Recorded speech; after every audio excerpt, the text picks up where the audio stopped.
Amen. Grace and peace to everyone.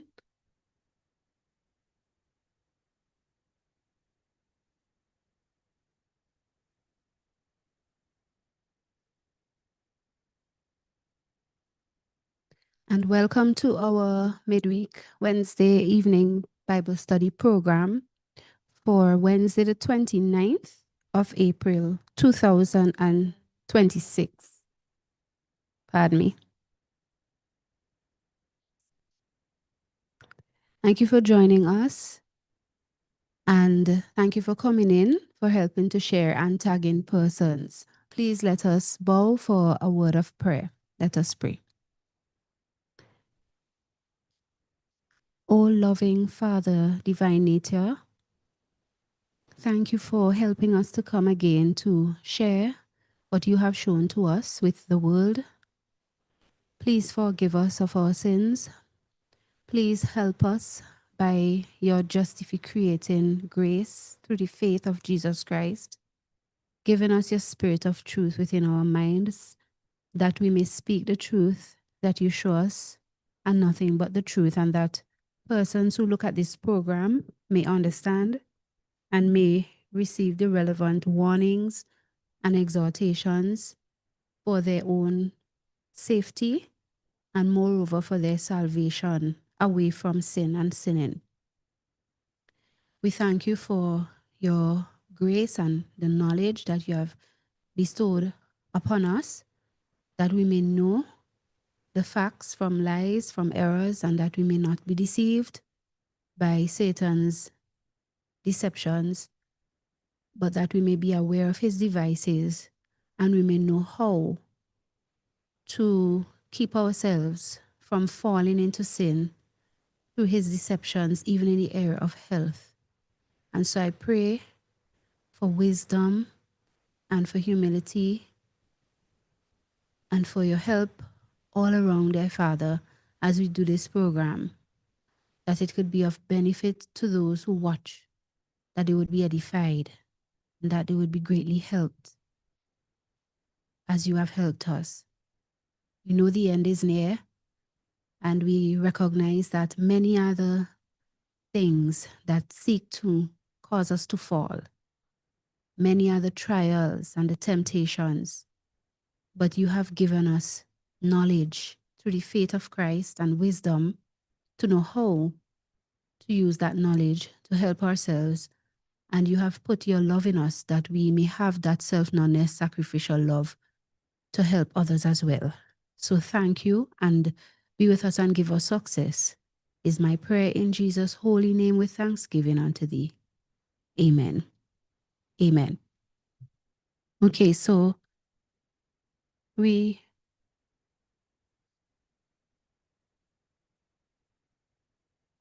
right. So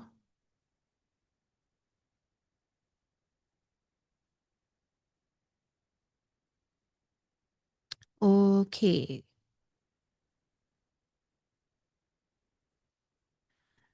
Right. So we are coming to you live as usual on our various platforms. I'm asking you kindly to help us to share and tag persons. I see you coming in bit by bit. I will give my greeting shortly. Thank you for your patience. And with me, I'm Sister Anissa Batiste. With me are Brethren of Thusia SDA Church in St. Vincent and the Grenadines. And we also have some members who are in America on the Zoom call with us. Sister Karima Paris is here. Brother Calvert Batiste is also here via video. And maybe we will see the others at some point. We want to say grace and peace to you who are coming in on the live on Facebook. I'm seeing you bit by bit. Brother Cleveland, I see you. Brother Medina, Fourth Angel, and Sister Dell. Sister Amy Khan, of course. Sister Linda, Sister Dachel, Sister Azul, and Sister Amy. I see one by the name of Sumintra Ramdas. Also, Brother Michael Francis, Sister Alyssa, Sister Anne-Marie Edward, Sister Princess Lisha, Sister Angel, Nicholas, and family. Thank you for being with us. And as I say, please help us to share the live. We also are on our YouTube pages. Let me show you at the same time what we will be looking at in terms of our flyer. We're live as usual on Facebook, Thusia Seventh-day Adventist Church and Thusian Institute for Religious Liberty, Inc. Those two Facebook pages. We're also live on Rumble. Our Rumble channel is called Thusia SDA Church. Thusia SDA Church. We are live on X or Twitter, Anissa Batiste X page. We're also live on YouTube channels Outreach Through Zion and Survival 960. Those are the two YouTube channels where you can find us now if you wish to follow via YouTube, okay? Outreach Through Zion and at Survival 960 or Survival 960. Amen. Okay, and our topic tonight, as you may see on your screen, we'd like to look at some health updates or updates in the area of health and warnings. Okay, there are many things that we could touch. We will touch as many as we can. I endeavor to show you some of the latest things, and it constitutes also my response to some of the things that are taking place currently in our country, where I am, St. Vincent and the Grenadines, as well as around in other places of the world, in fact. Okay, so let's begin by situating ourselves in scripture where Christ gave us warnings concerning matters that would affect our health, and this happens also as signs of the end. So turn with me to Matthew chapter 24, first of all.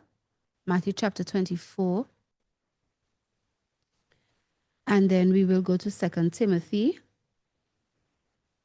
and Romans chapter 1. So Matthew chapter 24.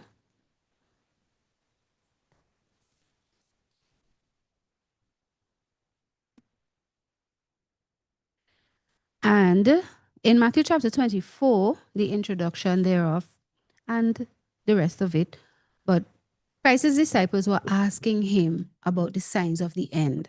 How will they know that the end is near and that his second coming is near? This was the fundamental question.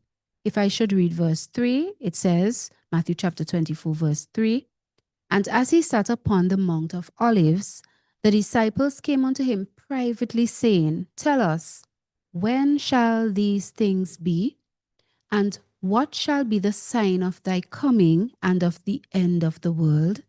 So here the disciples were asking Jesus Christ about sign of his coming and the end of the world. And many things are in the answers that he gave to them. Among those things, and the thing we want to zoom in on here tonight, is where he answers that one of the signs of his coming, pardon me, and the end of the world would be the presence of pestilences. Okay? So if you look at verse 7, he said to them, For nation shall rise against nation, and kingdom against kingdom, and there shall be famines and pestilences and earthquakes in diverse places. Okay? So here Christ is telling us, Christ is instructing by pointing to things that will constitute signs of his coming and the end of the world in answer to their question. So when we consider pestilences in the earth, we are to consider, and we see them increasing and we see it is more and more and more prevalent, we are to consider it is signs that Christ had already given us before, signs of his coming, which would be his second coming because he hath come already the first time, and of the end of the world. Pestilences, he says.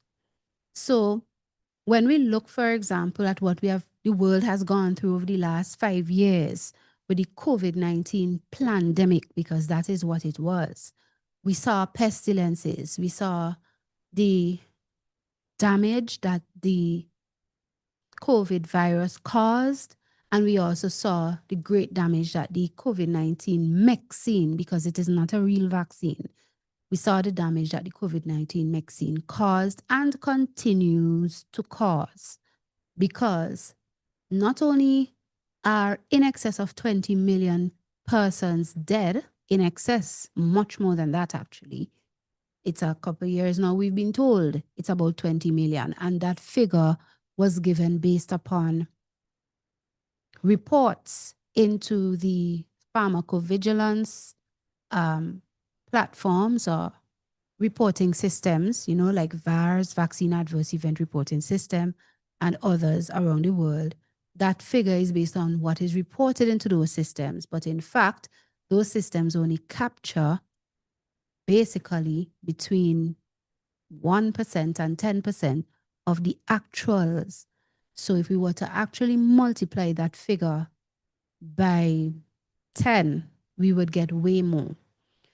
And we saw pestilences, and we are seeing pestilences because we have seen deaths, literally mortality, as we mentioned there, and we have seen many diseases of all different systems of the body, and we continue to see these things. People are very sick and dying. That's the reality. Because of the pestilences that were created out of this COVID-19 disease, this so-called virus that they put together, this chimeric product, this deadly spike protein, that nasty little thing, and also out of the vaccine itself. Because you mustn't forget, even the virus that caused the sickness, even that was engineered. It was put together, and that spike protein was, as it were, made, and it was deadly. So persons who got sick also got spike protein, and then came the vaccine, which made you even more sick and causes your sickness to last, because it uses the mRNA platform that sends messages to your cells to instruct your cells to make more of itself, to replicate, to act as a photocopier.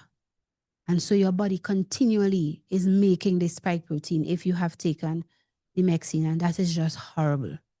Now, these things are as a result of wicked and evil men in the earth who are inventors of evil things.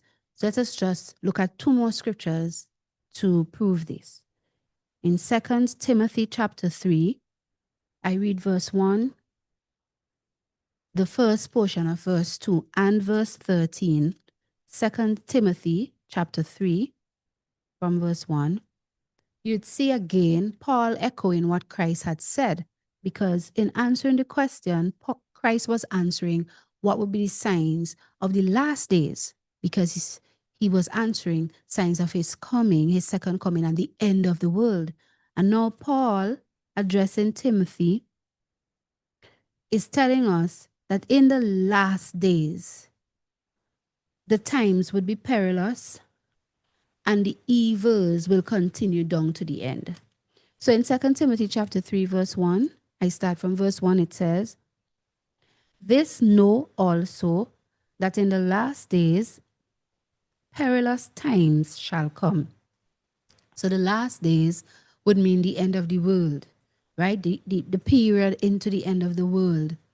And here we are told the times would be perilous, perilous, like deadly, causing peril, which is really like death, destruction. We're not to look for things to get better and to improve. No, not so. The Bible tells us why. It is because of the deterioration of the personality traits of people in the earth. Verse 2 says, "For men shall be lovers of their own selves, covetous."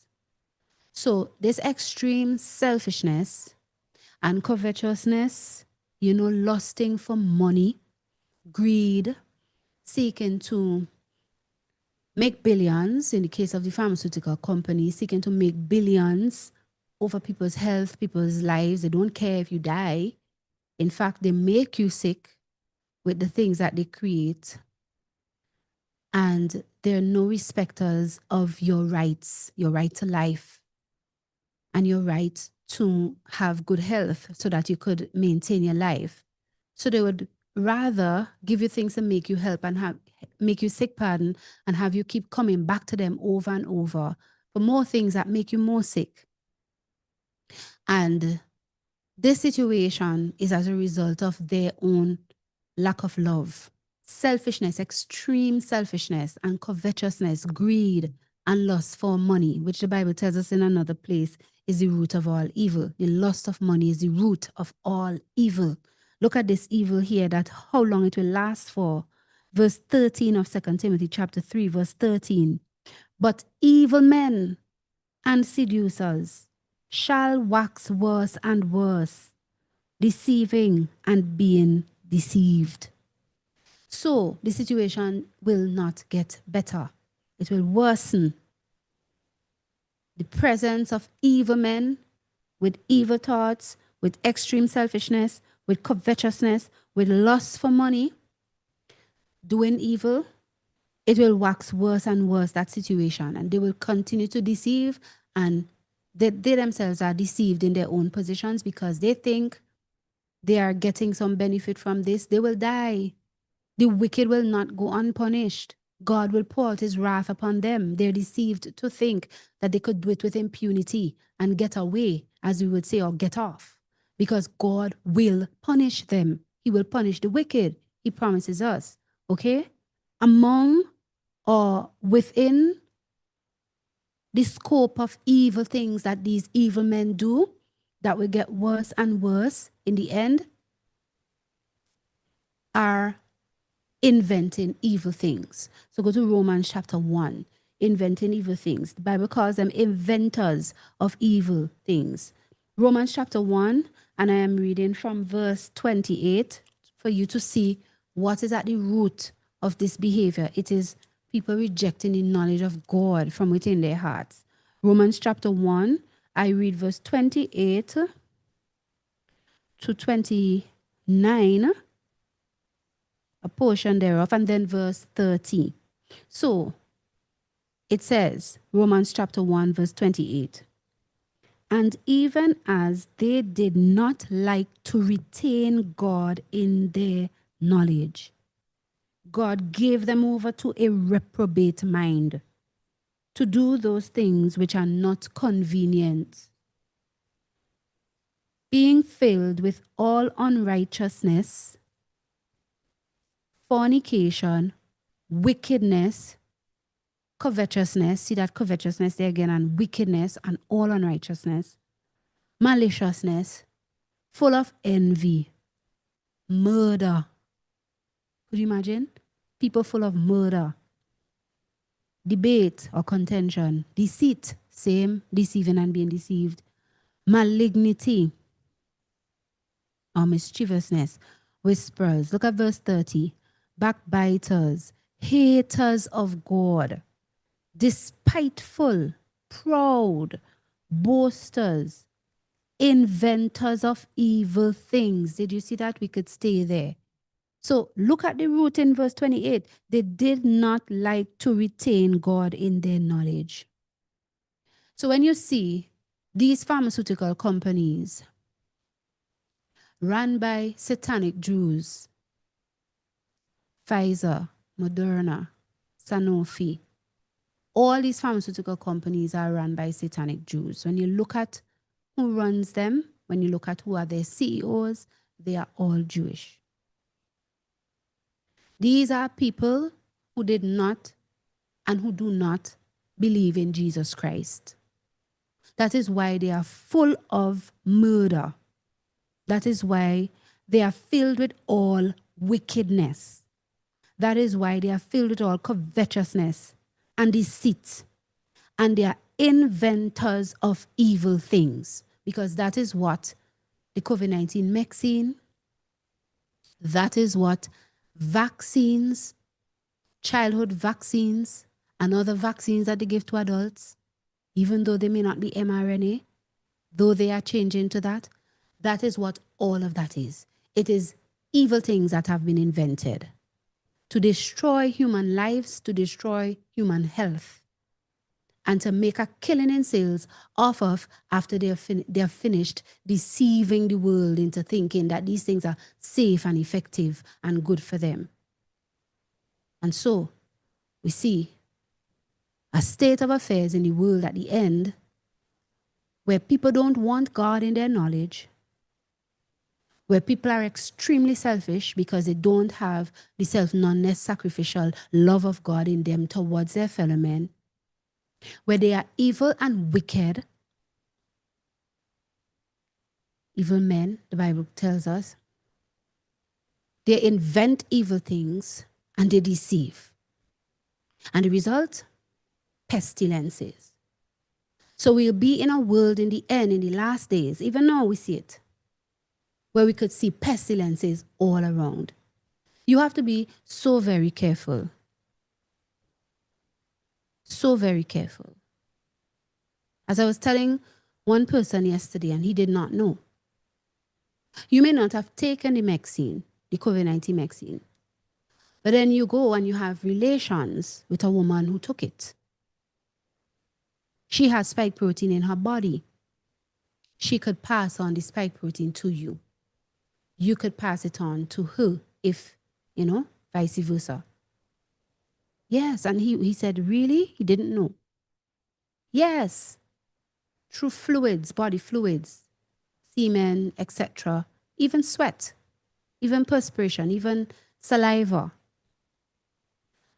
And because so many in the world have taken this vaccine and are sick and have spike protein in their blood, listen to me, studies are showing all up to 3.5 years later, spike protein is in the body. Because of that, we are plagued in these last days with pestilences. Many people walking around with sicknesses in their bodies and sharing sicknesses too. Dangerous, dangerous or perilous times we are living in. And we ought to be more conscientious with respect to our health, our own health, and our health practices, seeking to improve, seeking to do better as we consider the weaknesses of the human body and what we are subjected to day by day in our interactions with sick people. That is just the facts. So what I would like to do tonight is to share with you different evidence concerning the problems we are facing in health and to give warnings by the grace of God. This is important to us at Thusia Seventh-day Adventist Church because I will just give this one statement here. We will come back to it after. Because we have been given a duty to preach the third angel's message.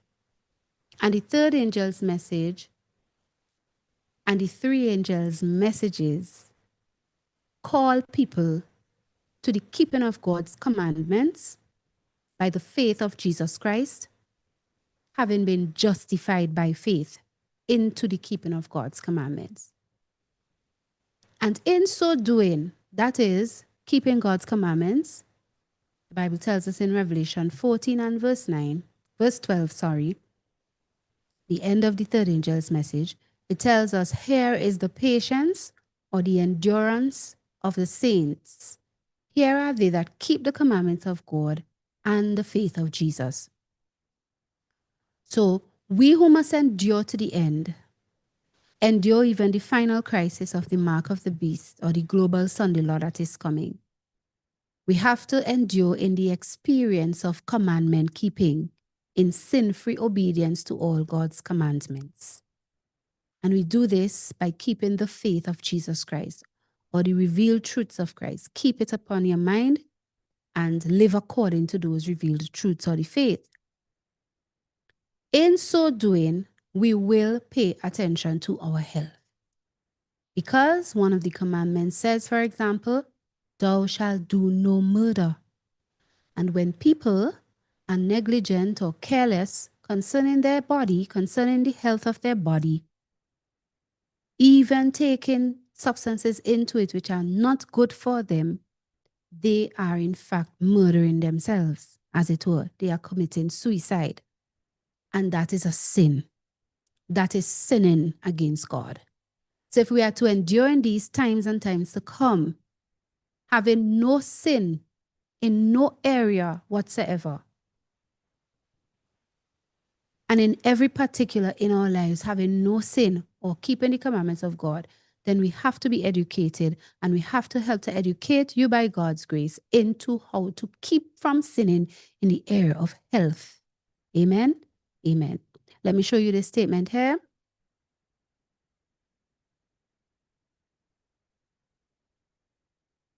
Right, two quotations I'd like to read from Mrs. White. And then we begin to look at the things that we must touch with God's grace. For those of you who are joining us for the first time, grace and peace to you. Welcome. If you're joining our YouTube channels for the first time, please feel free to subscribe to our channel if you haven't yet done so, and to share with others. Sister White shows in Counsels on Diets and Foods on page 73 that the health message is very important to the third angel's message. She says here, and I quote, "When properly conducted, the health work is an entering wedge, making a way for other truths to reach the heart."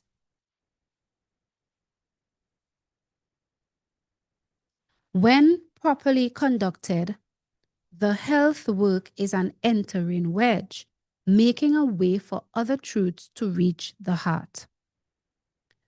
When the third angel's message is received in its fullness, health reform will be given its place in the councils of the conference, in the work of the church, in the home, at the table, and in all the household arrangements. Then the right arm will serve and protect the body. So the health reform and the health reform message is called by her the right arm of the third angel's message. And the right arm will serve and protect the body literally and spiritually, because when properly conducted, that health work or that work of giving the health reform message, it will cause an opening way and an entering wedge for persons to come to receive other truths that the church is teaching, even the truths of the third angel's message. And so it works alongside, it works in harmony with, that is the health message, it works in harmony with the third angel's message or the gospel to bring people to Christ. And this we must practice in our church and in our homes. Notice she says, in the home and at the table. So this is also a call to us in my family, in my life, in your lives, in your families, in our churches, everywhere, a call to us to always be seeking to improving and making sure that we are practicing the health message by the grace of God. There are always things to learn. There are always things to adjust, things that you used to do, things that you used to use and you came to learn. They should not be used, and then you make the adjustment and you develop the habit and the discipline. There are always ways and areas of improvement, and it is important. It is just like Sabbath keeping, There must be Sabbath reform among us. We must always be watching to see how we are keeping the Sabbath and where we can improve and do better, because it is all about rising in our morality, right? It's all about rising to a higher standard of morality.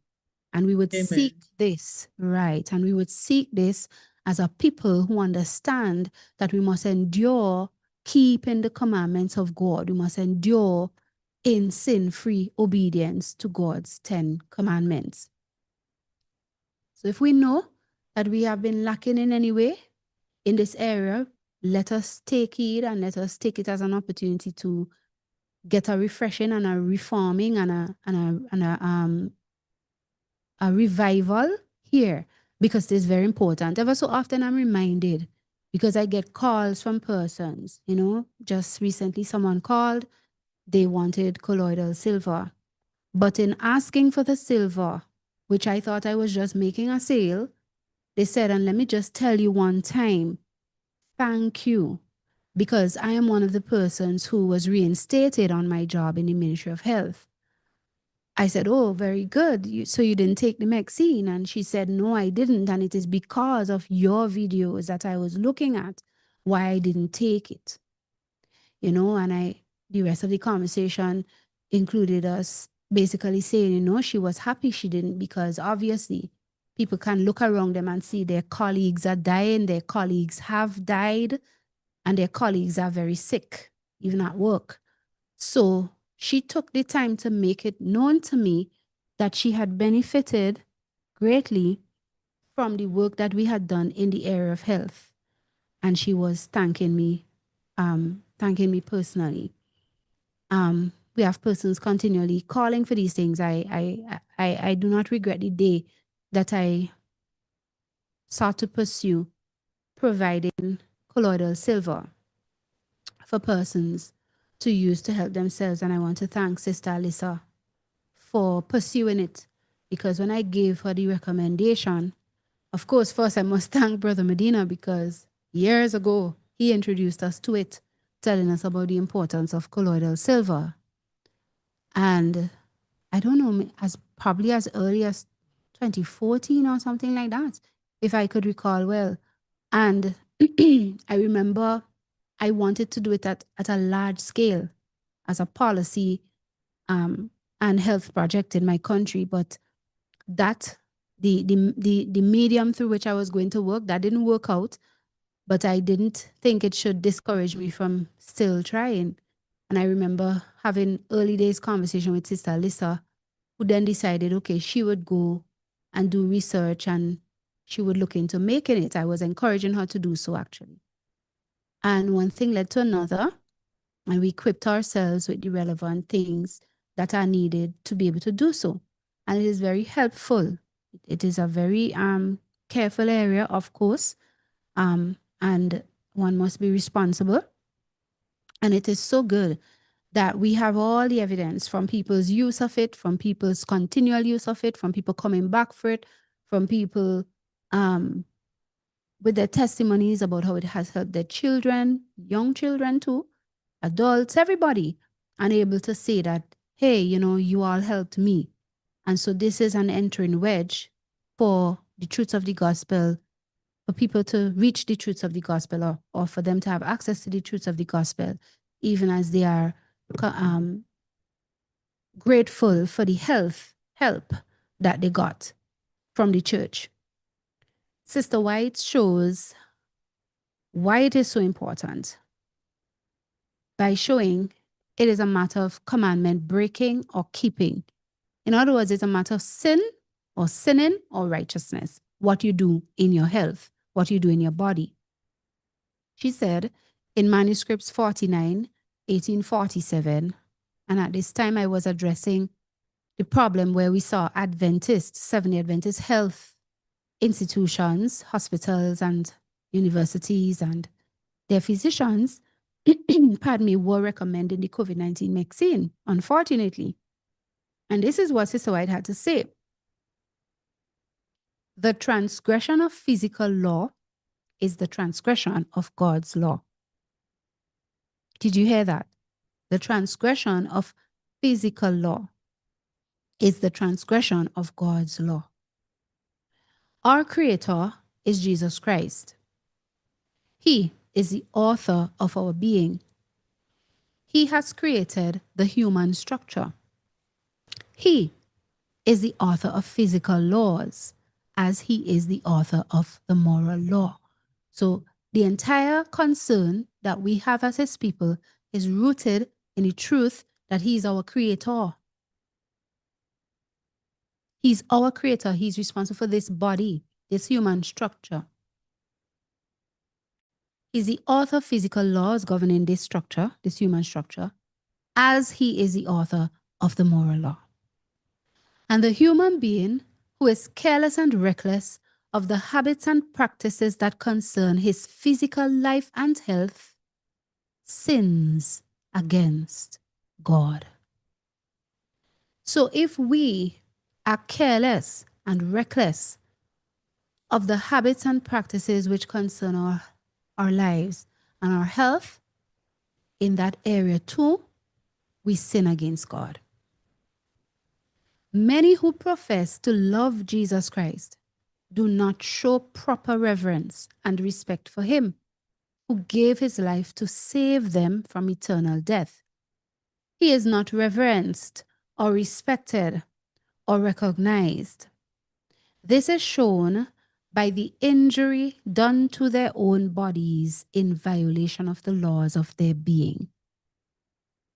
So each individual has a personal responsibility before God, their creator, to whom they'll have to give account and answer concerning what they do with their bodies. And if we do injury to our bodies, violating the physical laws of health, that God is responsible for as he's responsible for our physical structure, then we are not showing reverence, respect for, or recognition of him as our creator. And this is not loving him, but this is sinning against him.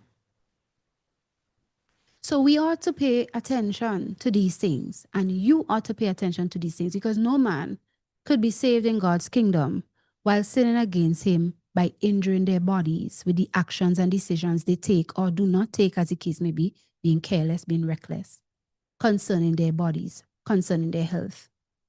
It is a matter of salvation too. Yes, my dear people.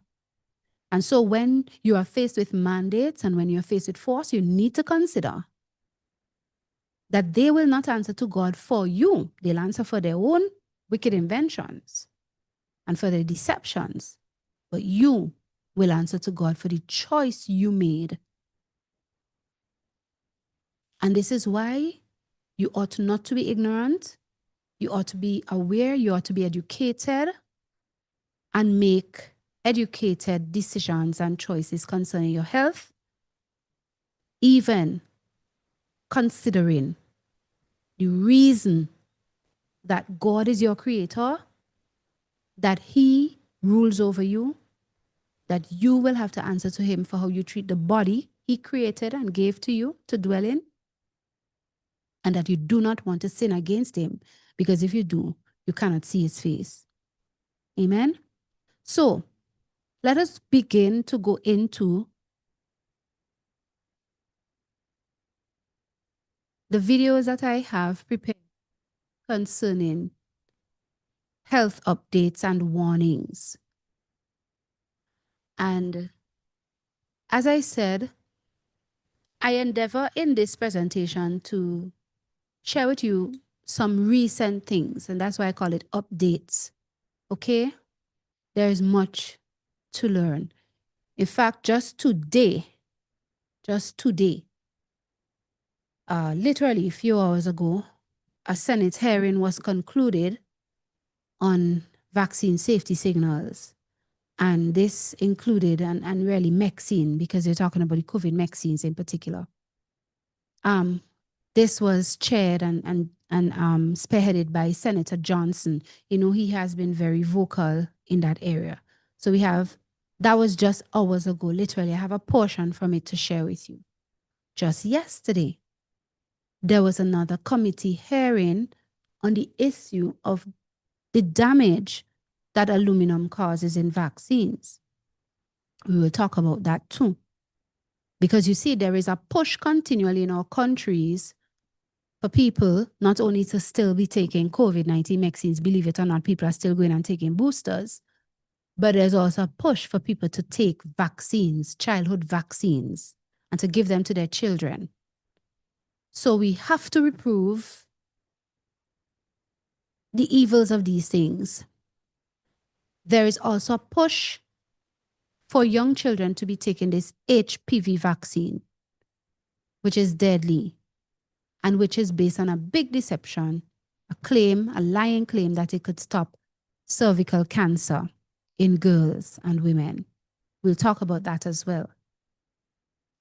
We'll talk about the damage that the COVID-19 vaccine continues to do in people and what studies are revealing.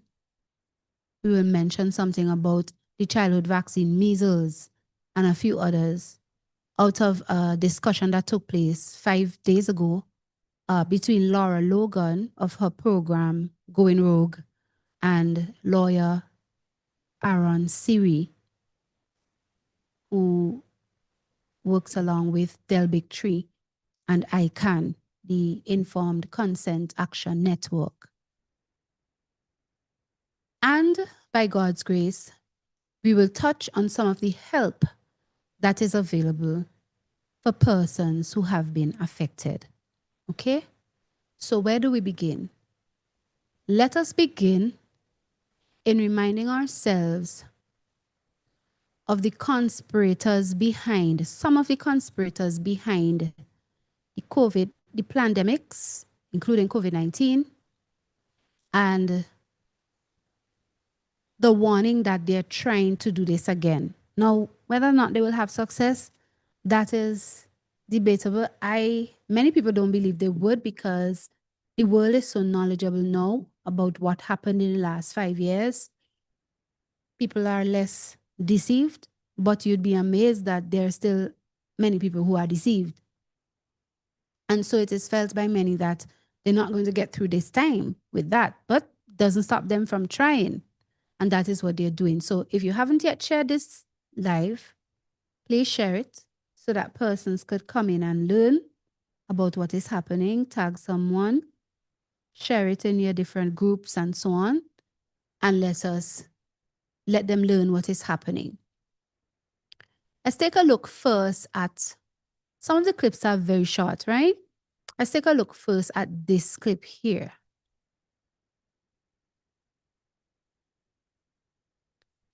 We have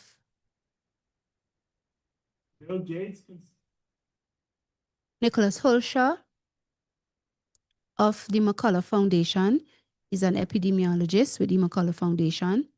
And I have a lot of things from him tonight to share. And McCullough Foundation. From him and the McCullough Foundation, I should say. So look at the heading. Bill Gates was recently caught laughing uncontrollably while warning about imminent bioterror attacks as law enforcement shut down the illegal Las Vegas Ridley Biolab complex run by rogue operators. The same architects of the last pandemic are priming the world for the next one, the inevitable consequence of a world that never held them accountable. And this is a very important point, because this is something that's very frustrating, that these people are not seeming to be held accountable. They continue to be there to persist. They're not jailed. They're not punished.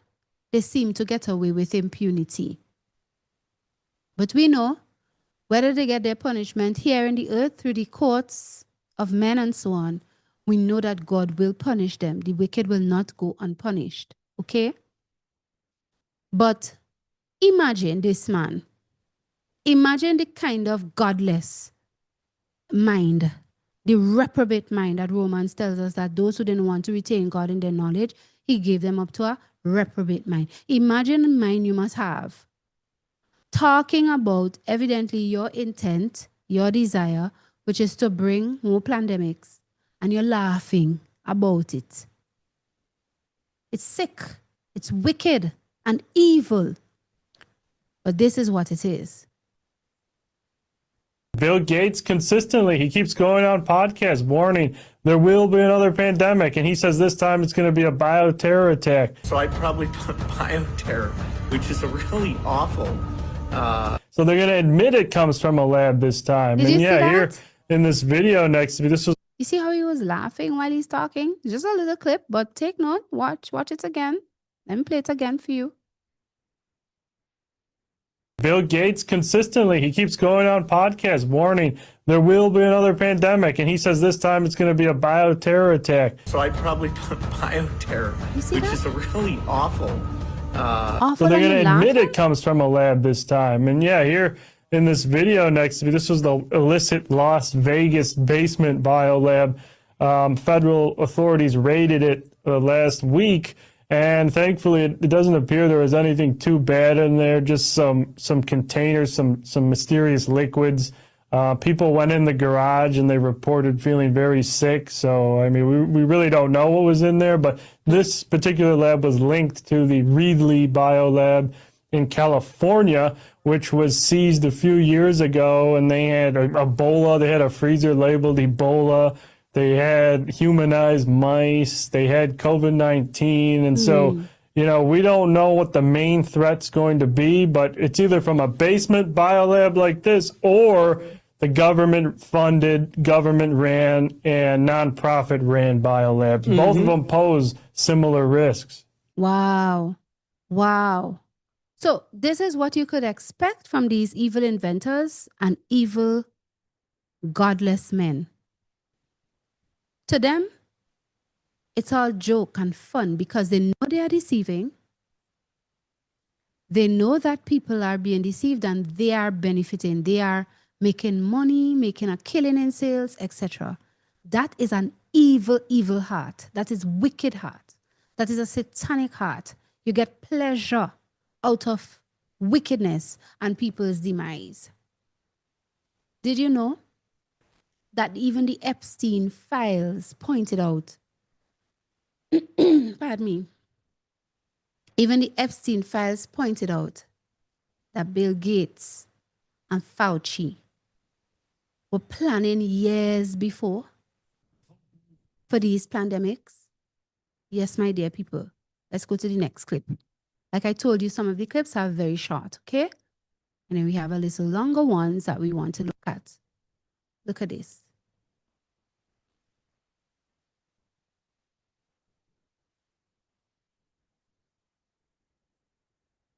Bill Gates and Jeffrey Epstein began planning pandemics in 2011. DARPA began developing mRNA injections to quote-unquote stop pandemics in 60 days in 2011. I'm reading out the information on the screen for you because it's a part of how he does his education. So what was shown in the Epstein files?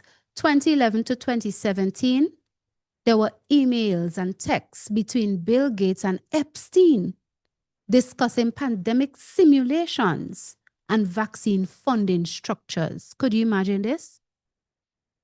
2011, DARPA launched the ADEPT program, aspiring to quote-unquote stop pandemics in 60 days using mRNA injections.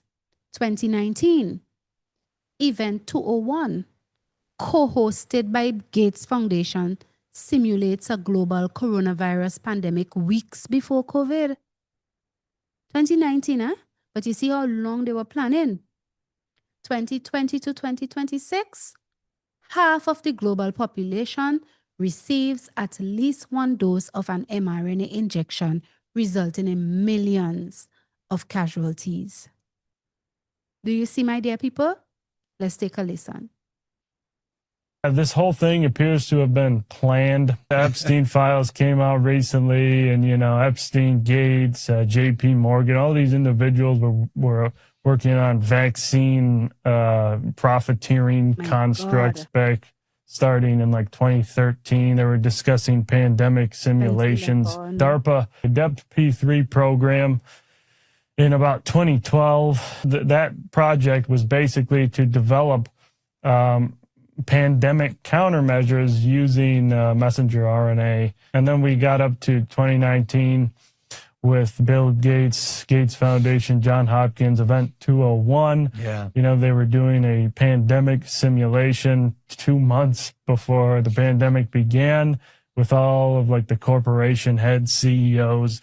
Basically to say, you know, this is what the we're deputy do. of the CIA was there. Yeah. Yeah. My God. This is why, you know, what ideally should happen is that every nation should really investigate what happened with COVID, you know.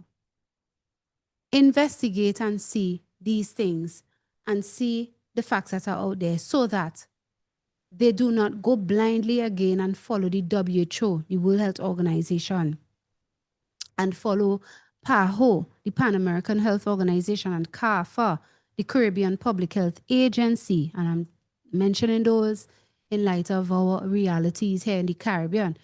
Every nation that we just went through that situation there with the COVID-19 pandemic, everybody should really investigate and see what happened. And I'm talking about from a governmental level, so that they can see who were guilty, who was responsible, and not just go about business as usual, trusting WHO and PAHO and CARPHA. But you see, those things wouldn't really happen like that. Because in many cases, if not all, these nations stand to benefit from these organizations, and they do not want to go against them. This is why you have to take matters of your health into your own hands and do not trust your governments. I'm coming to that some more when I deal with this issue of the HPV vaccine and even childhood vaccines.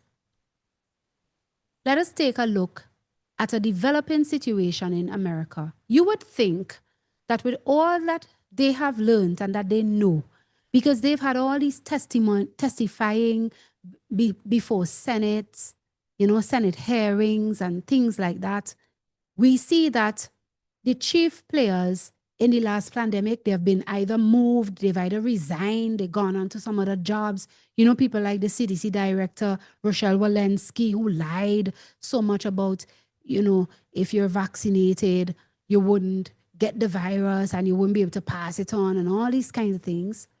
You would think that with all that America has gone through, they would know that going forward, they should be careful about the kinds of individuals they have working in key positions. Everybody rejoiced to see a person like RFK Jr. Become health secretary, health and human services secretary, HHS, because they knew something about his stance with respect to investigating vaccines and so on. But now, what has Trump done? Let me read for you his Truth Social post. I am pleased to announce, this is Donald Trump, the President of the United States of America. I am pleased to announce the new leadership of the Centers for Disease Control and Prevention, CDC. It is my honor to nominate the incredibly talented Dr. Erica Schwartz, MD, JD, MPH, as my director of the CDC. And he goes on to give, all her glowing qualifications. She's a medical doctor and things like that. And she said she's a star. Okay? Why am I bringing this to the fore? And let me just read the last paragraph here. He said,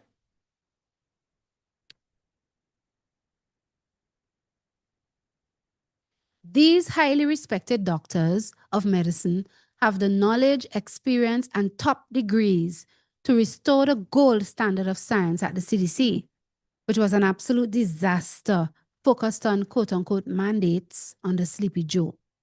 Together, they will do a tremendous job leading the CDC as we continue to make America healthy and great again. President Donald J. Trump. What's the reality with this? I'm focusing on this nominee here because a few others are mentioned, deputy director, etc. But the director now, the new director that Trump has nominated, Dr. Erica Schwartz, she doesn't have a good reputation when it comes to mandates and the same vaccines and vaccines. So when he says that, they'll be, they're going to restore the gold standard of science, and he says Sleepy Joe, referring to Joe Biden, was an absolute disaster focused on mandates, he's not being real, because you're putting someone there who they call the vaccine queen, because she herself was involved so much in encouraging and advocating for mandating of vaccines and vaccines upon people. So that naturally and understandably, people in the area of health in America, all the what they would call health warriors and so on, they're upset. They're disappointed. They can't understand what Trump is doing. And they're afraid that her presence is going to even disrupt what RFK Jr. is seeking to do. That's why I tell you can't trust them. Yeah, he may have removed mandates for military persons since he has gone there, but you're going to take somebody who policy-wise is for mandates, for vaccines, for pushing vaccines, and put them to be the new CDC director? Well, you just imagine what that would mean for your countries, who usually, when anything major happens on the world scale, they come and they tell you the CDC said, the CDC says, the FDA has advised. You just imagine what that would mean for you. Let me just play this one out and then I'll take a few of your comments. So you'll see the person who he chose and you would hear, here it is, here she is. A person made a meme, obviously. Trump CDC pick, the queen of mandating vaccines, and they put below mandated smallpox, anthrax, and flu shots on U.S. forces with threats and discipline. This is the person who's going to deal with Sleepy Joe's mandates, Trump. You hypocrite. I can't stand the hypocrisy, frankly speaking.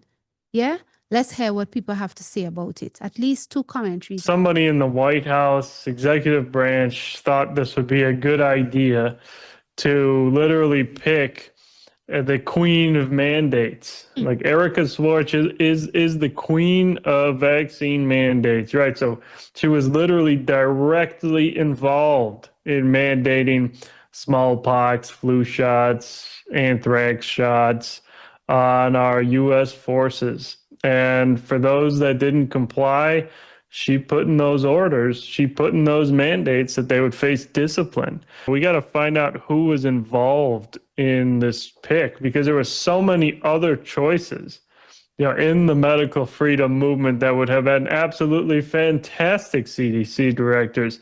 Well, the new pick for the CDC director is a nightmare. This is from Nick Holscher. Meet your new CDC director, Rear Admiral Erica Schwartz. She mandated almost every major vaccine on civilians and military members, forcing smallpox, anthrax, and flu shots into US forces with threats and discipline for those who refused. Yes, that is Trump's CDC pick. Nick Holscher's meme there says the queen of mandating vaccines. Bit of background here from Aaron Siri. He was responding to Donald Trump's announcement about this new pick, saying it is incredibly ironic that real Donald Trump would write that his pick to lead the CDC will, quote, restore the gold standard science at the CDC, which was an absolute disaster focused on mandates under Sleepy Joe, when his pick is the queen of mandating vaccines. She has, with threat and force, mandated almost every major vaccine on civilians and military members, including mandating injection of smallpox, anthrax, and flu vaccines into US forces and disciplining those who refused. The only thing she is likely to restore is the CDC to business as usual, cheerleading for industry instead of being a regulator over industry.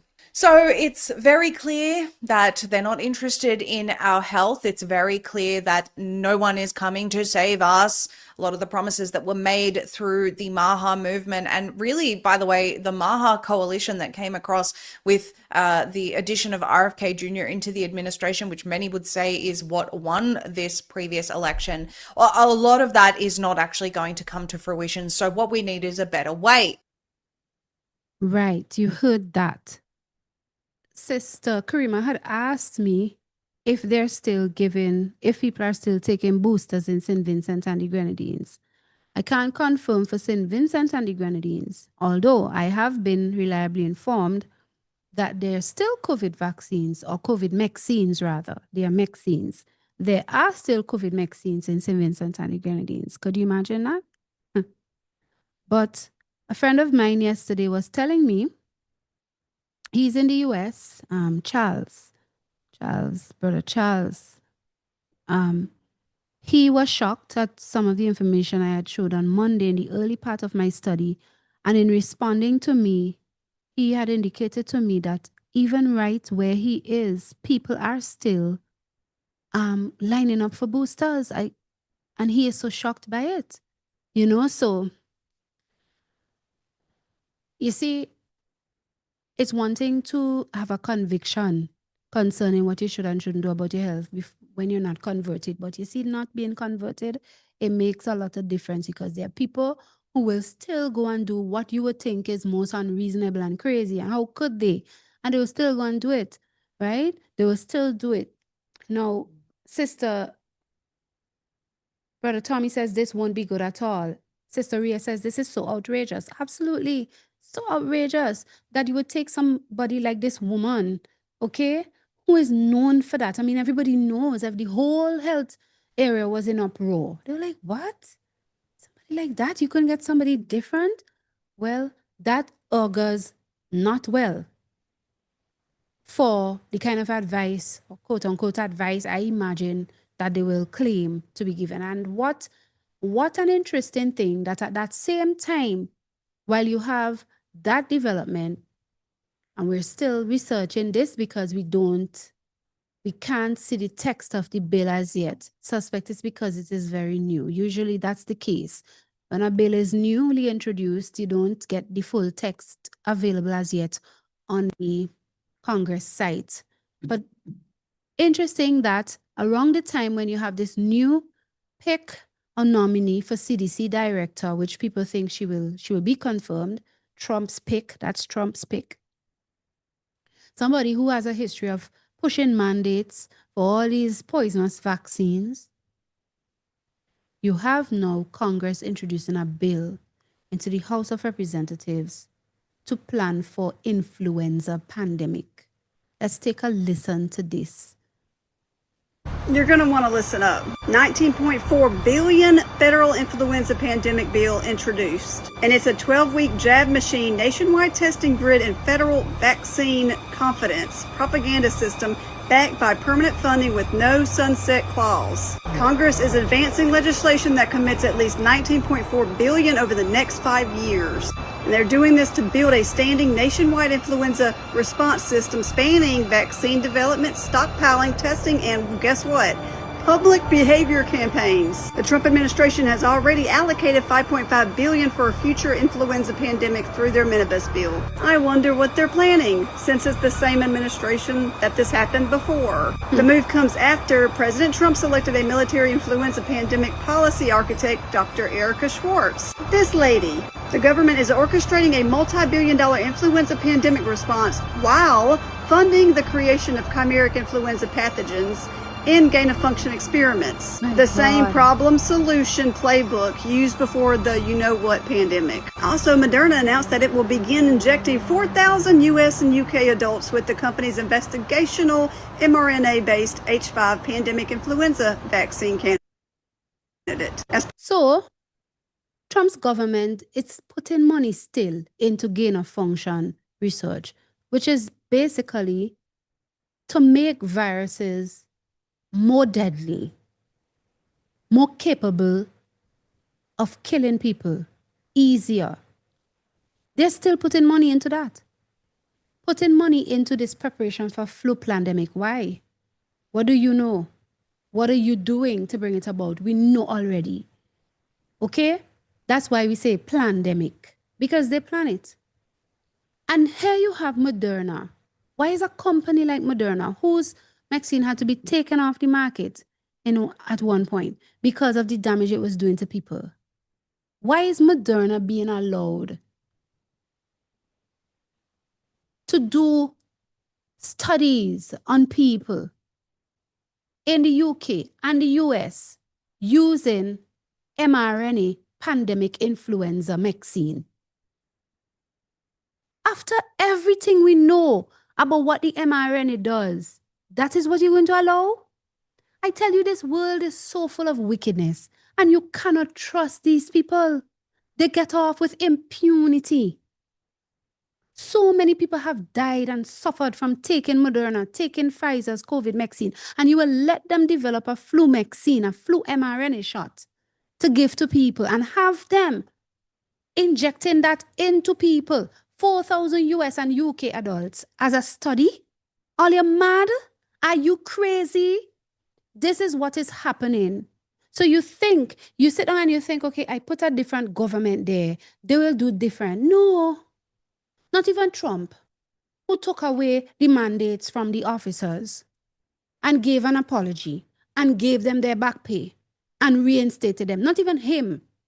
They're not doing any better, because look at what they're doing here. You understand? The name of the bill is Protecting America from Seasonal and Pandemic Influenza Act of 2026, H.R. 8447. So a bill introduced into the House of Representatives. I have not seen the text as yet, the full text of the bill, because it's not on the site, right? This was somebody in the Substack writing, and this lady was reporting from reading out the Substack article. This is horrible. Part of a phase 3 study. And they also just announced that another of its jabs has been granted marketing authorization by the European Commission. You see wickedness again? You can't trust the UK. You can't trust America. They're letting their adults be injected with Moderna's mRNA flu vaccine that it's invented.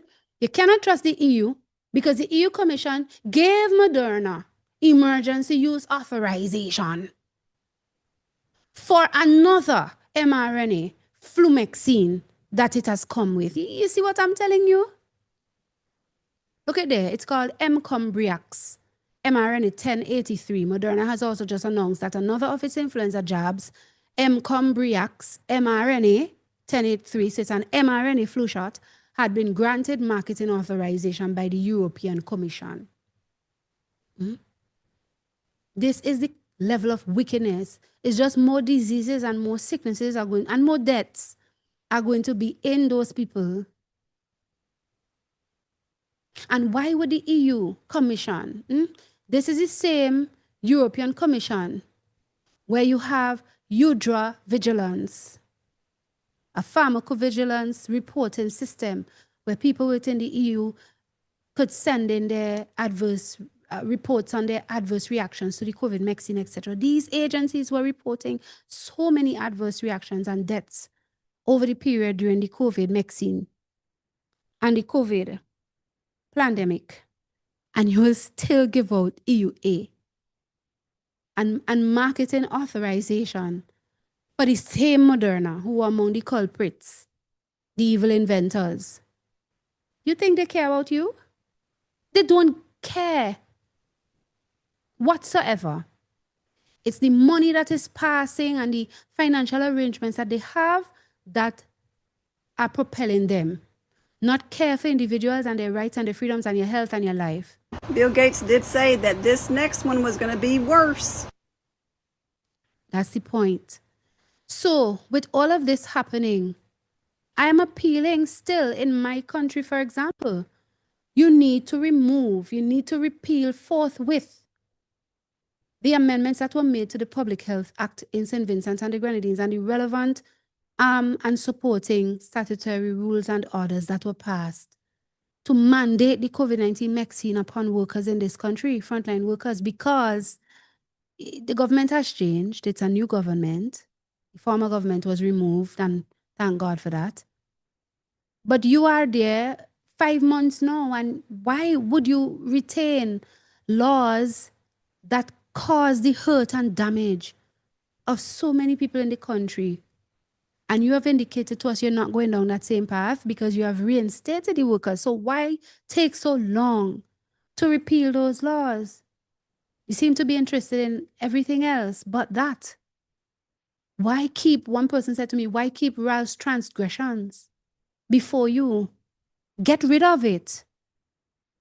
What if they come with another pandemic next week? What are you going to do? Because now you have to hear what America is saying. You have to be concerned about what CDC is saying. You have to be concerned about what FDA is saying. And by the way, you have the same chief medical officer who was chief medical officer under the previous administration, who caused so much hurt and damage by her advice and by her position, by her pronouncements in this country. Following CDC, following FDA, following PAHO, you have that same person in position as chief medical officer in our country under new administration. So whose advice you think she's going to give? If a pandemic were to be announced by the World Health Organization next week, she's going to take CDC's advice because she's wrong and strong. She tells herself she didn't do anything wrong. We all know the things you had to say, for example, about Anissa Batiste in private. Because I found out. So this is not somebody who has humbled themselves and say, well, boy, I made a mistake and I have to be careful not to do that again. We have to do more research independently at home here before we advise. No, they think they did everything right. Despite what all we have told them and what we have showed and what has been revealed in the evidence out there showing that we were right and they were wrong. So when you have these same officers, these same agents operating and functioning in those high and important positions, what kind of advice you think they're going to give to new government? When, as a matter of fact, it came out in the media that when the workers were being reinstated here, this officer was raising concerns about that policy of the new government, raising concerns about whether or not they could actually do that because a case had gone through the court and the Court of Appeal had ruled in favor of the government, and that was the current law. And raising concerns around it as if to suggest that the new government could not be right to be reinstating certain workers. That's the kind of people we have there to give advice. And that is why you have to watch out. Because until those laws are removed, frankly speaking, you are not safe, even though you are reinstated. It's horrible. It should never be the case, but it is the case in St. Vincent and the Grenadines. Okay? Sister, Brother Tommy says poison shots coming back in Trinidad and Tobago.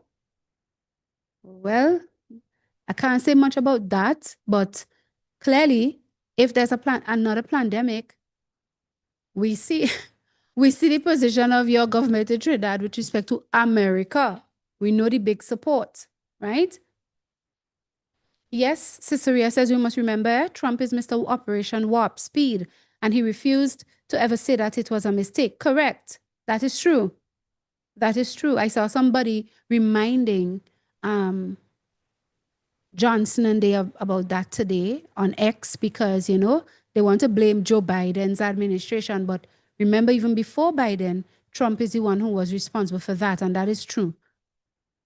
Sister Karima said, Trump pulled out from the WHO, yet this bill seems to serve the WHO pandemic preparedness goals to some extent. So what is the sense you pull out from the WHO then? See? Sister Christina is saying they may have gotten the call, quote unquote. I understand you, Sister Christina. Okay? It's horrible. It's just horrible. The whole point about it is you just cannot trust them. You can't. You do so to your own detriment. They're not converted. They have other interests pertaining to money, wanting aid and different support from these same institutions to keep their government floating and going. And those are the things that determine their actions by and large. Yes, my dear people. Now, I will leave that for after. I want to go to the issue of the HPV vaccine. HPV vaccine. Because, well, I have spoken about it since the year began. I did 1 or 2 programs within my programming times on a Wednesday night. And I also prepared a program for SVG TV, St. Vincent and the Grenadines Television, local TV station, on the matter. Because this was one of the frustrating things with the new government in St. Vincent and the Grenadines, where they just continued from the previous government and continued to propagate and promote the HPV vaccine for young girls and boys in the country. I showed you all that. Let me sort of bring you up to date on something about that. So they continue. We saw posts from all last year, end of November, December, January. And just yesterday, I saw another post. This month is some sort of vaccine month or vaccine week or something, again, coming down from the agencies above. And because of that, the government, you know, in their faithfulness to WHO and so on, they put on a program for Vaccine Week or Vaccine Awareness Week. And one of the vaccines they're pushing continually is the HPV vaccine. So this comes off of our very St. Vincent and the Grenadines Health, Ministry of Health Facebook page. And you see they have hashtag minding the cervix. And they say here, now listen to the deception, deceiving and being deceived. The HPV vaccine is available at health centers across St. Vincent and the Grenadines. Visit your nearest health center today, ask questions, get accurate information, and stay up to date. Protect today, prevent tomorrow. So the lie is that it will protect you from getting cervical cancer. It will protect the young girls from getting cervical cancer. And they say the boys can get cancers on their privy and all the rubbish. And a set of nonsense, because it is not true that taking the HPV vaccine could protect them from getting cancers. But this is what they claim. Listen to what the officer has to say and then we will see what else is on the clip there. The HPV vaccine is a safe, proven way to protect against Oh. cancers like cervical and throat cancer. What? What? The HPV vaccine is proven to be a safe and effective way to protect from those cancers. Proven how? Show me the 11-year-old and the 12-year-old. Or show me the woman whom you gave it to at 11 years old, 12 years old, 15 years old. Who at age 40-something, 50-something did not get cervical cancer because she took it when she was 12 and 13 and 14 and 15. You can't. You can't. Because the children who just started taking it in 2017 at 11, 9, 11, 12 in St. Vincent, they haven't even reached the age where cervical cancer normally comes in women. The year hasn't even come yet. You cannot say that it has been proven. Even in America, where they started taking it a little earlier than us, it cannot be proven. It wasn't even proven when they did whatever trials to bring it to market. They couldn't prove it. They did not do the trials against the claim of proven to protect, because you could never prove that. You need so many years for that person who first took it in 2006, 2007 in America, Gardasil, 2017, 2018 in St. Vincent and the Grenadines, or 2014 for the first time. You need how many years after 11 years old, 12 years old? That person has to be 40-something, 50-something. And even if you say that some get it a little earlier at 30-something, you still haven't covered that period to be able to know, tracing that individual from age 11, to be able to know if they did not come down with cervical cancer because they took the vaccine back when they were 11. So how could we be selling these lies to our populace? Because it is just talking points that WHO and PAHO and CARPHO give to them, and they buy it and they lick it up whole scale and they tell you, but there's no evidence of this. Let's just listen to it again. Oh my God.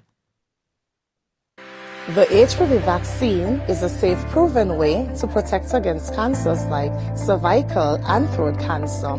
It is best when taken early, but it's never too late to take charge of your health. Visit your health center today and get protected. Your decision makes a difference. And get protected. This is all lies. Welcome back. Was several Indian tribal... Look at what happened in India. Never forget. But you know what hurts me? Governments don't learn. Because this, what I'm going to show you here, or remind you of that, what happened in India was 2009 or something like that. And do you know India today is doing the same thing? Pushing HPV vaccine. Welcome back. Was several Indian tribal girls used as guinea pigs? The report alleges that 2 American pharma giants' untested vaccine was administered to thousands of tribal girls without proper study and paperwork. India was among the hardest hit after Bollywood celebrities were incentivized by the Gates Foundation to urge the public to submit to mass vaccinations. In 2009, tribal children were administered the HPV vaccine. Over 24,000 girls were told they were being given wellness shots, in many cases without the informed consent of a parent or a guardian. The people that were administering these vaccines lied to the guardians of these girls and told the girls, oh, this is going to cure cancer, you're never going to have cancer. And these girls became severely injured. Some of them developed seizures, some of them developed cancer. And 7 girls died. And there was no insurance, there was no assistance for them. And the Gates Foundation denied that it had been clinical trials. And it was so bad that the parliament in India created a task force. They studied it and they kicked out the Gates Foundation. But India is a barbaric country. Things happen here in a very barbaric way. But I was surprised to find an American organization operating in broad daylight, doing things in a very, very, let's say, Indian fashion. And so the route I took was that I want the whole procedure to be investigated. The Indian Parliament formed a committee, and it was to me a rather surprising move because you generally don't often have such a high-level inquiry into matters affecting poor people. And that was such an extraordinary report. I don't think Indian Parliament has ever come out with such a scathing report. And the government officials came up and said, we shouldn't have authorized this. We're sorry. We're not going to allow them again. And now they're back doing their same old tricks. And even more recently, here is an officer, here is an official from India. This is on X, February 2026. And she is warning against the push now in 2026. Because you see, it's a push generally around the world. They want to, it's as if, it's not it's as if. What I was going to say is that it is as if they haven't done enough damage with the COVID vaccine. But you see, when you understand how what they have put into people with the COVID vaccine, how what now when they ask you to take more shots, even if they're not mRNA, how greater damage is done because of what you already have inside you, for example, or what you have already been exposed to. So here we see this Indian official. The headline says, HPV vaccine should not be included in the national immunization program, because that's what they're trying to do right now in India. Vaccinating vulnerable girls is a crime against humanity. Let us hear what she has to say, and I'll show you an example. Dear friends, at the outset, I wish to state that the human papillomavirus vaccine should not be given as a preventive measure for cervical cancer. It should not be a part of the immunization schedule for children under the National Immunization Program.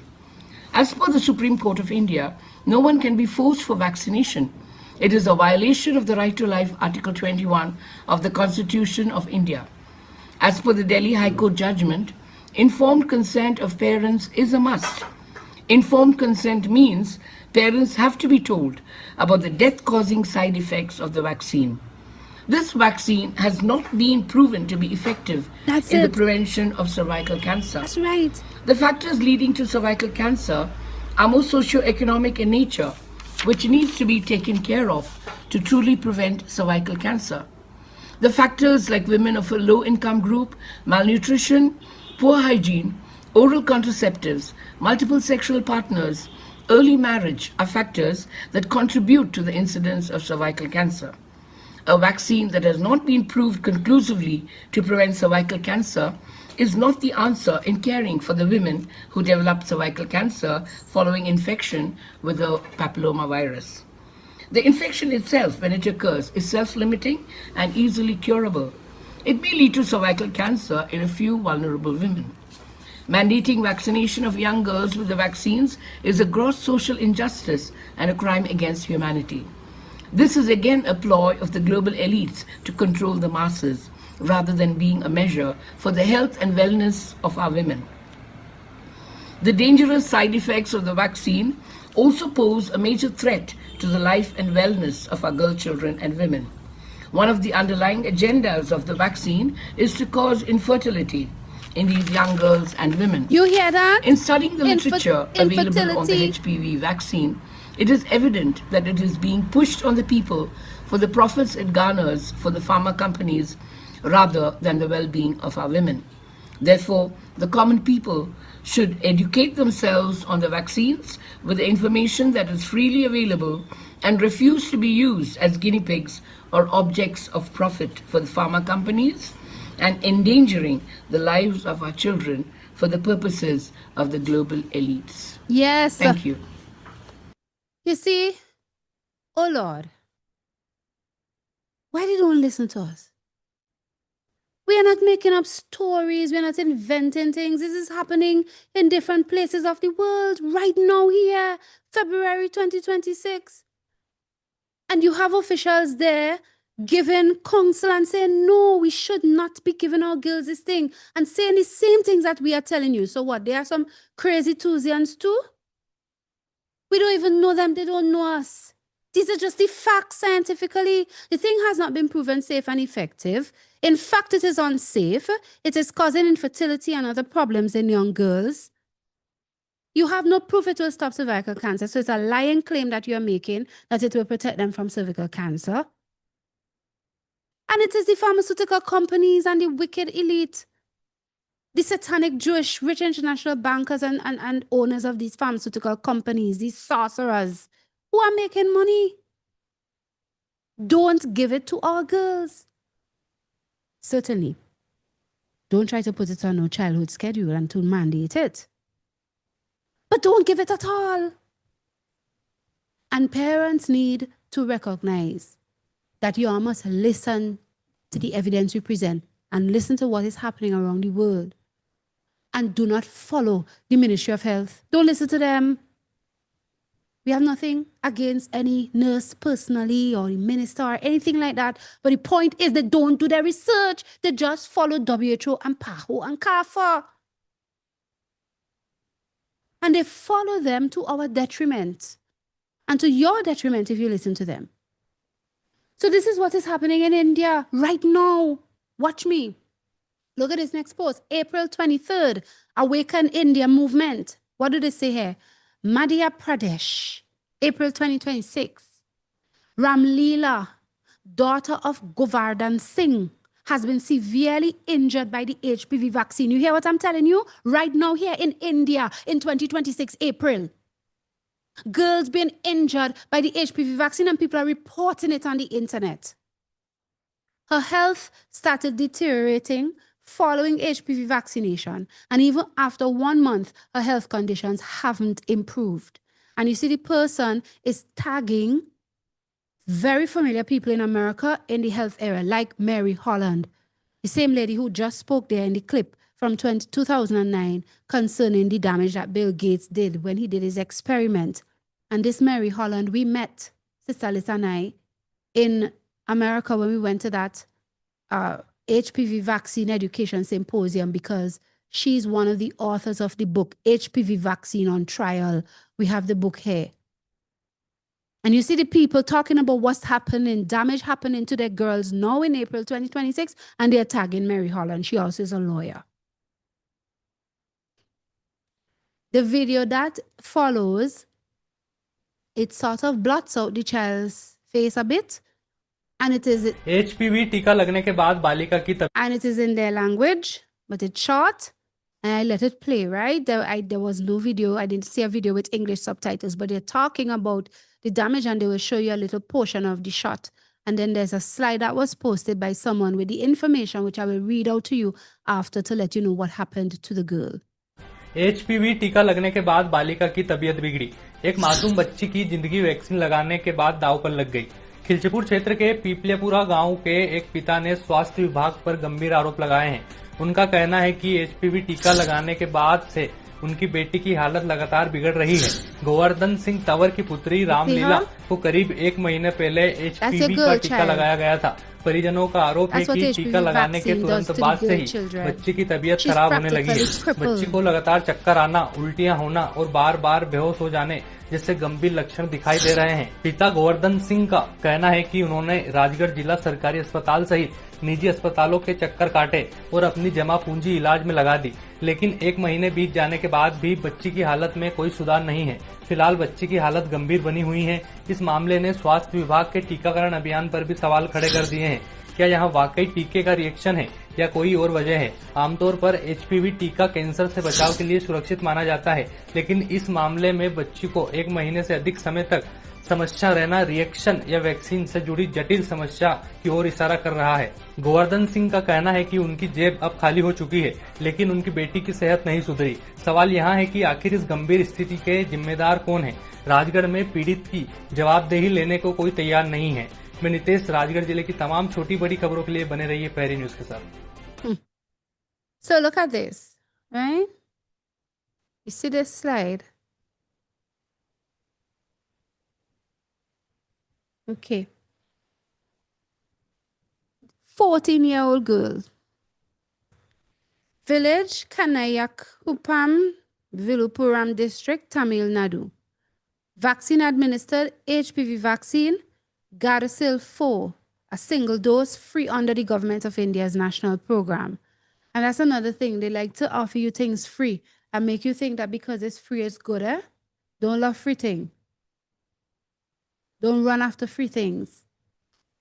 Free doesn't mean it's good. Vaccine date, 30th of March, 2026. So you see? Vaccination site, Kanai Government Hospital. Symptom onset, 3 to 4 days after vaccination, approximately 2nd to the 3rd of April 2026. Reported symptoms, listen to this. Listen to what happened to the girl. Complete loss of voice, body not functioning, or one-sided neurological impairment, unable to walk, eyesight severely blurred. ICU admission, yes. Oxygen tube, nasal tube, urinary catheter, bilateral IV drips, bedridden. And this is 8 days as of reporting. Prognosis reported by the doctors, 90% chance of not walking again. 10% survival. Described as equivalent to death. Did you hear this? And this is a very recent case. A case of recent as April 2026 of the damage of an HPV vaccine to a young girl in India. My God. Cassandra, when I Eyesight listen blurred. to those things, I was saying it's as if the woman that the child died dead, and look at there is the prognosis report here. Mm-hmm. Mm-hmm. And who is really listening? Who is the- listening when they see these things? It's as if they shut their ears and their eyes so that they will not even be able to see. It is not for talking sake. The reality is out there that these injections damage people's health. They are not good to put in people's body, and it is false advertising to say that the HPV vaccine is going to prevent the cervical cancer. But they don't care. They just want to go along, and who get injured is just in their mind, as they would always say to people. Somebody giving an update on the 14th of April on X. They said they were basically repeating the same things here on the slide. And then they said the family is in severe distress. Her aunt had taken her for the shot. They say she had initial dizziness that seemed to settle, but then symptoms worsened dramatically. They are angry that no pre-vaccination tests were done and are pleading with the Tamil Nadu government for better treatment. You see? So sometimes when you hear them just tell you, oh, she might just get a little pain by the injection site, and oh, you might just get a little fever, but it will pass. The apparent little reaction turns into something greater after. And you have to be careful. Don't give your child this thing. First of all, it doesn't stop cervical cancer. Nobody could prove that. I ask you, I ask on Facebook, I say, just ask them. Present you with one proof of one person in this country, St. Vincent and the Grenadines, one female, because they only now start to give it to males. Present you with one person who took it when they first started to give it in around 2014. They were giving it at that time to 11-year-olds and 12-year-olds, as far as I recall. Tell them, show you one young girl who is now older at the age where cervical cancer comes, and it didn't come in them because you're saying they took the vaccine in 2014. They can't show you. 2014 to now is how many years?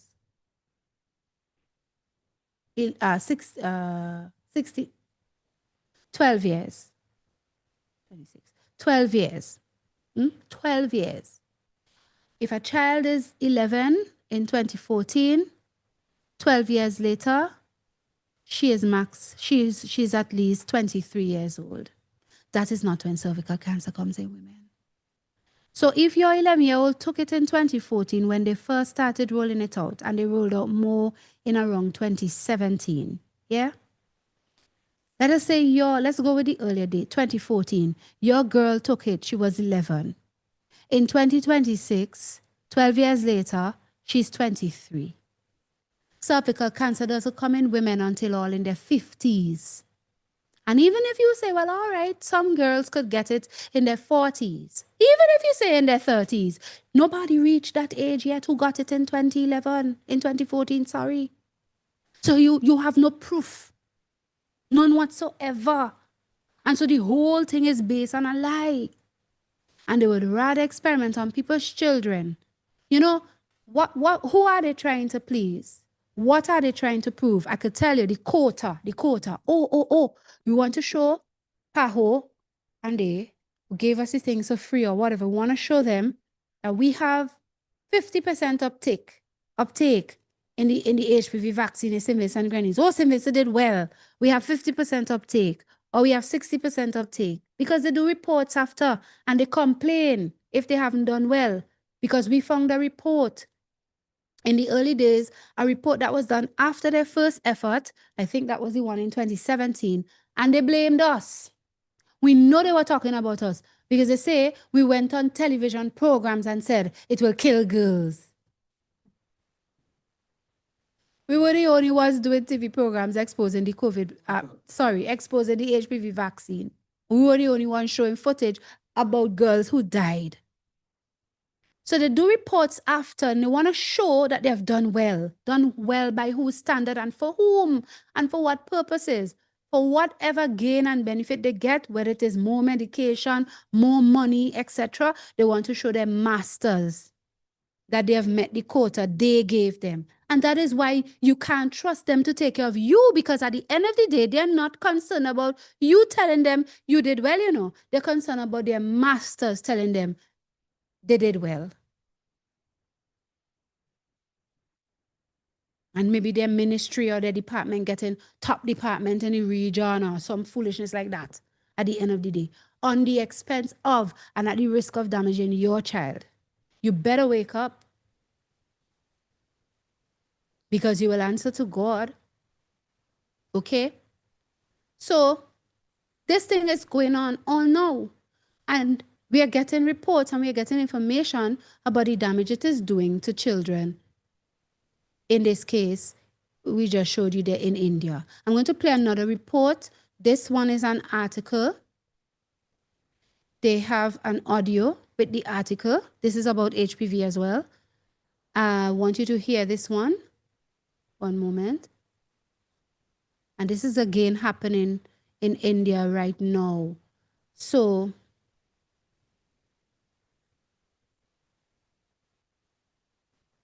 you see, because of the enlightenment, there are those who are pushing back, like the woman I just showed you there. And Brother Medan and others pulled out an important point. Here they are telling you, here there are officials in India who know that the HPV vaccine causes infertility in the girls.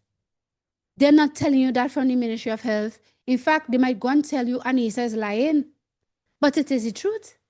It has happened to girls around the world. But you think they're looking for that? They're not looking for those things when they're advocating it to you. They're not looking for those things. They don't want to say that anything is wrong with it and it will cause damage to you. So look at the headline here. And again, this article was published on March the 5th, 2026. The same month, the girl in India got damaged. Okay? March 30th, she took the vaccine, the HPV or the human papillomavirus vaccine, the one that they claim will stop people from getting cervical cancer because it will deal with the HPV or the human papillomavirus that they say is responsible for the cancer. Health official calls for review of India's massive HPV vaccine campaign. What? So you see, I'm telling you, they're just following the crowd. So we started off the year. In fact, it was brought over from the previous administration, because I showed you all that last year, the end of last year, when the new government came in place, the Ministry of Health just continued what they were doing under the previous government. And they have this campaign going. Not them alone. India doing it too, for example. Check out your country and see if it's the same thing in Trinidad and Tobago. A lady did contact me when I did one of my earlier programs this year, telling me she wanted information because, and she was from Trinidad, because that her daughter in her school, they were encouraging them to take it. Let me read. Health official calls for review of India's massive HPV vaccine campaign. Danthi Narasimha Reddy, PhD, visiting senior fellow at the Impact and Policy Research Institute in India, called for an independent scientific review of the country's 90-day campaign to give free HPV vaccines to an estimated 150 million teenage girls. Citing past issues with the vaccine, including 7 deaths, I showed you that in the 2009 report, citing past issues with the vaccine, including 7 deaths in a previous HPV vaccine trial, Reddy said screening for cervical cancer is safer and more effective than the vaccines. In other words, what the people call pap smears. Okay? So listen to this. This is a readout of the article that was provided by, this is the Children's Health Defense reporting here, March the 5th, 2026.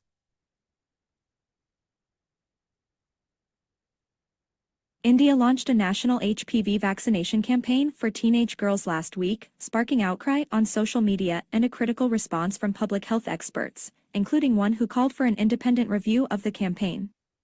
Prime Minister Narendra Modi kicked off the campaign, which will target 150 million girls, on February 28 in Ajmer, Rajasthan. For 90 days, government facilities across the country will offer a single dose of Merck's Gardasil for vaccine, free of charge to 14-year-old girls. After that, the facilities will provide the shots on routine vaccination days. The Indian government is partnering with the Gates Foundation-backed Gavi, the Vaccine Alliance, which since 2023 has given the government hundreds of millions of dollars to add the HPV vaccine and the typhoid conjugate vaccine to India's national immunization schedule.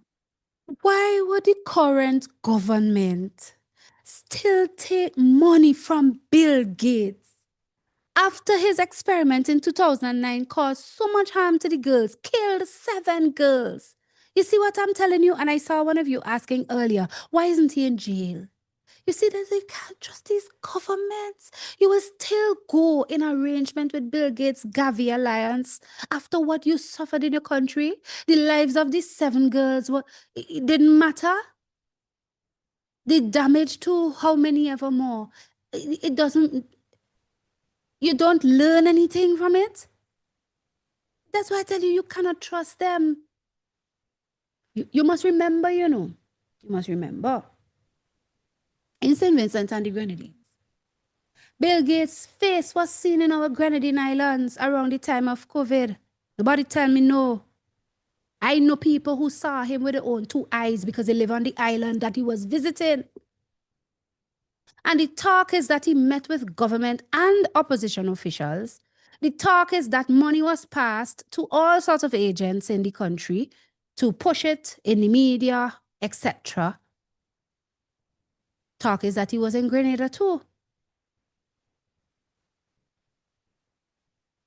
But even if he didn't come, you must remember, who funds the WHO?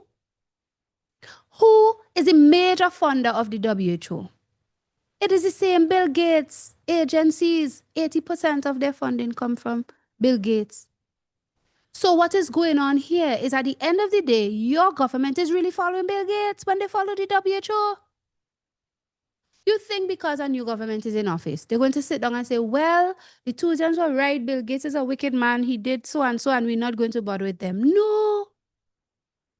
It would take radical governance. It would take government that is so single to the respect for the rights and freedoms of the people and determined that they will find alternative ways to help their people with medicine, etc., and not afraid to try and not afraid to go that route, and not afraid to get help from other nations, unconventional, etc., not afraid to go against the WHO, it would take that for you to see any kind of radical change in that area in your government.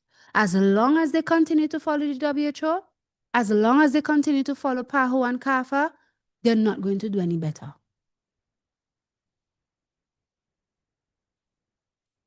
And this is what is happening. So this is so unfortunate. Listen. The campaign launch comes 13 years after another Bill Gates-backed organization, the Program for Appropriate Technology in Health, PATH, violated Indian laws to covertly test Gardasil and GSK's Cervarix vaccine on 24,000 Indian girls ages 10 to 14. The government suspended the project in 2010 following protests over the deaths of 7 girls who took the vaccine. The Parliamentary Standing Committee on Health held an inquiry into the issue. Danti Narasimha Reddy, Ph.D., visiting senior fellow at the Impact and Policy Research Institute, called for an independent scientific review of the latest HPV vaccination campaign before it moves forward. In a March 1st letter addressed to Union Health Minister J.P. Nadda, who was a member of the committee that investigated the PATH debacle, but also launched the new HPV vaccination campaign alongside Modi, Reddy raised critical scientific, operational, and health concerns about the campaign. Reddy told the Defender he felt compelled to intervene in this new national vaccination campaign after India's disastrous COVID-19 vaccination campaign. That's right. The fiasco that we witnessed with COVID vaccination, wherein Indian citizens were forced to take vaccination, and the laxity in following procedures of approval and vaccine administration, led me to put things straight and upfront, he said. Reddy alleged there are serious and long-standing concerns in India with the HPV vaccine. It has been pushed by a multinational NGO, the Bill and Melinda Gates Foundation, whose boss said India is a good experimental ground. He said the new attempt to roll out the HPV vaccine is riddled with problems. There is no transparency. No response to calls for accountability. In the aftermath of COVID vaccination, the government says this is also voluntary. But the Prime Minister himself leads the vaccination, which invariably turns out to be a government-imposed vaccination, in a country where government has a larger-than-life role, especially in rural areas and among indigenous populations. The announcement also triggered a wave of protest on social media. Reddy said a large sector of civil society is concerned about the rollout. HPV vaccine should not be included in the National Immunization Program. Vaccinating vulnerable girls is a crime against humanity. PIC at twitter.com/RMWZY9PJT0. Awaken India Movement, at Awaken India, February 28, 2026. Wrong vaccine, wrong target, no oversight? The government's press release said that India accounts for 25% of global cervical cancer deaths, with over 120,000 new cases and nearly 80,000 deaths annually. Health officials said the vaccine will be 93% to 100% effective in preventing the disease. However, Reddy said in his letter that not a single Indian state has published baseline data on cervical cancer incidence or HPV prevalence. Not a single Without state. baselines, he said, outcomes cannot be measured, and the program's effectiveness can't be evaluated. That doesn't make sense for an annual program set to cost 13 billion rupees, or about $141.6 million per year, he added.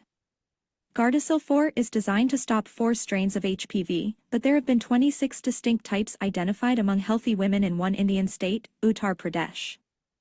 30% of cervical cancers are related to HPV strains not covered by the vaccine. According to Reddy, there is no systematic HPV genotype surveillance among the target population. That means the type of HPV vaccine the campaign decided to use is based on disease case data, not circulating field-level strain data. He also said there is no clear mechanism for adverse event reporting. There are no district-level measures cited for adverse event reporting, no paper-based reporting methods for offline areas, and no mandatory public disclosure of aggregated adverse event data. Absence of reporting is not safety, he wrote in his letter to the health minister. The campaign also ignores India's nutritional context, he said. India's 14-year-old girl population tends to have high rates of anemia and malnutrition, which could impact vaccine efficacy and adverse events, yet the campaign doesn't require any nutritional or immunological screening before vaccination. The women who die from cervical cancer in India are typically between 30 and 49 years old, he said. Yet screening rates among this age group are only 1.9% to 2.2%. Universal screening using low-cost, available technology would save more lives, sooner, at lower cost, he wrote. He told the Defender that corporate and commercial interests drive the government's investment in vaccination over screening. Priorities of government on public health are redefined to suit the program of one single multinational foundation, which finds India is an ideal ground for experimenting its global agenda of profiting from vaccination. 7 deaths, India's troubled HPV vaccine clinical trial history. In his letter, Reddy also raised concerns about informed consent. Okay, let me The just pause a HPV minute. Now, he is raising a lot of important points here, and I hope you are getting them. Because here, for example, he showed that not because you have low reporting or hardly any reporting of adverse reactions to the vaccine doesn't mean they aren't happening. In St. Vincent and the Grenadines, for example, we were at great pains to find out if there was actually a kind of VAERS or vaccine adverse event reporting system here during COVID, because we kept asking and you really couldn't find any until eventually the Ministry of Health mentioned something about sending in reports to the WHO. But there was no place you could go as a regular citizen, like online, as how you could go and look at VAERS or look at Vigilance or look at the UK Yellow Card Scheme. There was no place online where we could go to see what people are saying about their experiences having taken the COVID vaccine in terms of adverse reactions. And in fact, the chief medical officer downplayed it, gave the impression that everything was okay. People just had a little soreness at the injection site or a little headache. You know, tell them to take some paracetamol before they take the shot, so that by the time they take the shot, the paracetamol would kick in to deal with any pain and things like that. And he's making the point, and it's true, because some might say, but how come we haven't heard about girls who are sick and things like that in St. Vincent? You don't know? Who are they going to report it to? Who's taking those reports? Who's interested in hearing those reports?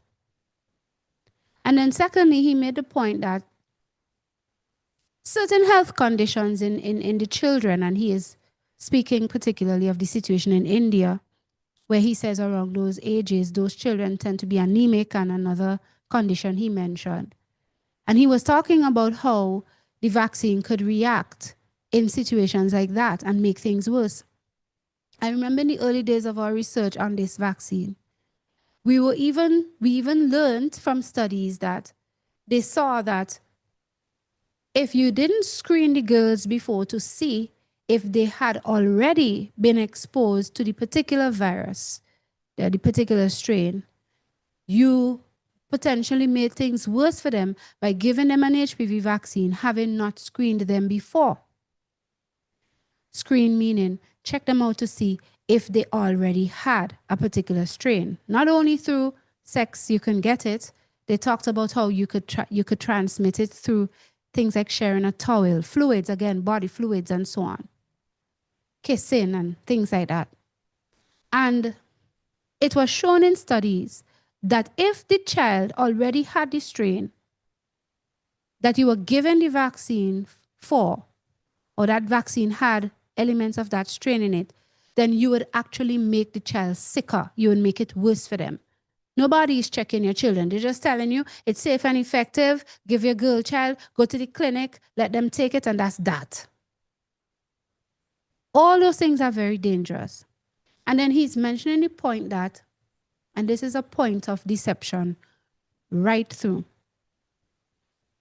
When you hear them say safe and effective in stopping cervical cancer, many times what happens is that they encourage girls, or they encourage women too, yes, still go and do your pap smear, still do your pap smear, even though they're telling them to take the vaccine. Now they know, the authorities know, that the pap smears, or the what they call screening to see if you have any precancerous lesions, that would help you to discover any precancerous lesions early, and then you're able to treat those early.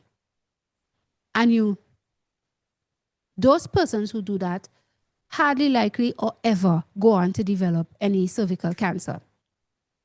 So because they know that the pap smear or the screening works, they will tell you take the vaccine, but still tell you, still go and do your pap smear, still go and do your pap smear. So that in the end, they use those statistics and they conclude that it is the vaccine that stopped the cancer in the women, when in truth and in fact, it was regular screening, whether it is yearly or twice yearly, that caused the women to discover any pre or early cancerous lesions, and it was dealt with, and that stopped them from going on to get cervical cancer. They would use that deception. Okay, that is what they would do. That's why they would tell them, still do their pap smears. Why are you telling them that for? You already told them the HPV vaccine will stop them from getting the cancer. Of course, the danger there too is that those who listen to them and believe that it will stop them from getting the cancer, and therefore they don't need to go and do any pap smears anymore, those persons now are at risk of actually getting precancerous lesions, them becoming worse because they were not discovered because they didn't go and do the screening of the pap smears, but they were depending on the deception that the vaccine could stop them from getting the cancer, and then they end up with the cancer because the very vaccine gives you cancer. So it is wickedness, wickedness, wickedness all around. You hear me? Let's continue. Vaccine programs' informed consent materials are available only in Hindi and English, but India has 22 officially recognized regional languages. That variation requires local language materials developed with community participation, not centrally designed PDFs adapted by overstretched state machinery. Informed consent has long been at the center of concerns over HPV vaccination in India. In 2013, the Parliamentary Standing Committee on Health published a damning report on the Gates-backed HPV demonstration project that PATH began implementing in 2006.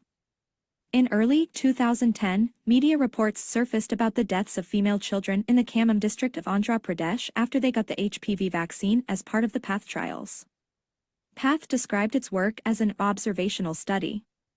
But the Parliamentary Committee and independent experts concluded it was effectively a clinical trial, since it involved invasive pharmaceutical interventions on human subjects, and thus should have followed all clinical trial regulations. The committee concluded PATH used this misleading label to avoid regulatory scrutiny, with the commercial goal of getting the HPV vaccine included in India's universal immunization program.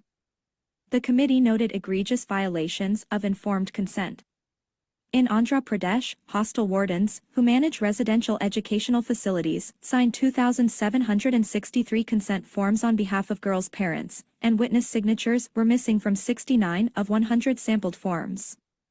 In some cases, the date of vaccination preceded the date of consent, suggesting forms were filled retroactively.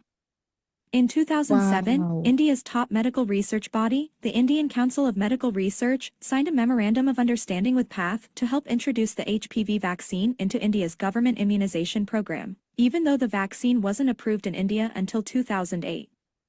7 people died during the trial. The committee that first investigated the scandal dismissed all of them as unrelated to the vaccine, citing causes like suicide, accidental drowning, and viral infections. But the Parliamentary Committee found these dismissals to be cursory and inadequately investigated. The committee also found that the Drugs Controller General of India, a position similar to the Commissioner of the U.S. Food and Drug Administration, initially recognized the project as a clinical trial requiring regulation, yet he became a silent spectator, as his agency's own rules were violated. The committee found the Drugs Controller's approvals of the clinical trials and import licenses to be irregular. PATH used the logo and infrastructure of the National Rural Health Mission, a government program, to lend false official credibility to what was a privately run trial, according to the report. It used government funds and personnel without authorization. PATH had operated in India since 1999 without obtaining the mandatory approvals from the Ministry of External Affairs or the Ministry of Home Affairs, obtaining only backdated and partial clearances years later, the committee found. Okay, right. So, I see your comments. Thank you very much for all your comments, right? This is the reality around the world now. Look at this here. Just look at this picture. We saw that 14-year-old in India in 2026 who is, sorry, who is like dead. Unfortunately, the prognosis isn't good at all. 10% survival. But there are actually girls who have been killed. Look at this headline here. Mothers of 2 girls who died after Gardasil HPV vaccine sue Merck. Merck is the company that makes Gardasil. Then you have GlaxoSmithKline in England who makes Cervarix, another HPV vaccine. These 2 children here that you are seeing, these 2 little girls, Sydney Figueroa and Isabella Zugi, they were killed by Gardasil. We're told the mothers of 10-year-old Isabella Zugi and 14-year-old Sydney Figueroa filed wrongful death lawsuits against Merck, alleging the company knowingly failed to warn the public and medical providers about the risk of injury or death from its Gardasil human papillomavirus vaccine. This was in 2024, they filed death lawsuits against Merck. You could imagine, we're saying to you, your girl children can die from taking these HPV vaccines. We have scientists, pathologists whom we met who looked at the body after and saw evidence of the HPV strain that was in the vaccine in the body of the child. Professor Dr. Sinhan Lee, for example. In this case, we have the mother of one of the girls just speaking briefly about her experience. We are warning you and we are begging you to take heed. Do not give your children this HPV vaccine.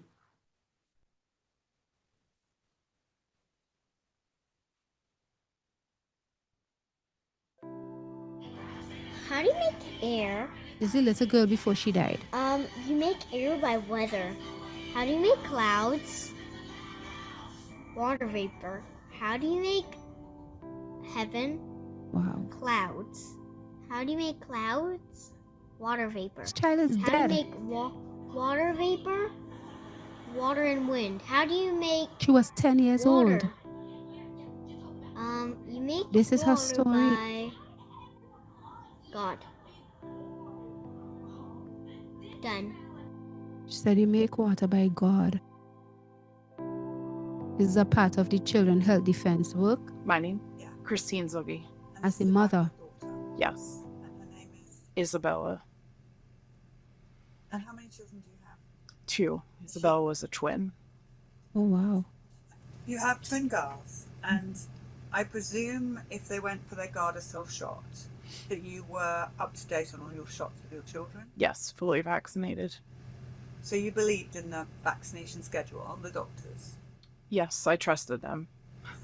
And what made you get them that Gardasil shot? What did they say to you? Hey, to prevent cervical cancer in the future, we have Gardasil 9 out. This is something that everyone should get, boys and girls. You know, it's a way to prevent cervical cancer. And if you do it now, you only have to get 2 shots. Whereas if you wait, you're going to have to do 3. I trusted that if it is out there, we're being told it's to prevent cervical cancer. I trusted that it works. And it's something, you know, relatively new and invented that comes out there. We just lived through COVID. Hey, we have this COVID vaccine that will prevent, you know, you from dying. And if cervical cancer can kill, I'm going to do anything I can to protect my children. It was within about 20 days, Isabella started having headaches, which she didn't really have a history of headaches. But they would only last, you know, a day or so here and there. She would complain about them. And then there were what we thought was, you know, just a typical virus. She's in 5th grade. She's going to school. There's a lot of sick kids around. And it'd be on and off. She would heal. You know, I would take her to the pediatrician, of course, every time she wasn't feeling well. And within a couple days, she'd be okay. She'd go back to school. We thought she was okay. And then mid-October, she had what we thought was a pretty nasty virus, more like a flu. Extreme fatigue, headaches, fever that went up and down a bit. She stayed home from school Monday, Tuesday, Wednesday. I believe it was Thursday, went back to school, and then wound up throwing up at school. Said she had a headache and came home. The following day, the rest of the day, she actually seemed okay. Thought maybe it was the end of it and we're turning the corner, and we were scheduled to go up to Pennsylvania to visit family and friends. It was actually a surprise for them to go trick-or-treating with their friends up there. It was Friday morning, woke her up, everything was fine. Get in the car, you know, just like siblings will do, they're arguing the whole way there. Everything's completely normal. Surprises our old neighbors, because we used to live in Pennsylvania, and had a great time. Saturday, she wasn't feeling good, still a little fatigued, and was complaining about a headache. Still playing with her friends, but took some time to just be by herself, which is not like her. She was always fully involved with her friends, playing, making videos, playing Roblox, whatever, you know, making YouTube videos. So the next day on Sunday, when she woke up, she's like, I still have a headache, Mom. So he said, you know what, we're going to urgent care.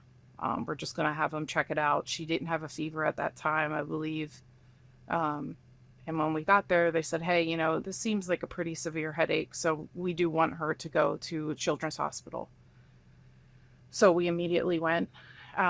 They did not seem all that concerned. It seemed like, okay, she's got a pretty big headache. Does anyone in the family have migraines? And her father does suffer from migraines. So they treated her for that, monitored her for a little over an hour, and she was like a new kid. I have a picture of her with a thumbs up sitting there. We thought everything was fine. Went back to the friend's house, she went out for ice cream. She had her chicken nuggets. She was playing, making videos. And then that night, I actually, since we were sleeping at a friend's house, she was sharing a bed with me. And sometime early in the morning, she was just complaining and said, I can't sleep. And I thought maybe that was a side effect from the medication they gave her for the migraines. And I turned over to her, and she was swinging her arm, laying in bed, but like swinging her arm up in a very odd motion. And I said, Isabella, what are you doing? And she's like, I just have so much energy. And she's like, I'm going to go to the bathroom. I said, okay. And she got up, and I just heard her crash. She fell forward off of the toilet. And when I got to her, she was fully covered in sweat, and she could not get herself up. He started yelling for help. The neighbor came in. We got her back sitting up on the toilet, immediately called. I have instant access to Teladoc on my phone and got a doctor on. They said either call 911 or get to the hospital closest to you, whatever you think is faster, which would be driving where we were located. So she could not walk on her own from that moment on. I had to pretty much carry her down the steps because her legs weren't working. Rushed her in there with a wheelchair, and they did immediately take her back. And that was Halloween morning. And while we're there, you know, she was laughing and joking about taking pain medication. They were giving her like liquid Tylenol because she had a headache. And then she just seemed tired, would go in and out of sleep, and then she ripped her clothes off, screaming personality change, drastic personality change. Couldn't comprehend what she was saying. They did a spinal tap. They wound up doing 2 spinal taps the entire time, but ultimately she was transferred to a different hospital, same network, just a different location with a NICU or PICU, pediatric intensive care unit. And she was admitted. And Halloween of last year is the last time she spoke. And then within 48 hours, she was on a ventilator. It's an excruciating pain, but ultimately encephalitis, brain death. November 5th. Just trusted that I was doing the right thing, trying to protect my girls. How is her twin doing? She's getting by, but she lost her built-in best friend. She loved being a twin. They argue like any other sibling, of course, so there's good days and bad days. But she tries to be strong.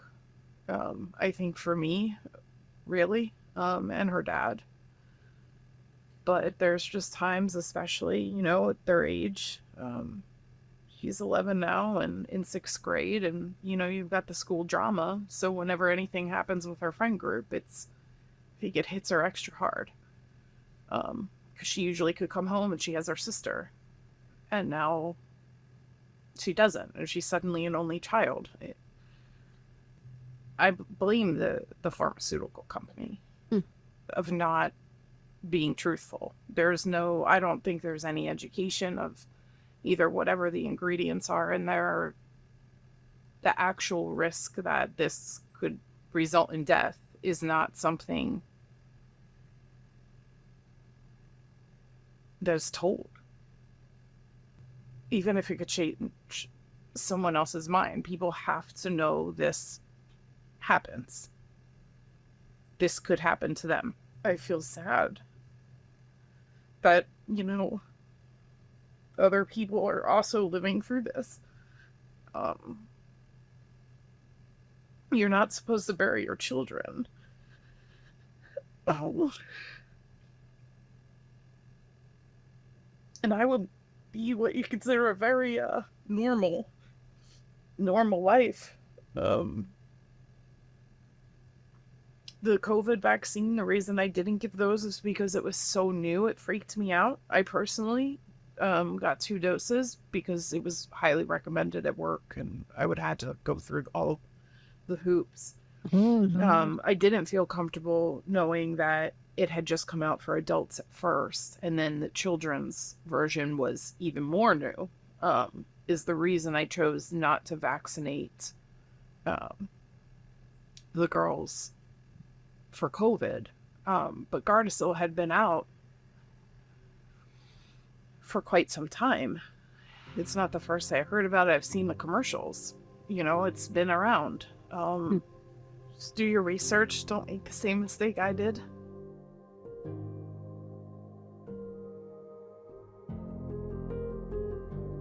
We would hope that when people see these things, that they will take note and don't take the risk. This is what we would hope, but these are the living realities of these people. And as I told you, this mother and another one, they are suing Merck, the company that made the Gardasil. They have filed wrongful death lawsuits against the company. Where will they get through? Will they get justice? And what will justice be anyway? Their children are dead. So you be warned, okay? You be warned by God's grace. This is why we bring this information to you.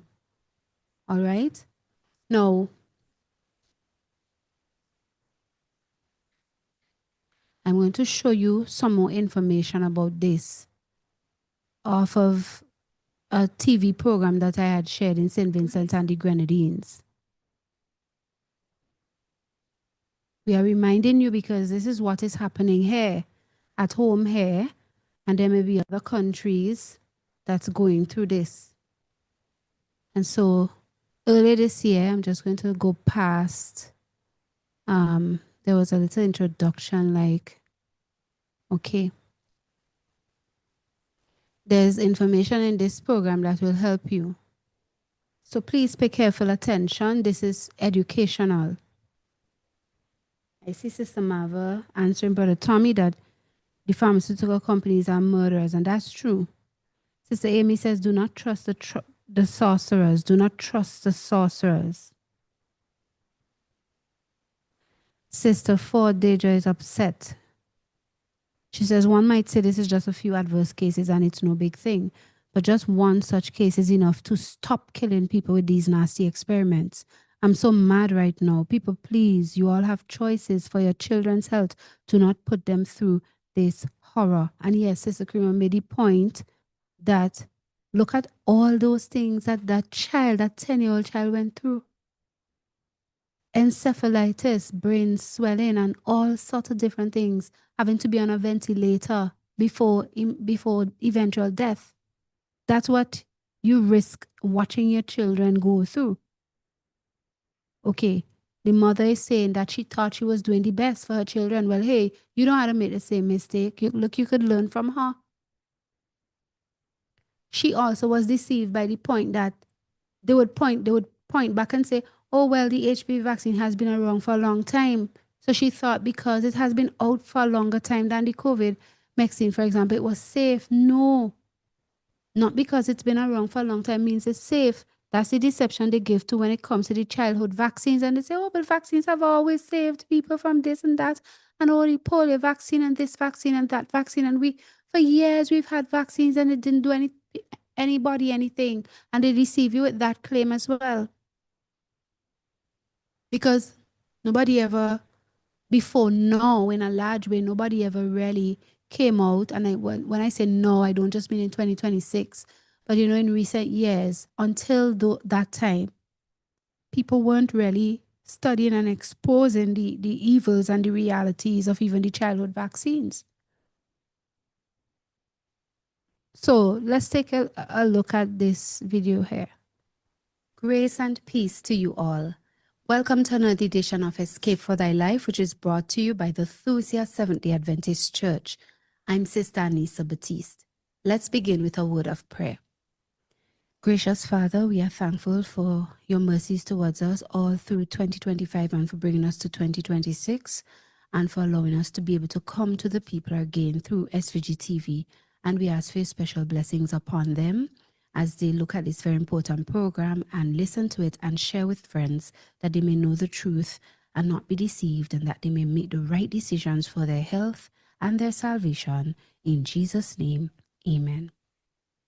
And now, my dear people, I'm Sister Anissa Batiste for Thusia SD Church, and we are grateful to God for having given us another opportunity to come to you. We want to say a blessed, holy, sin-free 2026 to you all.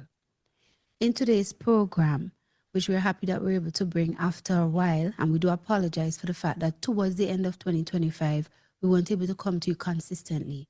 It was as a result of many different things, including different changes related to programming during the whole election period. But we're thankful that we can come to you once again. In this evening's program, I want to share with you some short videos that I did recently to educate and warn you against giving your children the HPV vaccine. I want to emphasize this. Now, we are very grateful to God that He has removed the tyrant of the Ralph Gonsalves administration. Why are we grateful? Because we told you that they were terribly wrong against the rights of God and against the rights of the people with that COVID-19 vaccine mandate that hurt so many people. And that vaccine that hurt so many lives because people died from it. We have personal experiences where our own family members died. And we know that God punished him because He saw that he was not listening to counsel to stop persecuting the liberty of conscience right of God's people in the land and of the people generally. While this has happened and God has been true because the wicked has not gone unpunished, we want to warn you, because as new government is in place, there are things that we have to still tell you which are wrong. For example, the continuing of the policy to push HPV vaccine upon our children. Now, I produced these videos originally for TikTok, but I want you to take a look at them because they're so very important. In the first video, I want you to understand that the claim about the HPV vaccine, or the vaccine that they say will deal with the human papillomavirus and therefore stop cervical cancer, or cervical cancer as we know it, the claim is not true. Take a look at this very important video educating you. The Ministry of Health, under the government of St. Vincent and the Grenadines, past and present, has been promoting something called the HPV vaccine for women, girls and boys in particular, 15 years of age. This human papilloma virus vaccine is being said by the Ministry of Health to be a part of the elimination of cervical cancer program. Take a look at this video from Dr. Damaris Batiste on behalf of the Ministry of Health talking about it. Good day, everyone. I'm Dr. Damaris Batiste Sylvester, GYN oncologist at Milton Cato Memorial Hospital.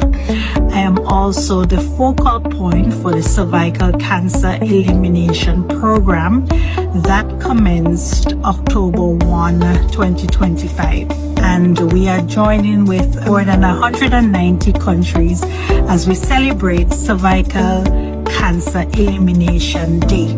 There was a global call for countries to join with WHO in eliminating cervical cancer by the year 2030. St. Vincent and the Grenadines answered that call, and we are currently in the pilot phase of the cervical cancer elimination program. This program focuses on having 90% of our boys and girls vaccinated by ages 15, 70% of the women between the ages of 30 to 59 screened for HPV, and having 90% of our women with precancerous or pre-invasive disease treated. To eliminate cervical cancer in St. Vincent and the Grenadines, we are aiming to have 4 or less new cases per 50,000 women. That is our goal for the year, or by the year 2030. Notice the major claim that it will stop cervical cancer. Who is behind it? The World Health Organization and PAHO, the Pan American Health Organization, encouraging our ministries of health to give young girls and boys this vaccine. Notice this, that they want 90% of our 15-year-old girls and boys to take this vaccine as a part of their cervical cancer elimination program, and that their agenda is to see this happen by 2030. Now, my dear people, the major question is, are these claims true that the HPV vaccine could actually eliminate cervical cancer? To you, no, they don't know. They don't know that it can do this, because when you look at the time that the HPV vaccine was introduced onto the market and the ages that they give the vaccine to girls and the time that girls will develop cervical cancer if they get cervical cancer, it is too far down the road for them to determine that the vaccine has stopped the cancer. In fact, it has never been proven. A girl gets HPV vaccine at 12, 13, even 9 in America. And if you give her at 15 now, she would have to wait until she's average 50 years old. And even if you say, well, she can get it earlier in her 40s, or she can get it earlier in her 30s, that's an additional 15 years, an additional 20 years on top of the age 15, an additional even 30 years before you can know if she went on to get cervical cancer, and if the HPV vaccine she got at age 15 had actually stopped her from getting that. And in the trials that they did, they could never prove this, because they did not follow the trial participants for as much as 40 years later, 35 years later, to the ages of 12 and so on, that they tested when they did it. 11, 12-year-old girls. So it is impossible to know. It has never been proven. But furthermore, look at this story of Erin Crawford, who was interviewed by Ty Bollinger in his Truth About Vaccine series a few years ago, where she tells her story of how, one, she took the Gardasil HPV vaccine with the hope she wouldn't get cervical cancer. And not only did she come down with the cervical cancer, she also got an HPV infection, which she did not have because she had screened before and she was negative. She did not have at the time of taking the vaccine. Take a look. Now, back to the Gardasil vaccine. On May 18th, 2016, the FDA held a meeting of the Vaccines and Related Biological Products Advisory Committee. That's a mouthful, the VRBPAC. I found the summary document on FDA.gov, and on page 13, I discovered some important data. The Gardasil vaccine actually appears to increase cancer risk by 44.6% in people who are already carriers of the same HPV strains, which is 16 and 18, used in the vaccine. In other words, it appears that if the vaccine is given to a young woman who already carries HPV in a harmless state, it may activate the infection and directly cause precancerous lesions to appear. That's right. The vaccine, in other words, may accelerate the development of cancer. This is exactly what happened to Erin Crawford. So Erin, share with us, if you could, a little bit about your experience when you were at the University of Louisville. Yeah. I worked in the student health center, and they approached me and said, hey, there's this new this vaccine that prevents cancer, and it'll stop you from getting cervical cancer. Would you like that? And as someone who had just buried 3 family members in about the year and a half prior to that from cancer, I said, sure, right. Whatever it takes. And so I got it from my desk and followed the nurse into the exam room and got a shot and went back to work for the rest of the day, and I think probably some classes in through there, and went back to my dorm that night, went to bed, woke up in the middle of the night that night vomiting. And that continued for a few days, and then extreme fatigue, muscle pain. My limbs felt like they weighed 1,000,000 pounds, and then they were too heavy to move, and it was just, I couldn't get out of bed. And then I had tonsillitis out of nowhere. I'd never had tonsillitis before, which is where my tonsils swelled up and closed my airway shut. I had to go to the hospital, and I think I was given a steroid injection and some antibiotics and all of this stuff, and then a couple weeks later it happened again. Okay. And the vomiting and the tiredness and the fatigue, it just never stopped after that point. So, and then this was immediately after the it was within about 12 hours. Okay. Yeah. So it didn't stop, it continued. It continued. When you went to the physicians, what did they tell you? What was causing this? Just some virus. You've just got some virus, Okay. No connection to the fact that I just had some viruses injected into me. Did you let them know that you'd just been injected with the vaccine? They asked if there anything different and I said, no, well, I got this shot. Oh, that's not it. That's not it. Okay. Yeah. They just kind of blew it off. Completely blew it off. And then about 6 months later, my menstrual cycle completely stopped, and I knew I wasn't pregnant. And so I went for some tests, and I found out that I had neuroendocrine carcinoma of the cervix, stage 3, so stage 3 cervical cancer. Stage 3 and that's the disease that the vaccine's supposed to prevent. That's the disease the vaccine is supposed to prevent. My tonsils would swell. I mean, you could see them out here. The lymph nodes up the back of my head were swollen. It looked like like some sort of dinosaur with bumps up the back of my head. Okay. So it definitely, whatever was going on was affecting my lymph system. Okay. And I just continued being sick. And finally, tonsillitis at one point got so bad, I went crying. I mean, I was just a mess. And in the emergency room, and they brought in a ear, nose, throat doctor, and he took one look and he said, these need to be removed now. And I ended up having an emergency tonsillectomy, which I did at that time request that the tonsils be saved. Saved and sent to a pathologist, which is where they tested positive for the 3 strains of HPV that are in Gardasil. When I had the last part of my cervix removed, I saved that just like I did with my tonsils and had it tested, and it tested positive for HPV 16 and 18, which I had actually tested negative to prior to getting the vaccine. Wow. And HPV 16 and 18 are in the vaccine. So the vaccine gave. So I don't know how you can deny you got that. that except through the vaccine. Right. See that? Yeah. See, this is evidence here. This is proof. She literally took samples from her tonsils and her cervix where she got cancer in, and they tested it and they found the very strains of the HPV, because there are different strains of the virus. They found the very strains of the HPV in her tissue from her tonsils and her cervix.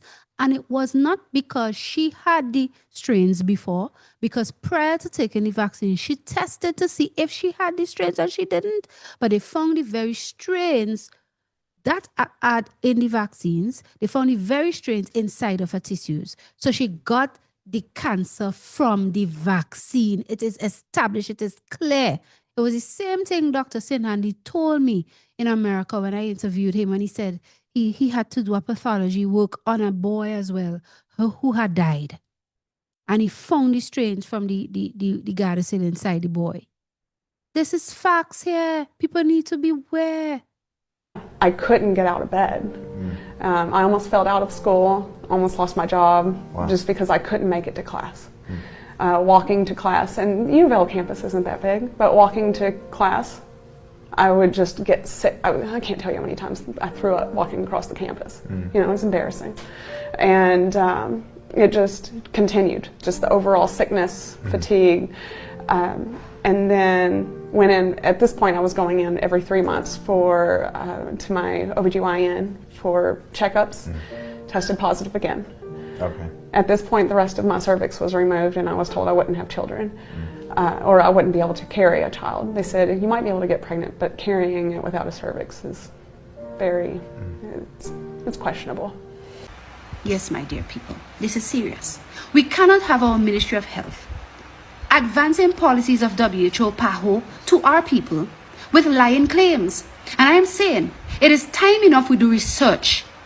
It is time enough we look at policies properly and educate ourselves and look at what's happening around the world and the experiences of different people in the world before we push these policies from these institutions upon our people. Remember what happened in COVID. We followed WHO, we followed CDC, we followed FDA, we followed PAHO and CAFA. And what did we get? A bunch of dead people in St. Vincent and Grenadines after taking COVID vaccines. A bunch of sick people in this country after taking COVID vaccines. Do not do it. The former government did it. We warned them in 2017, my church and I, we warned the government of Ralph Gonsalves. We sent a letter. I'll show you these things in my next programs. We sent them a letter. We sent them videos to show them the dangers of Gardasil and the other HPV vaccine is Cervarix. We did TV and radio programs. We spoke to people. We educated persons. And I think by and large their program was not very successful. But now in 2025, they're back with it. And it is a policy direction that the new government has inherited from the old one. And I'm appealing to you all, take a look at this policy and put a stop to it. Because when you do the research that we have done, you will find too that this thing is deadly. And also, it's a lie. It cannot eliminate cervical cancer in our children, in our girls, in our women. Please don't give it to them. It works damage instead, as we saw from Erin Crawford's story, and there are many more stories that I'll be sure to bring to you. God wants you to prosper and be in health as your soul prospers, and he tells you don't even put your trust in man nor your confidence in princes, but trust in God. Do your own research. Check out what I'm telling you about, and you will see. And may the good Lord continue to bless you and help you to make the right decisions for your health, praising God who created your body and created the children's bodies and whose temple they are. Amen. Yes, my dear people, did you see that? Now, if you haven't called a friend as yet and told them to tune in, you need to. In the next video, we want to look at the question, who really is behind the push of the HPV vaccine? We hear our governments telling us about it through the ministries of health. The past government did, the present government is doing it too. And they're telling us that PAHO and WHO told them to do it. But who really are these agencies and who's behind it? Bill Gates is one of them. And I want you to take a look at facts concerning his influence in history. It hasn't been good. Take a look. Let's take a look at this evil man behind it. We do have great vaccines coming along, like RSV. We've got the HPV vaccine that will protect a generation of girls from cervical cancer as we receive appropriate funding. We've got the HPV vaccine that will protect a generation of girls from cervical cancer. So we have to prioritize, and we have to get these tools to the people who need them most. We know that investing in global health institutions produces very measurable results. Bill Gates, did you hear him talk about bringing new vaccines, HPV? He has no good intention. Take a look at what he said during a TED Talk some time ago about using new vaccines as a part of a measure to cut down the world's population. First, we've got population. The world today has 6.8 billion people. That's headed up to about 9 billion. Now, if we do a really great job on new vaccines, healthcare, reproductive health services, we could lower that by perhaps 10 or 15%. Now, if we do a really great job on new vaccines, we could lower that by perhaps 10 or 15%. Did you hear that? So you say, well, what does he have to do with the HPV vaccine push in our countries? Look at this clip of Dr. David Martin explaining that Bill Gates is a major funder of the World Health Organization. And remember, our very own country told us it is PAHO through the WHO that announced the need to have 90% of the girls in our country and boys at age 15 vaccinated with HPV vaccine by 2030. There was a global call for countries to join with WHO in eliminating cervical cancer by the year 2030. St. Vincent and the Grenadines answered that call. So who's behind WHO and therefore PAHO and therefore the HPV vaccines? Bill Gates. Take a look. Fast forward to the Gates Foundation, which most people don't realize was an undisclosed settlement between the U.S. Department of Justice and the Gates convicted felony antitrust violations, right? This was not, there was an allegation Microsoft did bad things. This is they were convicted of antitrust crimes. Quite mysteriously, the Gates Foundation just shows up and instantaneously starts laundering money into, are you ready for this? The World Health Organization. If you look at the financial statements, beginning with the Gates Foundation, when it was established, you start seeing an anomaly. It used to be that UN-associated organizations, and specifically the World Health Organization, had two line items for most countries. The country, through an organization like the State Department or through a line item budget, would allocate money to the World Health Organization. And then there's the corporation for the same country, and there's another allocation coming from there. But with Wellcome Trust, Rockefeller Foundation, and Gates Foundation, and the minor players like the Bloomberg Foundation and a couple others now, but mostly the top three, suddenly we actually have the formation of what we called the Global Preparedness Monitoring Board. Well, who's sitting on that? Dr. Elias from the Gates Foundation, Anthony Fauci from NIAID, Jeremy Farr from the Wellcome Trust. I mean, this is a criminal conspiracy. And I'm not saying that from the standpoint of conspiracy theory. I'm saying that from the definition of what it means to be a criminal conspiracy. And so if you ask the question, which is a legitimate thing to do, was the FDA, was the CDC following orders from the WHO? The answer is asterisk, almost. But who were they really following orders from? And that's where you get into the nasty answer, which is the answer was that interlocking directorate, that violation of antitrust laws, that corporate machine, not health, not, we're out for the good of humanity. That corporate criminal conspiratorial organization that was guilty at the time of racketeering, was guilty at the time of interlocking directorates, all felonies, was guilty at the time of price fixing, another felony, which was guilty at the time of actually suppressing commercial alternatives, which is called market allocation, another felony. That criminal organization announced that it was going to take over the world, and they did. but we have to name the names. It wasn't just the World Health Organization. Name the Anybody names. thinks that Tedros is smart enough to pull this off is delusional. He's a puppet. And there's a giant stick up his ass, which is what's making his mouth move. But who's moving the stick for the puppet? And that is Wellcome, Gates, and Rockefeller. You heard that? By 2023, which is Look kind at of where the we are right screen. now, Gates, Rockefeller, Gates WHO, represents World 88% Government. of the donation to the World Health Organization from donor organizations and You agencies. heard that? Read the screen. By any definition, that's a controlling interest. So is it independent? No. Is it the World Health Organization nonprofit in Switzerland? No. This even violates Swiss law. Everything I'm saying is a violation of Swiss law.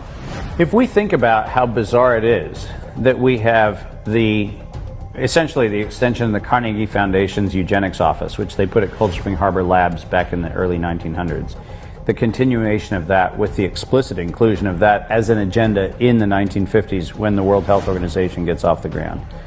The ongoing nature of Bill Gates getting up and talking about how there's too many people on the earth, and Bloomberg and others getting up and saying we need to figure out how to control populations. In 2011, when we had the Decade of the Vaccines publication come out of the Global Preparedness Monitoring Board, we had a very explicit statement that said that if we have vaccinations where we need them, we will actually see potentially as much as a 20% reduction in the population on Earth. Oh my God. Those are not allegations. Those are stated objectives. Do you know what happened when Bill Gates did trials in India using the HPV vaccines?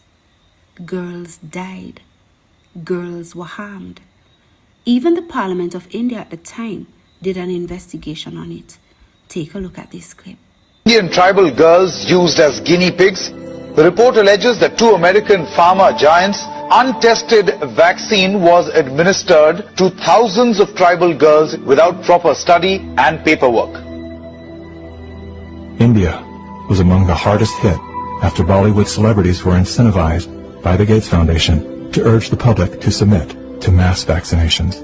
And they're doing it again in 2020. In 2009, tribal children were administered the HPV vaccine. Over 24,000 girls were told they were being given wellness shots, in many cases without the informed consent of a parent or guardian. The people that were administering these vaccines lied to the guardians of these girls and told the girls, oh, this is going to cure cancer, you're never going to have cancer. And these girls became severely injured. Some of them developed seizures, some of them developed cancer, and 7 girls died. 7 girls And died. there was no insurance, there was no assistance for them, and the Gates Foundation denied that it had been clinical trials. And it was so bad that the parliament in India created a task force, they studied it, and they kicked out the Gates Foundation. But India is a barbaric country. Things happen here in a very barbaric way. But I was surprised to find an American Gates from your organization country. operating in broad daylight, doing things in a very, very, let's say, Indian fashion. And so the route I took was that I want the whole procedure to be investigated. The Indian Parliament formed a committee, and it was to me a rather surprising move because you generally don't often have such a high-level inquiry into matters affecting poor people. And that was such an extraordinary report. I don't think Indian Parliament has ever come out with such a scathing report.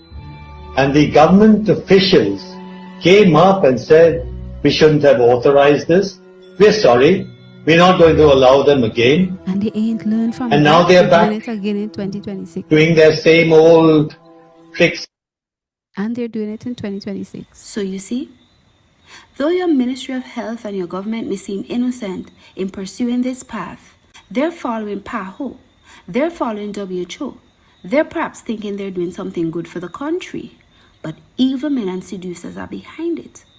Scripture tells us in Romans chapter 1 that when people do not want to retain the knowledge of God in their minds, they are given over to doing things that are not convenient. They become reprobate. And in verse 30, one of the things it lists that reprobate minds like Gates do is that they become inventors of evil things. such as the HPV vaccine. Don't give it to your girls. Do not give it to your boys. Women of Simmons and Grenades, please don't take it. Bill Gates is a eugenicist. He's about cutting down the world's population. He thinks he's God with God to determine who should live and who should die. I appeal to the government. Stop this program in St. Vincent and the Grenadines right now. Nothing good is behind the WHO and PAHO's push of HPV vaccine upon our people. Nothing and no one good, but evil men and seducers and inventors of evil things such as Bill Gates. My dear people, trust God. Refuse. Say no. Amen. That was Yes, 3 my months dear ago, viewers. and It it's may seem still innocent, pushing it. but it is This not. government And you ought still not to let pushing it. yourself be deceived. And what I call upon the current government to do is to do proper research and don't just follow what was there before, because you will have to give account to God for what you choose to do, even though it may not have started with you. And the final video I'd like you to take a look at is one that gives key educational health resources on this issue. I do not talk off the air. I have had the opportunity by God's grace to be exposed to education on this matter, and I have purchased books and I have sought to give myself a chance to be educated on them. I want you to take a look at this video where I highlight some of the texts that I have looked at and that I have in my library and that you can get too, to know the facts for yourselves and your families and not trust in man. Take a look. My heart is pained when I consider that the government of St. Vincent and the Grenadines, through its Ministry of Health, is pursuing continually an agenda to vaccinate girls and boys in our country with the HPV vaccine. Tonight I saw a memo, you will see it on your screen, a release from the Agency for Public Information coming out of an interview they had with a nurse, a staff nurse, Mofford, who reported on the fact that they would be offering the HPV vaccine to girls and boys through the clinics around the country, and that this vaccine would be offered to 9-year-olds to 14-year-olds, one dose, and I think above 14-year-old or 15 years above and above, 2 doses. The Ministry of Health of our country is going about this program in a lot of ignorance of the reality of this vaccine on the health and lives of young people around the world. These are some of the books in my library that I have had the opportunity to purchase and gain access to over the years studying this issue. Some of them I purchased during my attendance at an HPV vaccine education symposium held in 2019 in the state of Chicago in America, where I met many doctors, scientists, and families, parents and children who have been injured by the HPV vaccine, or parents who had children, and in one case at least, there was an actual young girl who gave a testimony of what happened to her. I want to just show you them and show you the names.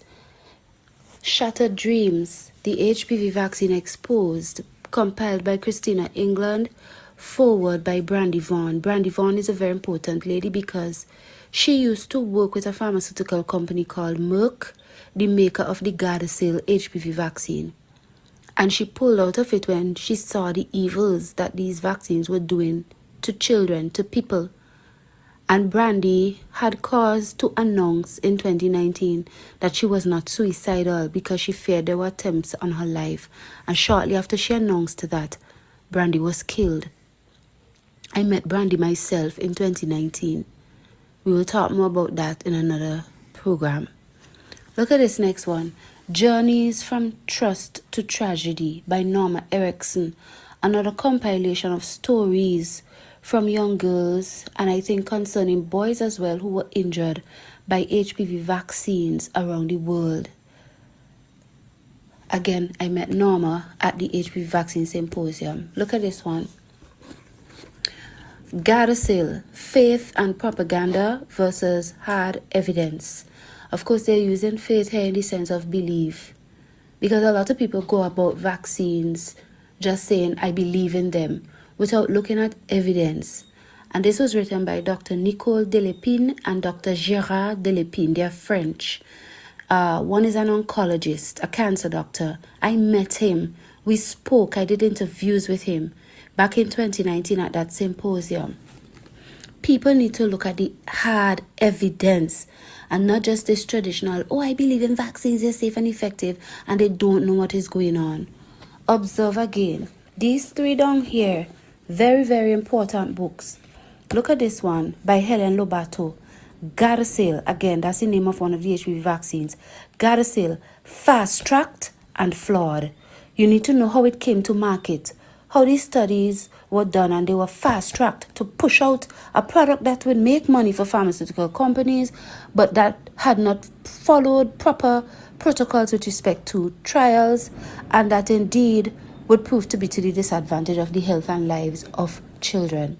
A vaccine to prevent cervical cancer, ?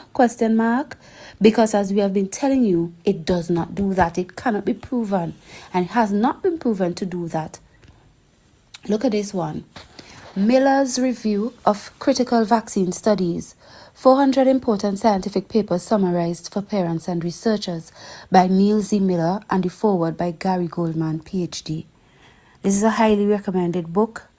It talks not just about HPV vaccine, but about several vaccines. And what I love about Miller's book is that he, you notice it says 400 important scientific papers. So what Miller does is he deals with different vaccines on the schedule, and he lists different studies which show the danger of the vaccines, okay? So that you as a parent could go in and you could look at these studies for yourself, check them out, whether it's about measles and MMR or HPV. There's a whole chapter on HPV. There it is, human papillomavirus, from page 127. Okay, if I could just give you an idea of what his layout is like. Human papillomavirus, okay? And then you'll get several pages of where he shows, look at this, clinical trials show no evidence that HPV vaccination can prevent cervical cancer. Serious adverse reactions are common. And then he will list the study in question and give you bullet points as a summary of what the study concluded. And he does that for each study. Look at this one. HPV vaccine studies are flawed, resulting in unreliable safety and efficacy data. Again, he lists the study, the name of the study, the year, etc., and bullet points of the summary of the study. And it goes on and on. The HPV vaccine may cause lupus and other serious autoimmune diseases.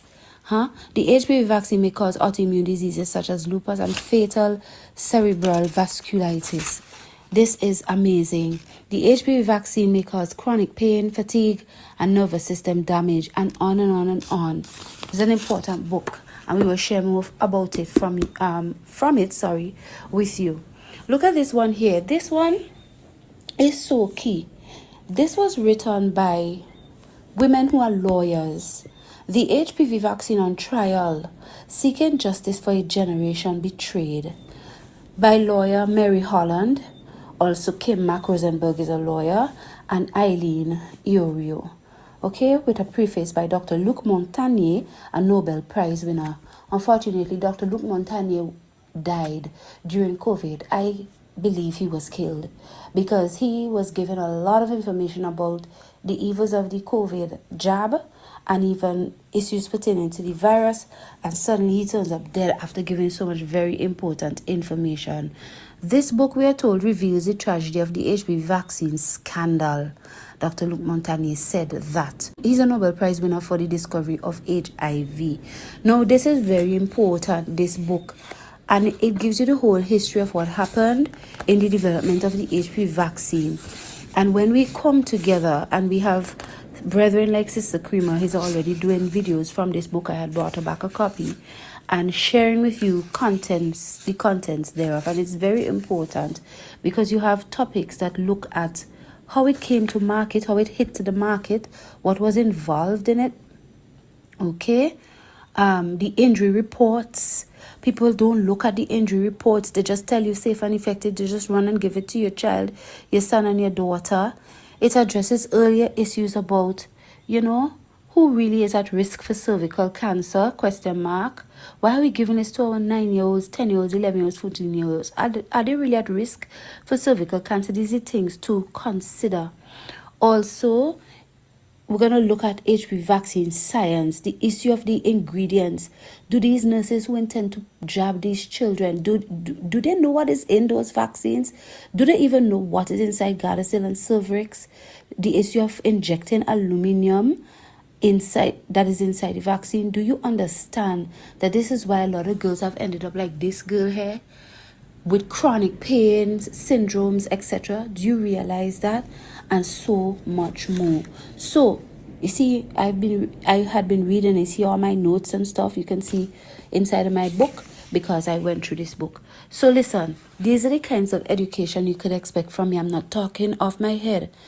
I've done research and I continue to do research. So stay tuned. I'm Anissa Batiste. We love you, and we say don't take the HPV vaccine. And you nurses, please research before you put yourself in trouble with people's children, putting an injection in them because the Ministry of Health and Power and WHO tells you to do so when you don't know the danger and you could come in for a lawsuit. Amen. Yes, so we've come to the end of our program, and I hope you've been edified. If you want a copy, just contact us. The number on your screen, locally, 528-1015. 528-1015.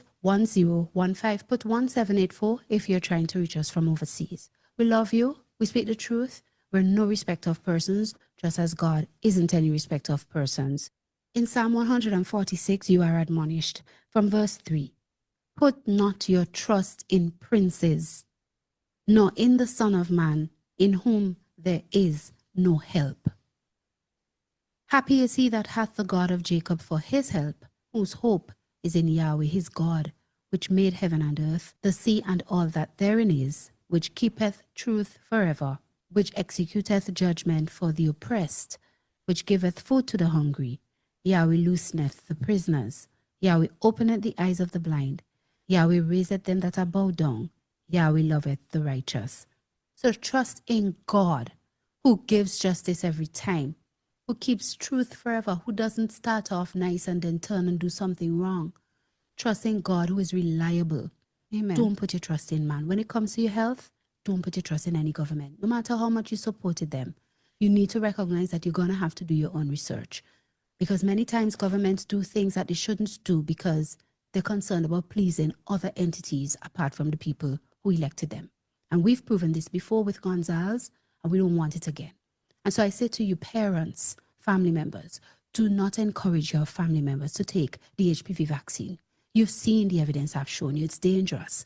And it is based upon the lying premise that it can stop cervical cancer. It cannot. They have no such proof. So hey, don't let your girls take them. Don't let your boys take them. The clinics, the nurses, we have nothing against them. We have nothing against the ministry and the minister. They may think they're doing the best thing, but it is not. And they're simply not aware. But they need to educate themselves and stop pushing and advocating what PAHO and WHO is saying, because they are blinded by the interest of Bill Gates, who gives them monies. So please, we love you. And thank you for watching, and we'll be with you again 2nd and 4th Saturday night of the month right here on SVG TV. Until next time, I'm Sister Anissa Batiste for Thusia Seventh-day Adventist Church. Amen. Bye. Amen. Right, so that was a compilation with a lot of information to educate on the evils of the HPV vaccine and to direct people to resources that they could use to educate themselves personally, to help themselves. And we hope that people would really take advantage of it. Come and seek us out. We will point you in the right direction because, pardon me, we do not want you to be hurt and to be damaged and to face death and to be deceived, to take these things into your body that would be sin against God and cause you to be lost. Okay? You can't be saved sinning against God by damaging your body. And you have a responsibility if today you hear his voice and if today you hear the warning to go and research and check for yourselves. And if today you see these examples of evils that have come upon persons because of taking this vaccine, you have a responsibility now to ensure that you follow what is right. Okay? So we talked quite a bit there about the HPV vaccines. I want to just give you some updated information about COVID. Okay? We have a few clips here to show you the damage that the COVID vaccine continues to have upon people. Sister Kathy is saying, amen, well documented and informed evidences about these killer vaccines. Amen. Right? And you could always get copies of whether it's the half hour or the little TikTok videos by themselves. I had posted them at the time if you want to share with persons to help them. And indeed, Sister Christina, God truly loves us and he heals us, even by giving us education on what we can do to help ourselves. And I'm seeing all your comments agreeing and saying amen and so on, okay? Amen. So COVID-19 vaccine, it continues to do great damage in people's lives. Let me show you one or two very, very short clips from Nicholas Holshaw, where he talks about the damage that it is doing continually. Take, for example, the issue of heart damage. Here's this first clip here. They're very short. So most of them are below 1 minute. I didn't get to put them together. But if you listen and watch, you will see and you will hear what Nicholas Holshaw shows about the damage that the COVID-19 vaccine is doing in people's health. Pay careful attention. Nobody should be taking any COVID-19 vaccine, no. 5 times boosted individuals, they find it for the first time. We think this is because actually the mRNA gets into the heart and your heart starts to produce spike protein. Oh my God. And these, you see these scarring spots on there. That's probably where the spike protein was produced. The body attacked it, inflamed it, and it got scarred. It scarred up, and that's what happens when it gets inflamed. And so it's an autoimmune response. And then they're left with this, and they get electrical conduction abnormalities in the heart, and that leads to these lethal arrhythmias, this ventricular tachycardia, and eventually sudden death. And so this is just proof in the cake that, you know, look in people's hearts. This is what it does. It's dangerous, it's cardiotoxic, and they've got to get off the market. That's right, that's right. So permanently damaged hearts with fatal microscars. This is what the COVID-19 vaccine is doing to people. And there are people literally who took it, who are experiencing these things. I remember Sister Loretta, I used to be with her. I used to, attend to her, and I knew intimately of her experiences. I would encourage her to write down at times and so on. And she was having those things. She was having heart issues. We believe that she used to be having mini heart attacks on several occasions based on the symptoms that she was having. She had the tachycardia, the fast beating of the heart every now and then and things like that. Look at this one. What about microclots?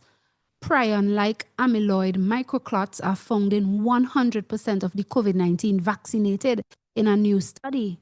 These anomalous structures accumulate into the massive white fibrous clots that are now being pulled from 20 to 40% of deceased individuals worldwide. Criminal charges are necessary, Nicholas Holshaw is saying. He is the epidemiologist at the McCullough Foundation. So you remember those white fibrous clots that different persons would show. What do you call them again? These people who do embalming and things like that. And they're pulling these things from dead bodies that took the COVID shots. And we're being told that the microclots are what turn into that, accumulate into the body and turn into that. And in a recent study, 100% of the persons studied who were vaccinated, obviously, they found these microclots in them. Listen to what Holshaw has to say here. 1 second. This study is highly disturbing. They found 100% of COVID-19 vaccinated individuals have these circulating anomalous amyloid microclots in their blood. This is misfolded fibrin that sticks to many biologically active materials circulating in the body, and it conglomerates into these irregular masses that block blood flow and cause all sorts of horrible issues. It's the exact same pathology that has been identified as being behind the long white fibrous clots being pulled out of corpses worldwide. Majority of embalmers now across the globe do now pull these white fibrous clots out of corpses, and this is what's behind them. This is very serious. These have to be pulled off of the market immediately. Oh my God. Horrible, horrible. That's why I could never believe the premise of St. Vincent and the Grenadines and the one in Barbados when they said they got 5 COVID shots. Their hearts would have been gone by now. Crazy people. In some case, we know that one of them was very sick to begin with. And you telling me he got 5 COVID shots? The untruths they tell. Untruths. Okay? Now I want to show you about cancer. Now, turbo cancer, what is being called turbo cancer, is so prevalent now. So prevalent, has been so prevalent now after taking COVID vaccine that a peer-reviewed study has now been done which has officially defined turbo cancer. You understand? Because it is a real thing. It is something being seen so much that it has become a new phenomenon in medicine, in the world. So we're told a peer-reviewed study has now formally defined COVID-19 induced turbo cancer, an unusually aggressive, rapidly progressing cancer following COVID-19 vaccination, marked by sudden relapse or new onset at an advanced stage. So it's aggressive, it comes on very quickly, rapidly after taking the vaccine, and progresses to stage 1, stage 2, stage 3, stage 4. Sometimes you just got diagnosed and it's within a week or a few days, it's already stage 4, you know, or you just got sick and it's already stage 4. And it's horrible. What a turbo cancer actually is. Turbo cancer is basically, just as it sounds, a cancer that is turbocharged. So usually these turbo cancers start at stage 1 and they rapidly progress to stage 3 or 4 within just a few months. And they're usually highly fatal and they're treatment resistant. And so you can just think of them, as turbocharged cancers that we did not see before 2021. Wow, we didn't see that before 2021. So there's a new thing inside the medical world. You understand? And because of the COVID-19 vaccine, there are people who have died because of it. Teachers, professionals in government, young people, young professionals, 30-something years old, right here in St. Vincent and the Grenadines. And it's some aggressive cancer. Sister Christina said, I have heard that the batches which numbers start with E are the worst. Okay? Wow, horrible. In terms of the COVID-19 vaccine as well, we learn that not only is it responsible for giving people turbo cancers, they have identified 17 different ways the shot could cause or causes cancers in people, and they have also identified the risk of 7 major cancers. These next 2 short clips here will tell you about those 2 things respectively. Okay, so here we go. We go to this one first and then afterwards the second one. Take a look.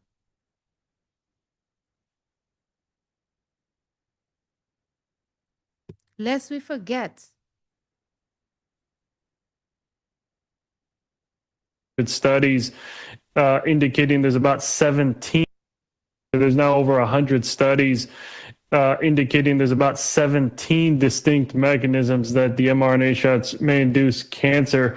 And that ranges from a wide variety of things, including hyperinflammation, immune dysregulation, and turning off tumor suppressor genes. Turbo cancer is a new phenomenon. It hasn't really occurred until after 2021. And so what it is a rapidly progressing malignancy or rapidly progressing cancer that usually goes goes from stage 1, like you'll have a single tumor, and then it rapidly progresses to stage 4 and spreads throughout the body within just a few months. And so that's why it's called a turbo cancer. It is turbocharged. And unfortunately, these are seen as treatment resistant as well. And they're seen in young individuals that you wouldn't usually see these cancers in. Exactly. Even young individuals, you wouldn't usually see these cancers. Next one. The COVID vaccine, actually now it's very disturbing. There's actually over 100 studies now that indicate there's 17 distinct mechanisms that the mRNA injections may induce cancer. In fact, 2 population studies just came out in the past year or so. 8.7 million people combined. They found the COVID shots increase your risk of 7 major cancers: bladder, breast, thyroid, colorectal, gastric cancer. All of these cancers were up. They compared vaccinated to unvaccinated. And so we're seeing these cancers. If you look here at the bottom, you see the different cancers, the 7 major ones, and the percentage of them in people who have taken the COVID shot. Prostate cancer, 69%, right? Breast, in excess of 54%. Bladder cancers, in excess of 62%. Colon cancers, in excess of 35%. Stomach cancers, in excess of 34%. Lung cancers, in excess of 53% or 50% plus. Thyroid cancers or cancers of the thyroid, 35+%. Okay, so people are coming down with a whole set of turbo cancers in different areas of their bodies after taking the COVID-19 vaccines, and these things are being proven. This is coming out of CDC data. This is coming out of studies that these agencies are aware of. So when they come, if they want to come with the next pandemic or they want to come with whatever and tell countries of the world through their government, you need to do this and you need to do that, please remember the very CDC and the FDA are aware of these things. And you don't feel beholden to them or anything like that, because they have known these things, they know these things, and in many cases they have hidden them, as some information is showing us. Okay, they have hidden the information from you. They cannot be trusted. They are evil. Cancers, we see CDC data over 100,000 excess cancer deaths in the United States since 2021, since the vaccines rolled out. So it's a very concerning situation. And that's based on the reports. What about those that weren't reported? You need to be armed with this kind of information so that when your government comes to you telling you this and that, you could put them in their places, telling you CDC says this and the FDA says that.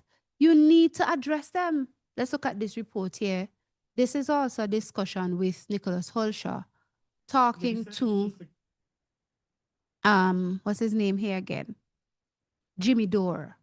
Okay, where you get a little more information about it in addition to those short clips. This is on the same issue, the rise in turbo cancers caused in persons who took the COVID-19 vaccine. See, the damage lingers. It continues. It's horrible.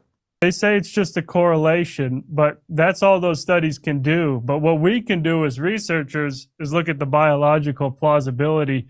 And there's hundreds of studies now looking at the biological plausibility. There's over 17 distinct mechanisms that the shots may induce cancer. Hey, we have special guests. Nicholas Hulsher is an epidemiologist and administrator at the McCullough Foundation who earned his master's in public health from the University of Michigan.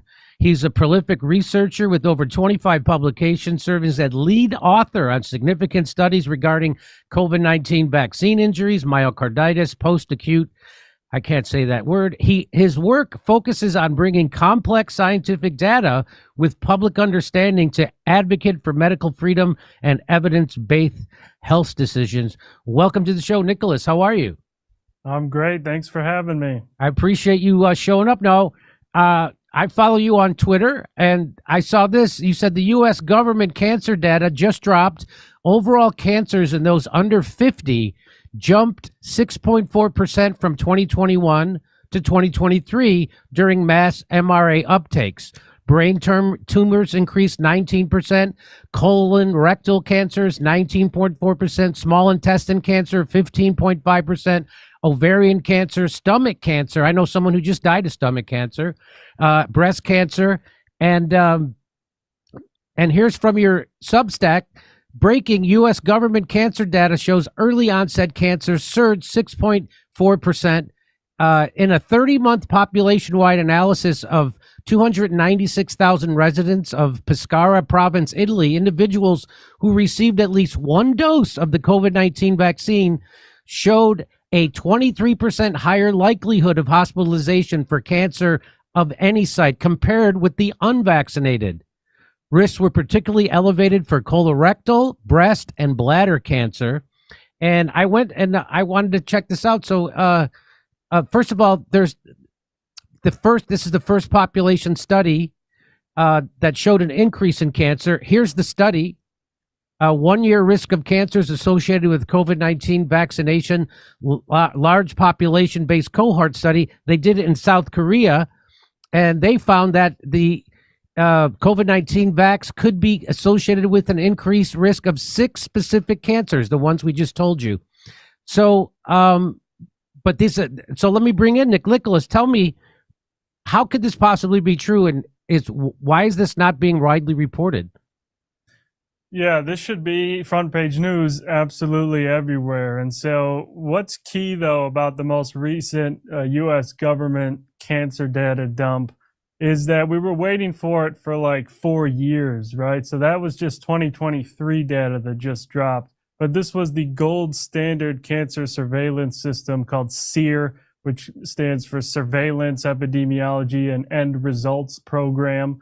And so that basically just gives the U.S. cancer incidence data. How many people, how many new cases of cancer, per year? And it's very worrisome. And what just dropped confirms what we've been worried about, for the past 5 years, that the mRNA injections were indeed inducing cancer. And so, yeah, it jumped in those under 50 years old from 2021 to 2023, 6.4% overall. And that's a pretty big jump. That's tens of thousands of extra cancer cases that should not be occurring in these age groups. And you laid it out earlier. Brain tumors were up 19% in those under 50 years old. Central nervous system tumors, breast cancer, stomach cancer, all these cancers were high, but the biggest one was colon cancer, 19% higher. And yeah, it's very worrisome, and it corroborates all 3 independent analyses, 3 of them, 2 of them in different countries. One was in Italy, like you just laid out there, with 300,000 people. They found the mRNA injections increased the risk of 3 distinct types of cancers and overall cancer hospitalizations by 23%. And then we had the study in South Korea with 8 million people and 8.4 million. And they found those increased risks of 6 major cancers comparing vaccinated to unvaccinated. And lastly, there was another analysis of different CDC data, CDC mortality data, and that he found 138,000 excess cancer deaths in the United States alone since 2021. So yeah, these injections appear to have induced a cancer epidemic. So now, is this just a correlation, or are they saying it's a causation in these studies? They say it's just a correlation, but that's all those studies can do. But what we can do as researchers is look at the biological plausibility. And there's hundreds of studies now looking at the biological plausibility. There's over 17 distinct mechanisms that the shots may induce cancer. 17. And one big one is, or 3 big ones are hyperinflammation, immune dysregulation, and actually genetic disruption. We found it turns off tumor suppressor genes P53 and BRCA. You hear that? Genetic damage, turning off tumor suppressing gene. So genes in you that God put in you that could suppress tumors, the COVID vaccine turns that off to make you get tumors or cancers. This is so satanic. acting against the very things your creator put in your body to protect you. It's demonic. You understand me? This is what the COVID-19 vaccine does. And let me tell you something. The information that these people doing these studies, thank God for them pursuing these studies and bringing to us is so important, because you see, they cannot come to our faces again with these things. We have to point to their very own agencies and what their own data is showing. You understand? And destroy their claims. They're acting against, this is so diabolical. That's the word I was looking for. Acting against your very creator's mechanisms to preserve you. Let me just play back that little piece there for you. Shots may induce cancer. 17. And one big one is, or three big ones are hyperinflammation, immune dysregulation, and actually genetic disruption. We found it turns off tumor suppressor genes P53 and BRCA. And in fact, and I just remembered something. You remember Brad Medina had showed us it is a teraxine gene therapy. Yes, which is really, that's it. That's what he's talking about there. The genetic disruption. And I had also showed you all over and over. I used to come and I used to read the insert for you that was available and show you that they would say in the inserts that they never studied for genotoxicity, and they never studied for carcinogenicity. And this was risky because you're telling me you did studies, but you didn't study to see if it could cause cancer. You didn't study to see if it could cause mutation of genes, but yet you're out there in your talking points, lying and telling people, oh, no, it won't cause cancer. Oh, no, it is conspiracy theories who say it will interfere with your genes. But they know why they didn't study it, because they know it was going to do that. And they couldn't come and tell you any results from any studies to say, oh, well, it doesn't cause cancer, etc. Liars and deceivers, wicked people. in fact, we published a paper finding it integrated into the genome of a stage 4 bladder cancer patient. That's right. This vaccine DNA plasmid was literally fused into her tumor DNA. And yeah, it's undeniable now. So so the mechanism is it, so I don't understand the mechanism. I know that the COVID vax would tell me if this is the correct way to say it, polluted with DNA that would contaminate your DNA, and then they're finding the spike protein inside cancer cells. Am I correct on those things? Oh, you're absolutely correct. His name was Professor Sano in Japan. He found vaccine spike protein inside breast cancer, metastatic breast cancer cells, in the nucleus of those cells, which probably means it was causing it. We know the spike protein itself appears to be carcinogenic based on all the laboratory studies. And you're right, the DNA is left over in the vials from the manufacturing process. It's supposed to be cleaned out, but it's not. Over 10 reports have found DNA contamination exceeding regulatory limits by like tens of thousands of percent. So that can get into the genome. And so that's not supposed to be in there, but you inject it in lipid nanoparticles, it gets in. And again, that's what our study showed. That DNA that's not supposed to be there got into this woman's chromosome 19, seemingly resulting in the stage 4 turbo bladder cancer. And so were they? You know what this reminds me of? I remember my brother got sick and died. He was a medical student and he got leukemia. And I remember the doctor, because I had to do a bone marrow transplant to try to help him. They said I was a perfect match, as the only sibling who was a perfect match. So I had to go to the United States and lay down my life literally for him. And I remember when I questioned the doctor, he was a Libyan doctor. He told me, as I had heard my brother say so too, because I couldn't understand how he got leukemia. 22 years old, young medical student in America. And the doctor said that it seemed to have been some chromosome abnormality in him when he was, get this, when he was in his mother's womb. Later, I came to learn that our parents were in those groupings when they were giving polio vaccines. Our parents got polio vaccines back in the, 1950s or 60s or something. And those polio vaccines had in SV40, which is a cancer-causing virus, simian virus, right? Causing cancer. And the kind that I recall reading, I think it was Brother Medina who was doing a presentation in church years ago in Trinidad. That's when it struck me that because I read about it and learned that it could be transferred from the mother. It's like you could have it in your body and you could give it to the fetus when you get pregnant. Why it happened to him and not to the rest of us beats me. But the point is, as I listen to Nicholas speaking and he's talking about the damage to the gene, you see what could happen to people. You see what could happen to even fetuses in the mother's womb, right? Also, I have to take into consideration that he would have been exposed to vaccines because of being a medical student and having to do medicals and different things. Although I'm not aware, to be honest, of any particular one that he took having to do medicals, going back and forth, traveling, going to school and things like that. But it's just horrible. They can give you things in the vaccine itself.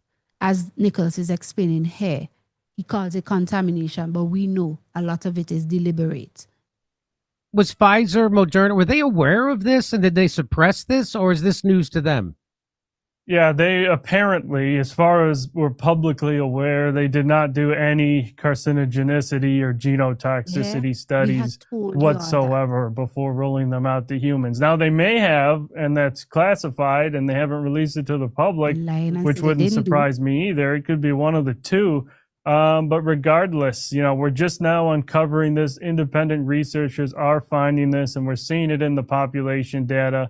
And, there's got to be some form of accountability here. We got to get these shots off of the market. We cannot be accelerating now our cancer rates. It's the second leading cause of death worldwide. Wow. You see that? From COVID-19. So we know that they lied, that Pfizer lied, because during a couple years ago, during a hearing at the European Parliament, they had an executive from Pfizer admit that they never even tested to see if the vaccine stopped transmission or contraction, even though they said it was 95% effective at doing those things. And of course, so we know that they, to me, it seems like, of course, they knew that. They didn't release that study. This is my theory. And then, of course, they're like, oh, no, the reason why the executive from Pfizer said they didn't do the studies was because they were moving at the speed of science. That's a made-up term, and you would think the speed of science would include a test to see if it actually does what they think it's going to do, right? Yeah, exactly. The speed of science with a novel gene therapy is, 10 to 15 years. It's not 6 months. That's right. And so, yeah, it was an absolute travesty. And, I agree. They probably did have these data, and they didn't release it. We know they manipulated the trial data. They did all sorts of illegal practices before emergency use authorization, all laid out in the Pfizer papers by Naomi Wolf.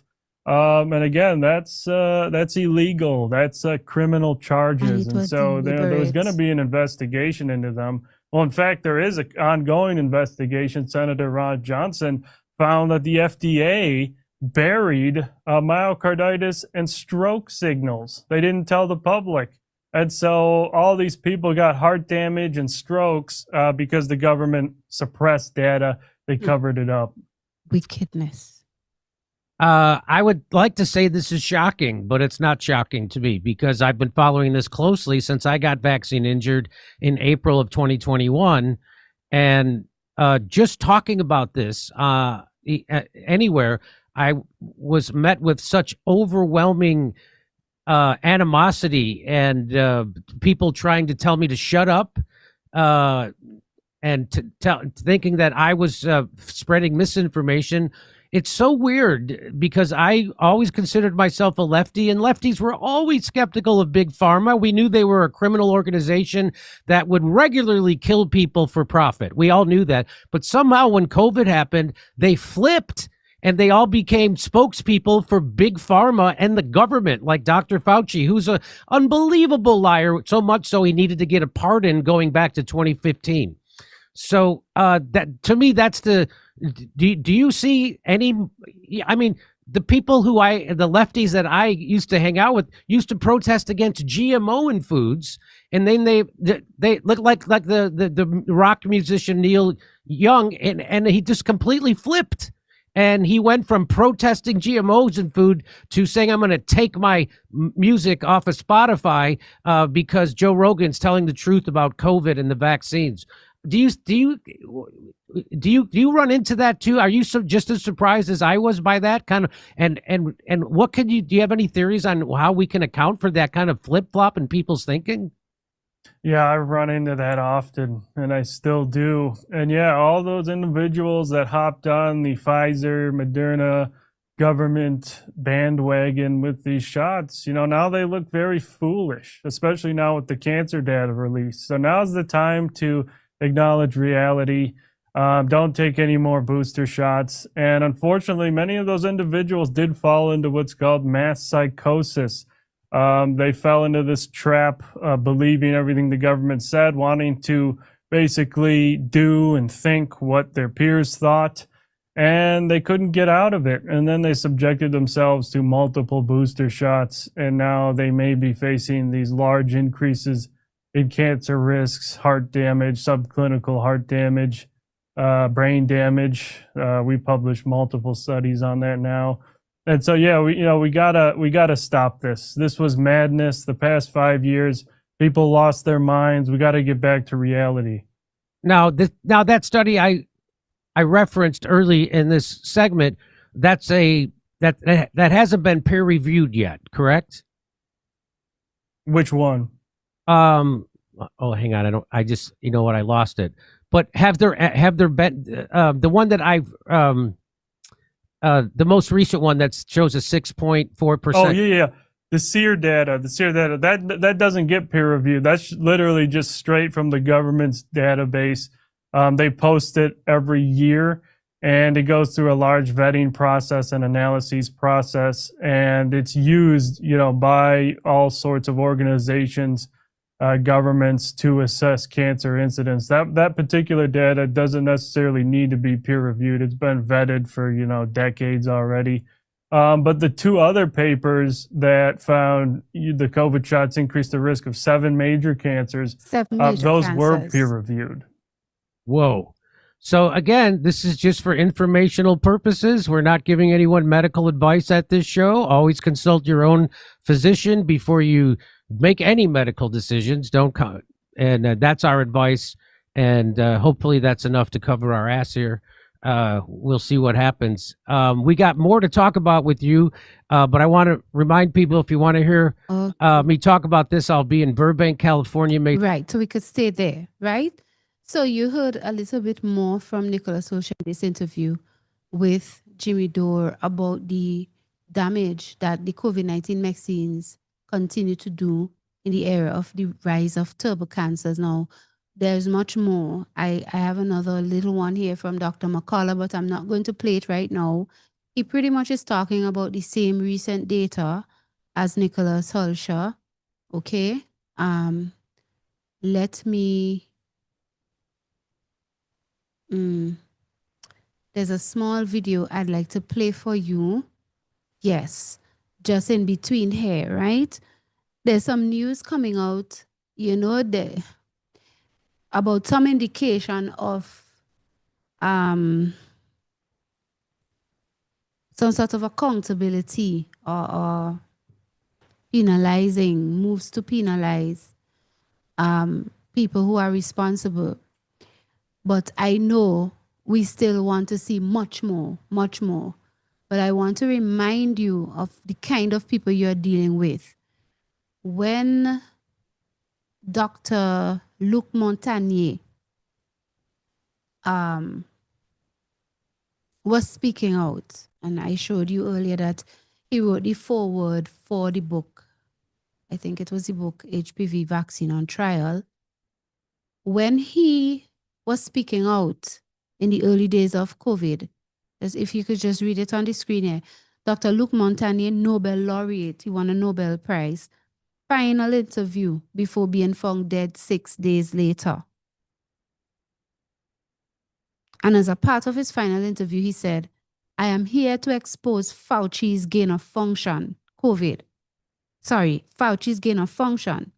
COVID was the job of a professional. It is not natural. Sequences like HIV have been added in order to make a vaccine. And we had showed this as well in the early days, what was found in that chimeric thing, you know? And the reason why I'm bringing this back at the front here, and you will have to read the screen, I'll try to help you, because he's speaking in French and the English is on the screen, is because one of the latest news is that one of the persons who worked along with Fauci has been indicted. We wish it was Fauci too. But let's take a look. People who were telling us all along that these people are crooks, they are criminals. They are Et vous êtes arrivé à certaines conclusions. Alors, have you reached any conclusions, he's asked. I will try my best. Let me see something. Let's see if I could reduce the volume a bit so that, right. And he starts to answer. We have come to the conclusion that indeed there was a manipulation done on this virus. What do you mean? Well, that apart, I'm not saying the total, but there's a pattern that is obviously the classic virus, and there is a model especially coming from bats. But on this model, someone added on top of that some sequences including HIV, the virus for AIDS. But when you say someone added, who added? He says, I don't know. It's not natural, it's not. Is that what you mean? He says, no, it's not natural. It was a job of a professional, a job of a molecular biologist. It's a very meticulous job. We can say of precision if you look at it, the sequences. For what purpose? He says, for what purpose? It's not clear. I'm exposing facts. My job here is to state the facts, that's all. I'm not accusing anyone. I don't know who did it, and I don't know why. The possibility may be that if they wanted to do, well, we don't know. They wanted to make a vaccine against AIDS. So they took little sequences of the virus and inserted them in the larger sequence of the coronavirus. So I'm not sure to understand everything you're saying. That is to say, in this virus, there's a component of HIV. Voilà, c'est ça. That's it. The genetic material of the virus is a long ribbon of RNA. It's like DNA, but it's RNA. And in that long ribbon, at some place, someone has inserted small sequence of HIV, and those sequences are small, but are not that small so that they mean nothing. They have the possibility to modify, for example, what are called, I missed that piece there. They have the possibility to modify, for example, what is called antigenic sites. Meaning, if you want to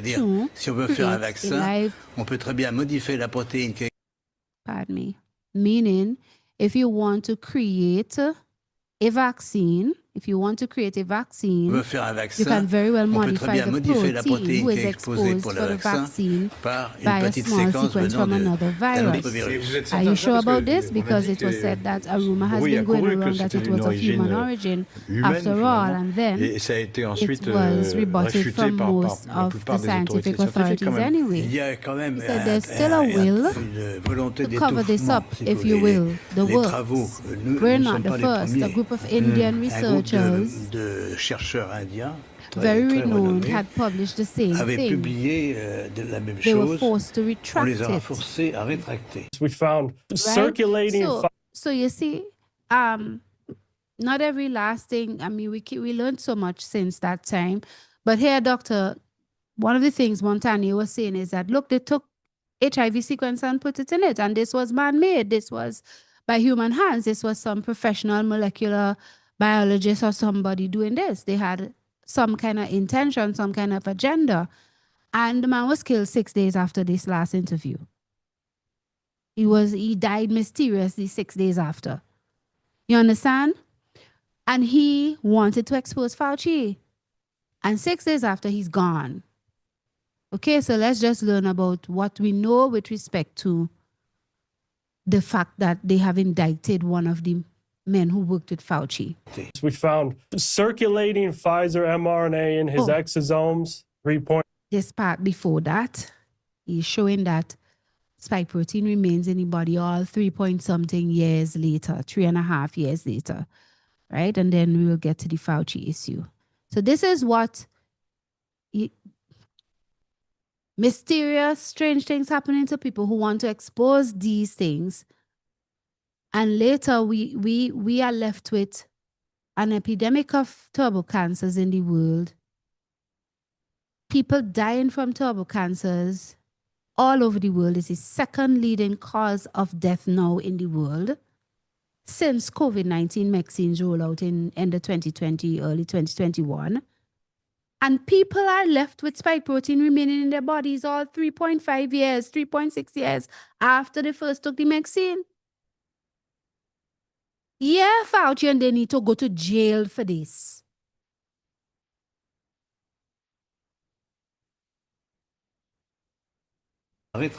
We found circulating Pfizer mRNA in his exosomes 3.6 years after his last shot.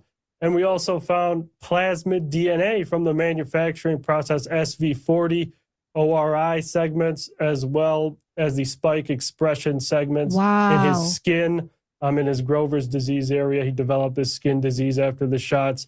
And we also found vaccine spike protein and no nucleocapsid in this skin area as well. 3.6 years after his last shot, he suffered from myocarditis, pulmonary embolism, multi-system vaccination syndrome, neurological adverse events as well. And so the fact that we are finding this material 43 months after the last shot means we were lied to completely. We were told it would stay in the arm, it would degrade within weeks. That was wrong, and we expect lawsuits to begin to flood in. I have to do a shot exposing the so-called infectious disease specialists in St. Vincent and the Grenadines who lied, who went on radio and said all manner of evil against us. Dr. Thompson, Gerald Thompson, it stays in the arm. And he said the Tusians are conspiracy theorists and they just want to sell their ginseng, colloidal silver, talking foolishness, right? And what is the evidence today? The people that he lied to and the Ministry of Health lied to and told that it just stays in the arm and don't listen to Anissa Batiste and they have to face the facts now that people have spike protein in their bodies 3.6 years later, 43 months later after their first shot. You were the liars, not us, Dr. Thompson. People should be suing you all. That's what they should be doing. 3 months after the last shot means we were lied to completely. We were told it would stay in the arm, it would degrade within weeks. That was wrong, and we expect lawsuits to begin to flood in. This was just, I included this because I found it interesting, you know.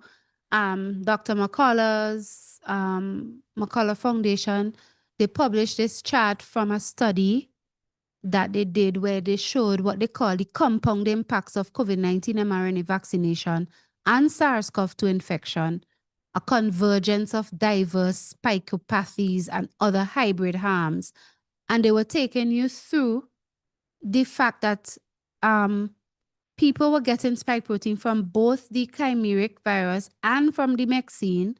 And when they come together in the body, they were showing you the different evils. And I was saying, my God, and I recall a lot of people who took the vaccine came down with the COVID.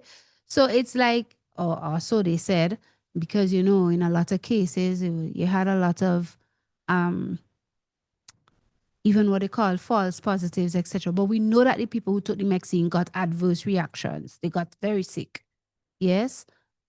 And you had, this chart was explaining how from the mRNA vaccination, they would get what they call spike protein burden spikopathy, you know. And then you're getting spike protein also too from the infection if you got the real chimeric thing that they created. and they would explain to you about the immunotoxic load in your body, the whole body distribution. You see the image in the second image, the thing was going all over the body, the spike protein, the prolonged spike exposure from getting the vaccine, okay, causing prolonged spike exposure. Because remember, it instructs your cells to make more of it. So it's in your body and it's there for a long period. And then people go and they take so-called boosters, which is just really taking more of the shots. So you have multiple mRNA injections. So you have more, even more exposure, having cumulative adverse effects. Okay. And then they list some of the immunologic problems: hyperinflammation, lymphopenia, autoimmunity, interference, suppression, etc. So it was a real agenda and invention to really make sure they completely destroy. And if you don't drop dead in a day, in a few days, in a week, in a month, you're sick for a very long time till you're dead because of all that is going on inside of your body. Just horrible. Yeah. And they knew about these things and they hid it from people. And they deceived them and they lied to us and they fooled our governments, and then our governments followed the lies and mandated us because they said we wouldn't get safety in the country if we don't mandate you and all of that, and people have died. They lied and people died.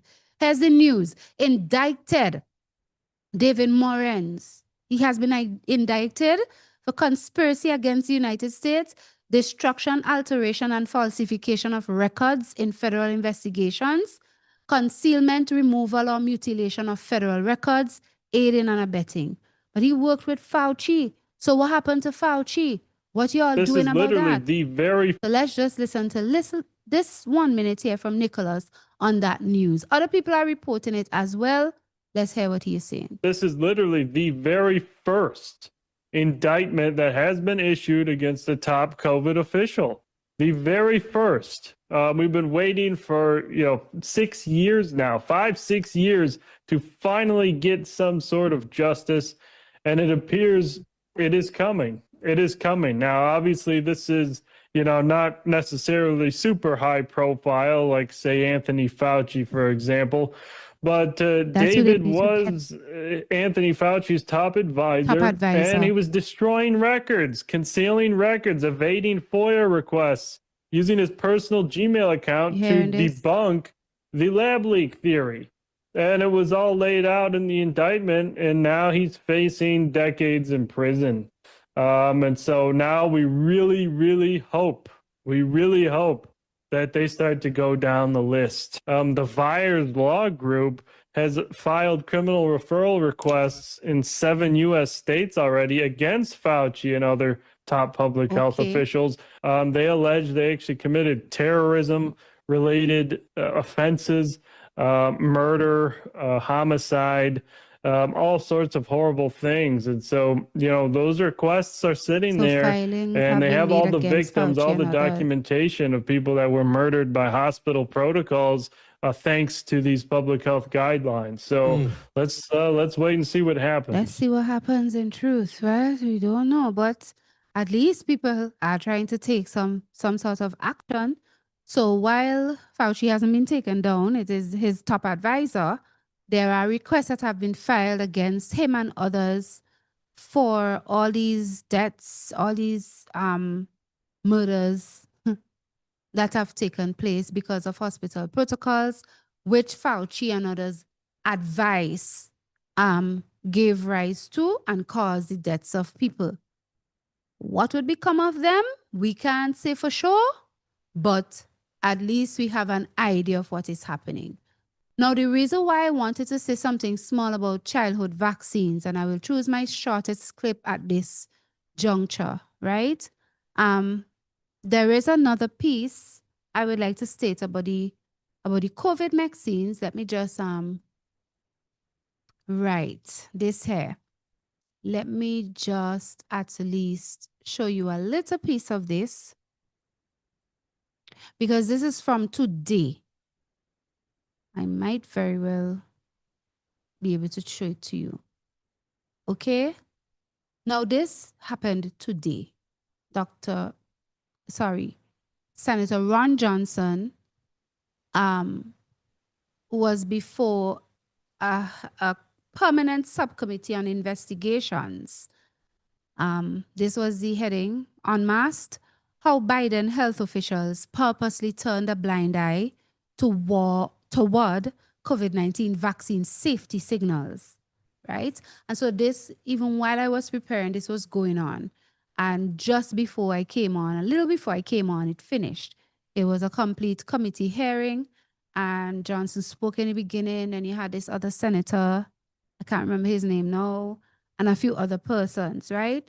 But Johnson brought certain charts to the screen with updated data from like VARs and so on with respect to the injuries, updated as in through March 2026, giving us a sort of more updated view, although we know it's still not the total figures you will get from the VAR system, but at least giving you some recent information about the COVID vaccine damage and also about how it compares with other vaccines of the last 30 years in terms of adverse events and mortality, deaths caused by it.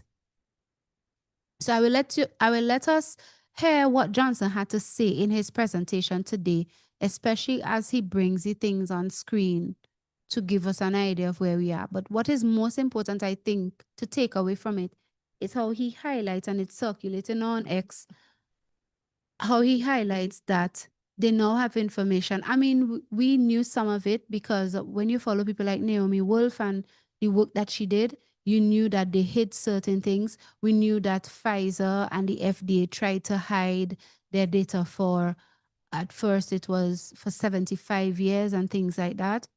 They tried that in court. They did not succeed because ICANN, the same Aaron Siri, lawyer for ICANN, and Del Bigtree, medical investigative journalist, they fought in court and they got the court on their side to say, no, you will not have 75 years to be able to bring the data that you're supposed to release. You have to do it before. So let us take a look at this from today's hearing and hear what we could learn from it. And this again. Good afternoon.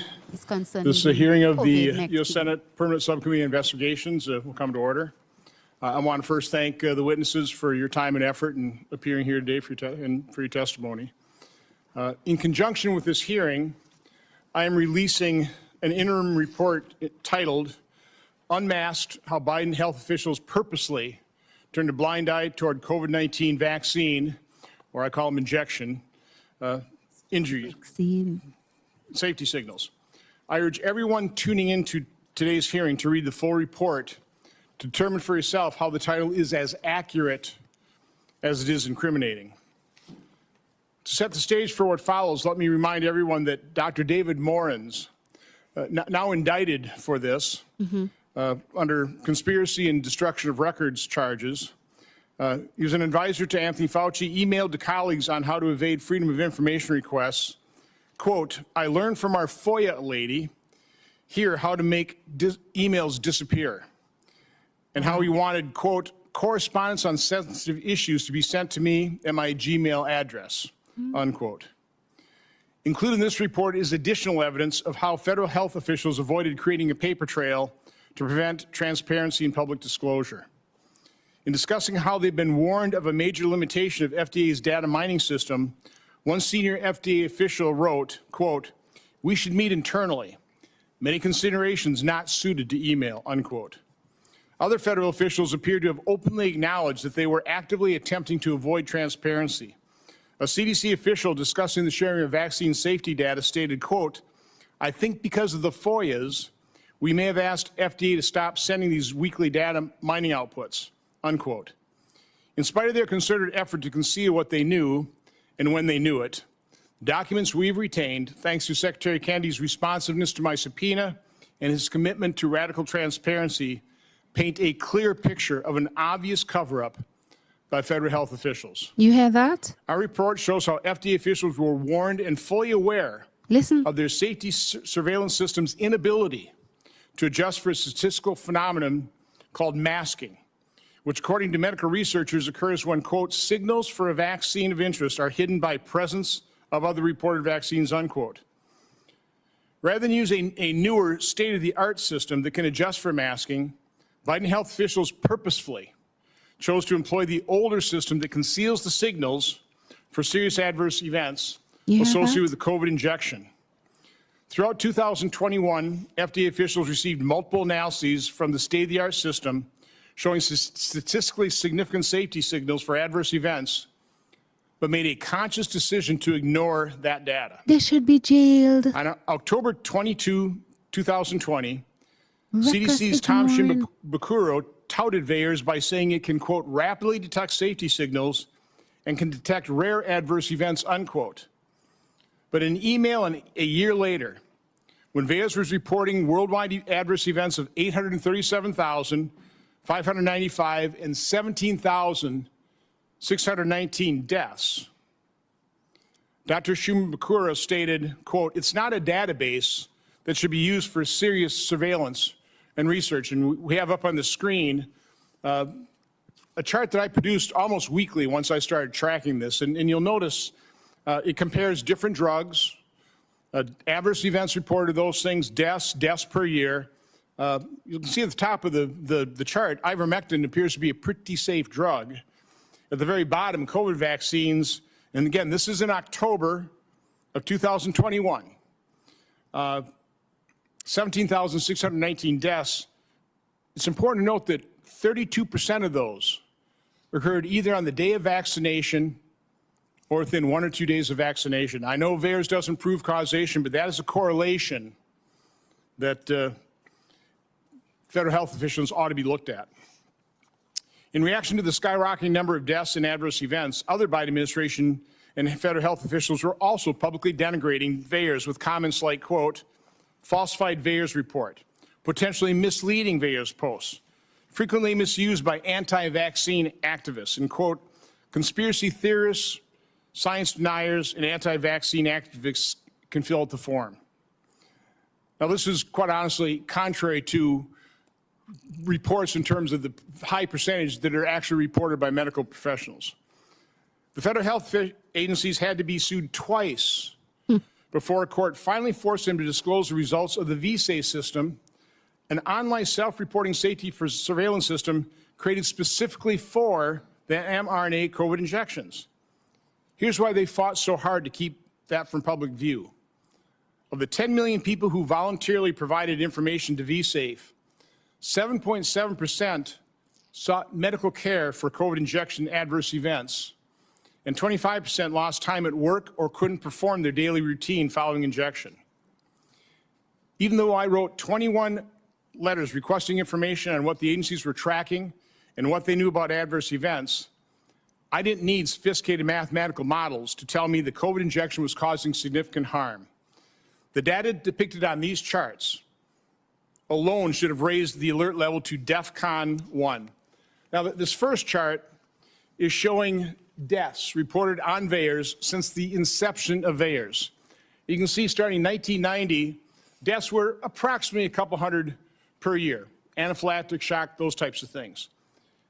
In 2021, deaths spiked to 21,631. Now, again, I didn't need a mathematical algorithm to tell me there's something going on here. And by the way, a lot of people will say, well, that's because we administered billions of doses. One of the letters I wrote to the CDC showed the rate of death per dose, compared it to the flu, which is about 0.46 deaths per million doses.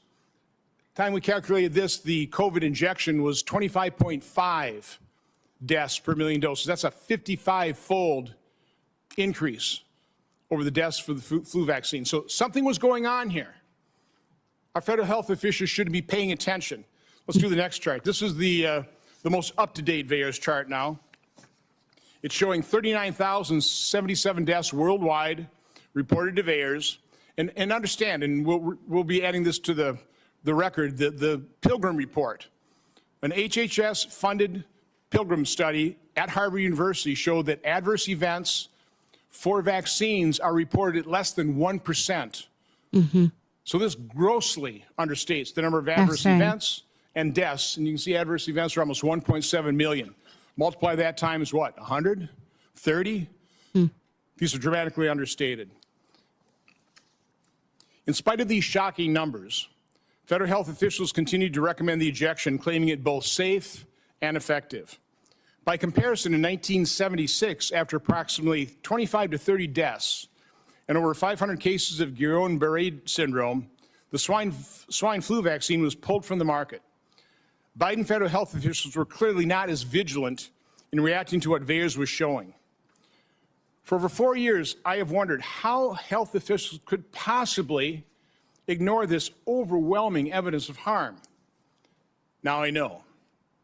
March 1st, 2021, less than 3 months after the COVID injections received an emergency use authorization, Peter Marks, the head of CBER, and officials reporting to him were warned by FDA's Dr. Anna Scharfman, and an individual who these officials recognize as an expert in FDA's data mining, that the current system would mask safety signals for COVID injection adverse events. Dr. Scharfman proposed a new model, a new method, invented by Dr. William Dumichel of Oracle, the inventor of the current algorithm, to uncover the hidden safety signals. On March 26, 2021, 26 days later, Dr. Scharfman sent Dr. Dumichel's data analysis to senior FDA officials, showing that the new analytical method found, quote, 49 examples of extreme masking and uncovered approximately 25 statistically significant safety signals of adverse events associated with COVID injection, including, let's put up the next chart here. Here's the sheet. These are the adverse events that they were showing a safety signal for using the new method. Bell's palsy, sinus rhythm, cardiac failure, chronic, acute left ventricular failure, agonal rhythm, which is severe arrhythmia generally occurred at the end of life, pulmonary infarction, cerebral artery occlusion, aortic stenosis, sudden cardiac death, hypertensive emergency, basal ganglia stroke. Now, these aren't minor. Remember, we're always told, adverse events are rare and minor. These are not minor. Not at all. Adverse events. And these safety signals were showing, and they were strong, but they were being hidden because FDA officials refused to acknowledge that the current system they were using was invalidated. And they had to look at the new system that unmasked these things. So in brief, in short, in other words, they knew. They, even from the reports coming into the system, they were seeing these diseases, these problems in people's health, and these were safety signals. They should have pulled it. But what did they do? Ignore, hide. This is criminal negligence. These people should all involved, all who wrote emails and said things that should they were ignoring, etc., all of them should go to jail. In fact, Ron Johnson says at the end he will be subpoenaing them to answer. He has names and he would be subpoenaing them because this is wickedness. This is criminal. They allow that thing. That thing shouldn't even still be on the market in America. Nowhere. You understand? With this kind of information here. Our report goes on to detail how federal officials refuse to acknowledge these revelations or take action to warn the public. Wow. Instead, senior FDA officials repeatedly tried to stop Dr. Scharfman from continuing her work or communicating her findings outside of FDA. In September 2021, Dr. Marks informed Dr. Patricia Cavazzoni, the then director of CDER, that Dr. Scharfman, who was a CDER employee, quote, has been asked to cease and desist conducting her data analysis. Dr. Marks complained that Dr. Scharfman's work had become, quote, a major distraction, that her efforts could create erroneous conflicts that feed to anti-vaccination rhetoric. Dr. Peter Stein, the then director of CDER's Office of New Drugs, reported to Dr. Marks that his office had, quote, made it clear to Dr. Scharfman, quote, that she should not be discussing and providing internal analyses externally and needs to focus on her assigned work. Dr. Scharfman, who retired from the FDA in 2025 after more than 35 years of service, told PSI staff in a recent interview that she believed her FDA colleagues saw her as a, quote, pest, and, quote, persona non grata, unquote, because she was raising concerns about masking. See? Our witnesses today are medical researchers and experts in scientific data collection. They will help clarify the masking issue and describe why this cover-up was so egregious. I want to thank them for their time and effort they put into our testimony. I also want to thank Secretary Kennedy for his commitment to radical transparency and for promising to make HHS personnel with knowledge of these events available for interviews with subcommittee. And I also want to give a huge shout out to my staff. These are the folks who found a needle in a haystack in a document production from one of the universities that we were investigating 2.5 years ago. Found that David Morin's email where he was talking about being able to, being told how to make emails disappear. Wow. And to use his Gmail. So these are the folks who did that. And these are the folks who have combed through 11 million pages to find and discover this egregious cover-up. So thank you guys. And with that, I'll turn it over to Senator Blumenthal. Right. So at least he's intending to do something about it. Let us see what would become of it. We know that we know how it goes. Many times we have to ask the question, yes, they need jailing. Yes, they need retribution. Yes, they need punishment, but who will do it? Many times we ask the question, right? But at least we see some people making an effort. In some countries, they don't even want you to talk about it anymore. It's as if they want you to behave as if nothing ever happened and just ignore it. And when you talk about it, they get upset. Because some are so partisan and just studying partisan politics, they don't want it to appear as if they don't want you to be like seeking to ruffle the feathers of their government or something. Nonsense. They just want you to just close your eyes and behave as if it never happened. No investigation, nothing. This was from today's hearing as well. This is just 1 minute, 15 seconds. This is one of the persons who testified. I forgot his name now. But this piece was cut out and a lot of people were circulating it. I'll just play it for you, okay? Pharmacovigilance is absolutely necessary. Our knowledge is limited, even of a vaccine that passes clinical trials of a few thousand very healthy people. We simply do not know what adverse events look like in a diverse, large population until they're administered to a diverse, large population. We had better be watching very closely, which is pharmacovigilance. The vaccines, by honest accounting, were pathetically tested. Pre-EUA, no drug-drug interaction study, no cardiovascular toxicity, central nervous system toxicity, other organ toxicity, blood toxicity, genotoxicity, carcinogenicity. Had they actually turned out to be safe, it would have been serendipitous, a happy accident. Luck is not a pillar of public health. Pharmacovigilance behind closed doors should give everyone pause. It is simply too important to not do it correctly. Lapses can be and were catastrophic. Right. So CHD did the live and everything, Children's Health Defense. The key takeaway here, I keep saying doctor, here Senator Ron Johnson is making available this report that is showing that health officials purposely turned a blind eye toward COVID-19 vaccine safety signals. In other words, they knew early that this thing was not safe, even from the early reports.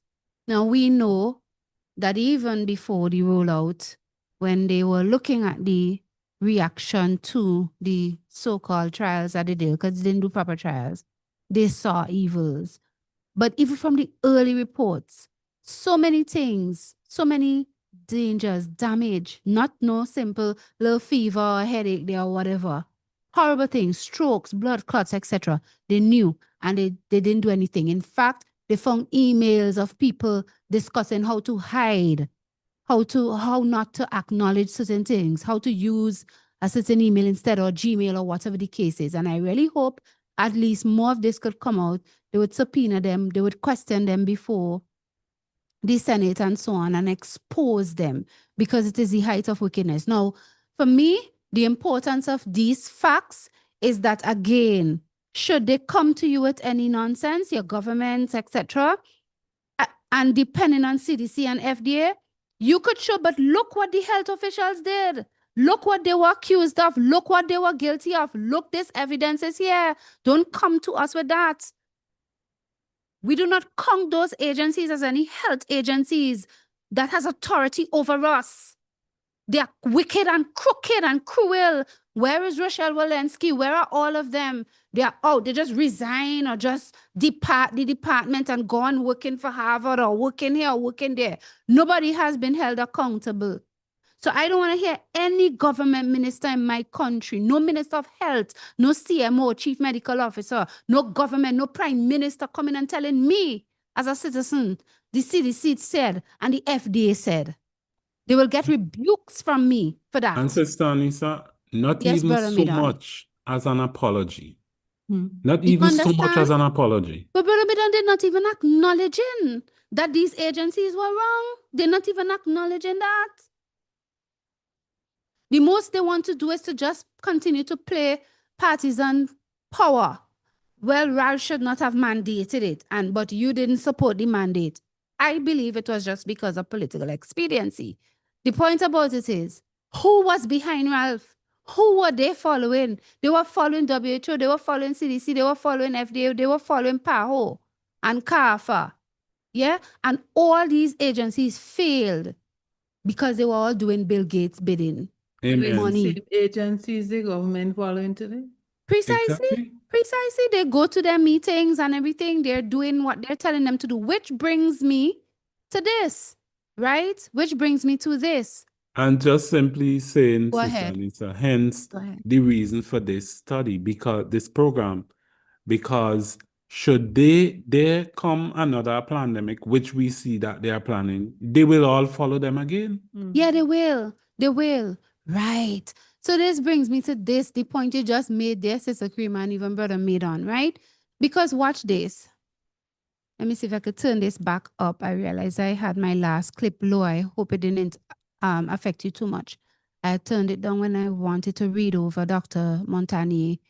Okay, look at this. This is another clip on our Ministry of Health page, brethren, right? Because like I said, they're celebrating some vaccination week or something, right? In the Americas. That's it on the screen there.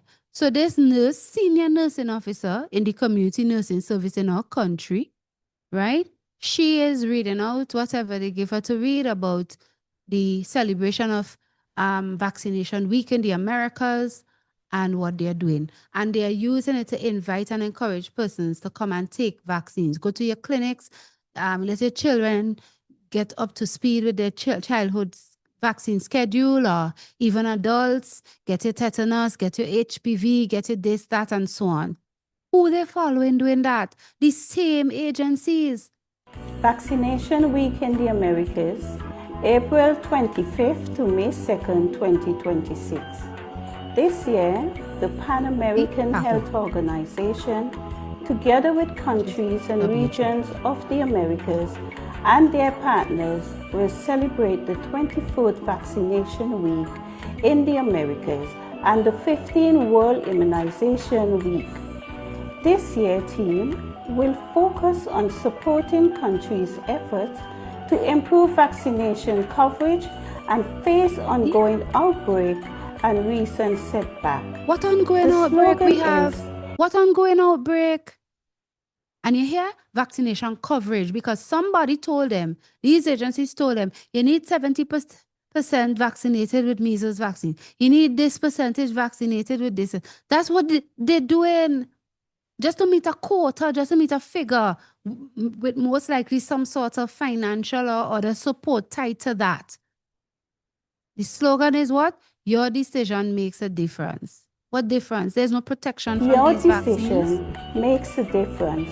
Immunization for all. Oh my God. This year, Vaccination Week in the Americas campaign will once again reinforce collaboration with PAHO and the Elimination Initiative, highlighting vaccination as an essential plan for achieving regional goals and avoiding critical setbacks. Watch me, so much lies, eh? Elimination, immunization. What the hell? What kind of immunization? When you say you keep having outbreaks, then the people not immunized? Huh? And look, you see, she's going to list the eliminations now. Watch. Such as the loss of measles elimination. Hello? If it was eliminated, how come you lose the elimination? Huh? It shows that you didn't eliminate anything with the shots. In fact, you cause people to get more shots. To get more measles. Because those who get the vaccine for measles, they'll be shedding the measles. But you lie and you said your vaccines cause the elimination of measles. How you could come now and talk about the loss of measles elimination? That doesn't even make sense. That is a contradiction. If it is eliminated, you can't lose the elimination. This is what our health officials come in the media and are saying to us.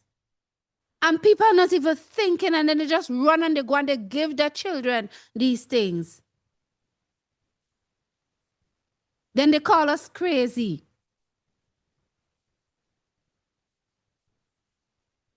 Setback, such as the loss of measles elimination, re-verification in the region. This poses a real threat to public health in the region, making it urgent to close immunity gap and prevent outbreak in all countries of the region. Vaccination remains one of the most effective and safest intervention for protecting individuals and collective health.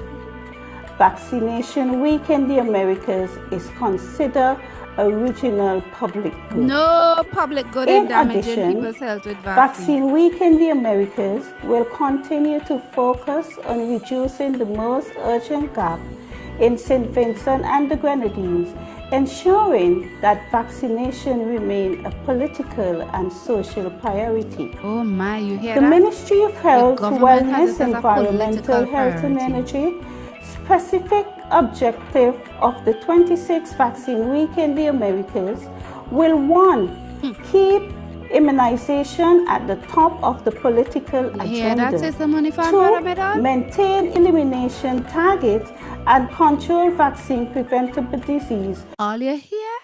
Nothing going to change.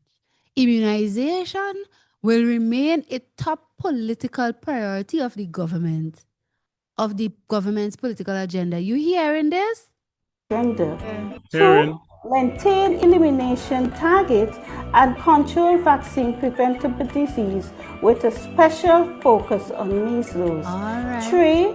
Promote equitable access to vaccine throughout the life course. Oh my God. 4. Build confidence in the safety of all vaccines. And 5. To promote evidence-based. You see what they have on the screen there? You see what they have on the screen there? You see what they have on the screen there? Frightening people by showing them pictures of genital warts and things to tell them they need to take HPV vaccines to stop cancer. You see what they're doing? Evidence-based information to combat myths and misinformation about vaccines. Combat myths and misinformation about vaccines. So that's what they call what we're doing here. They will call it myths and misinformation because nothing ever wrong with any of their vaccines and nothing ever wrong with any of their claims, even though the world all over is proving that the things are evil. The aluminum in all the vaccines that they're giving to the children are killing them, are causing neurological damage in their brain, causing autism. You understand? The evidence that exists that they did not study the Hep B, the hepatitis B vaccine properly, that they're given to children on day 1. I held a baby in my hand years ago, visited the mother at the hospital because she wanted me to come. I had not too long got to know her.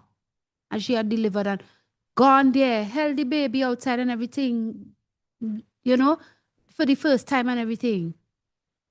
Then she had to come for the child, not gone back inside there and make the nurse them give the child vaccine. The child today is 15 years old with encephalitis. 15. And if you see the child on the little bed there, she can't do anything for herself. And she's 15.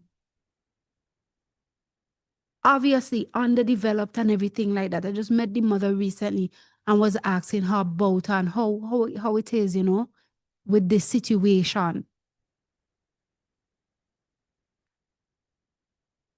And I know she regrets every day of her life. Day of birth. Vaccine. Based on the epidemiological situation and specific vaccination coverage gap in St. Vincent and the Grenadines, this year the ministry will focus on 1. Reaching out to unvaccinated and under-vaccinated individuals, as well as areas with low vaccination coverage, to close the most urgent immunity gap and reduce the pool of vulnerable individuals. 2. Prioritizing the vaccination of children with 0 doses or incomplete coverage to close coverage gap and protect them against dangerous diseases that threaten their lives. 3. Achieving and maintaining the elimination and control goal of vaccine preventable diseases. 4. You have goal to eliminate and eliminate and eliminate all the days of your life, and you still can't finish eliminating. Promote vaccination throughout the life course. And 5. Promote integrated health approaches such as vector control efforts, deworming, water sanitation, and hygiene activities, example hand washing. Remember, your decision makes a difference. The walk is about the people, and the only way forward is together. Thank you. My dear, you need to go and study. You need to go and listen to the facts coming out of the places and the departments, the facts being exposed when those departments are sued, the FDA, the CDC showing how all those childhood vaccines that you all have been given to us since we were small, many of us have problems today, later on in life, 40-something years old, 50-something years old, because of them. Because the facts remain that we just down here and we just accept them and we just take them. But no study was ever properly done on these vaccines. Many of them, they didn't follow the candidates, the trial participants down through the years to make sure that everything was all right. And even where they did, they hid information concerning the damage to people's children. And you know, the point alone, and I'm going to read some of your comments, the point alone about elimination should strike something in your minds, because for years you've been telling us that vaccines are safe and effective. Vaccines eradicated polio, eradicated measles, eradicated ABC, and yet now you come back and still saying, oh, we need to close the gap of under-vaccination and lack of vaccination, etc., in certain areas, and we need to work on elimination. How long you been working on elimination, and how could something be eliminated and then it's not eliminated, so you have to work on elimination again? It doesn't make any sense. You're not talking to fools, but you all can't even see that something is wrong there. Sister Karima says, get vaccinated for what? To weaken your immune system? These people are demons. Brother Midan, honestly, half of them, they're just ignorant. They don't even know what is going on. They're just doing what they are told. The sad thing is, they don't care to do any research at all. True. And when we talk and show concern, they're ready to curse us out, call us names. That's the point I was coming to. So why do that and still promote something, and you seeing people sicking and dying all around you, and you're still promoting it and telling you it's not that? How you know it's that? What kind of people are they? They don't have a brain? That is it. Why is vaccination a top priority for the government's political agenda, Brother Carvers? As Brother Midon says, because they get plenty money from promoting it, but by the time you get injured from it, they don't know you. Correct. Because they don't take any responsibility for damage done to people after they're finished giving them these vaccines, these childhood vaccines. In fact, they will say it is not the vaccine that caused that. Just like they've been singing the song over and over that it is not the MMR that was that caused autism. Yeah? Sister Creamer says, Autism. yes. Brother Tommy says, I don't want Trinidad and Tobago citizens to take this new rounds of poison shots. Sister Creamer says they don't care. They have to fulfill the quota to please these organizations. Correct. Brother William said, majority of children I see at clinic, and this is a doctor speaking to you here. He said,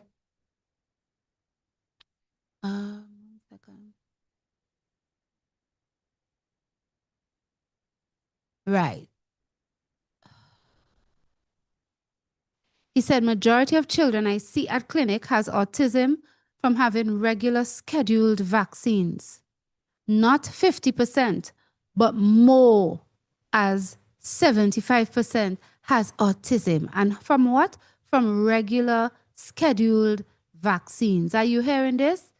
This is what is really going on. These are the real facts. Of course, earlier Sister Christina answering Brother Tommy had said it is depopulation. And she also said justice is falling in the street. Yes, that's right. Now, there's a clip I have, because I'm looking for the most pointed one now. There's a clip I have concerning the issue of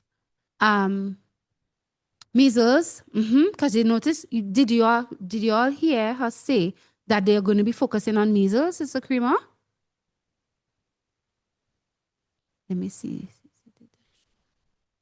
Yes, I heard her mention measles.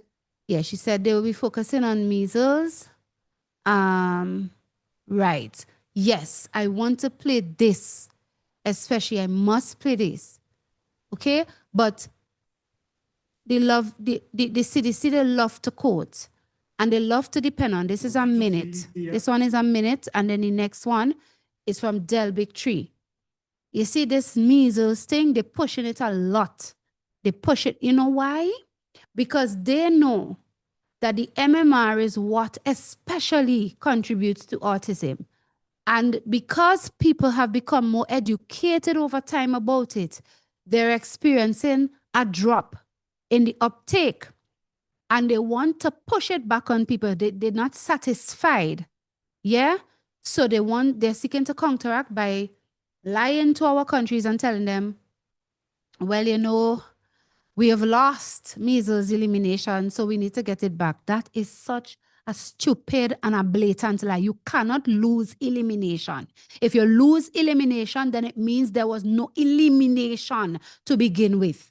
They want to change the English language definition and all for elimination, for the lies, for the deceptions, right? So look at this. Look at what is on this.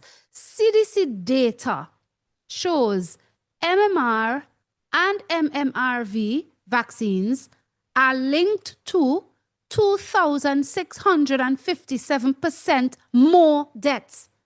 Not 50% more deaths, 2,657% more deaths than measles itself since 1995. And this is CDC data showing that. Our study found hundreds of deaths among infants and toddlers within days of the MMR vaccination. They died from sudden infant death syndrome, what they call SIDS, cardiac arrest, and then encephalitis. Measles vaccine, 2,657% more deaths in children who took the MMR shots and another MMR shot with another vaccine to it. More deaths than the measles itself. 2,657% more. And who's saying that since 1995? Who's saying that? CDC data. Not the Tusians, We didn't invent it. Listen. Official CDC FDA data. We looked at it. And when the vaccines kill or are linked to 2,600% more deaths than measles infection for the past 30 years, that is a serious debacle, serious disaster, absolutely foolish. The vaccine should never kill more than the infection, never, especially 2,600% more. And remember, VAERS is underreported, so we could multiply that by about 30. We might get up to 80,000 percent more deaths with these vaccines than measles infection. There was only 7 measles deaths in the past 30 years. And so it's not looking good for that. We found these children died of sudden cardiac arrest, SIDS, sudden infant death syndrome, encephalitis, seizures, and 25% were hospitalized. Over half died within 2 weeks, and over half of them died within ages 1 to 1.5, right when they get these shots. And so it's very damning information. You hear this? This information exists. You know what I tell myself? Perhaps some serious cases have to occur that shock the senses of Vincentians. I'm talking about my reality. Before you might hear an outcry. But I will make sure I give the education. When they're done, they'll have to say, boy, Anissa was right. Boy, the Tusians were right. This is craziness. This is information that exists. This is CDC data.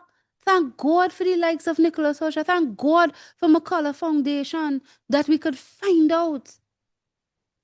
This is craziness. But William is adding that it not only causes problems like seizures and encephalitis and so on, the MMR vaccine in children, but in later years, it causes schizophrenia in people all 20s, in their 20s to 40s. Schizophrenia starts to show up in that population who took measles vaccine. God alone knows what else we have today because of it. Cardiac arrest, heart problems. They gave us measles vaccines when we were small.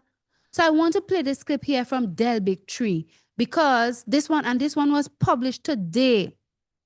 While I was doing my work, I was on his site. I was looking for something else, and I saw he published it at that time. It was saying 3 hours ago, and this is I find it a really informative clip, and it deals with this issue of measles, right? Because you see, oftentimes they argue with you that you need to vaccinate the child because the child is a risk to other children in the classroom, which is nonsense. Because if you say the vaccine works to protect your child from getting measles, then the children who took the vaccine should have no problem being in the classroom with children who didn't take it. Because they're supposed to be protected, right? So they're not supposed to get anything. So if your child took the vaccine for the measles and supposed to be protected from it, from getting it, but has a problem with my child being in the classroom who didn't take it, then it begs the question, what kind of protection you have from your vaccine? But the reality is the opposite. The vaccinated children are actually shedding the measles and causing unvaccinated children to get sick. This report talks about that in some measure. Listen.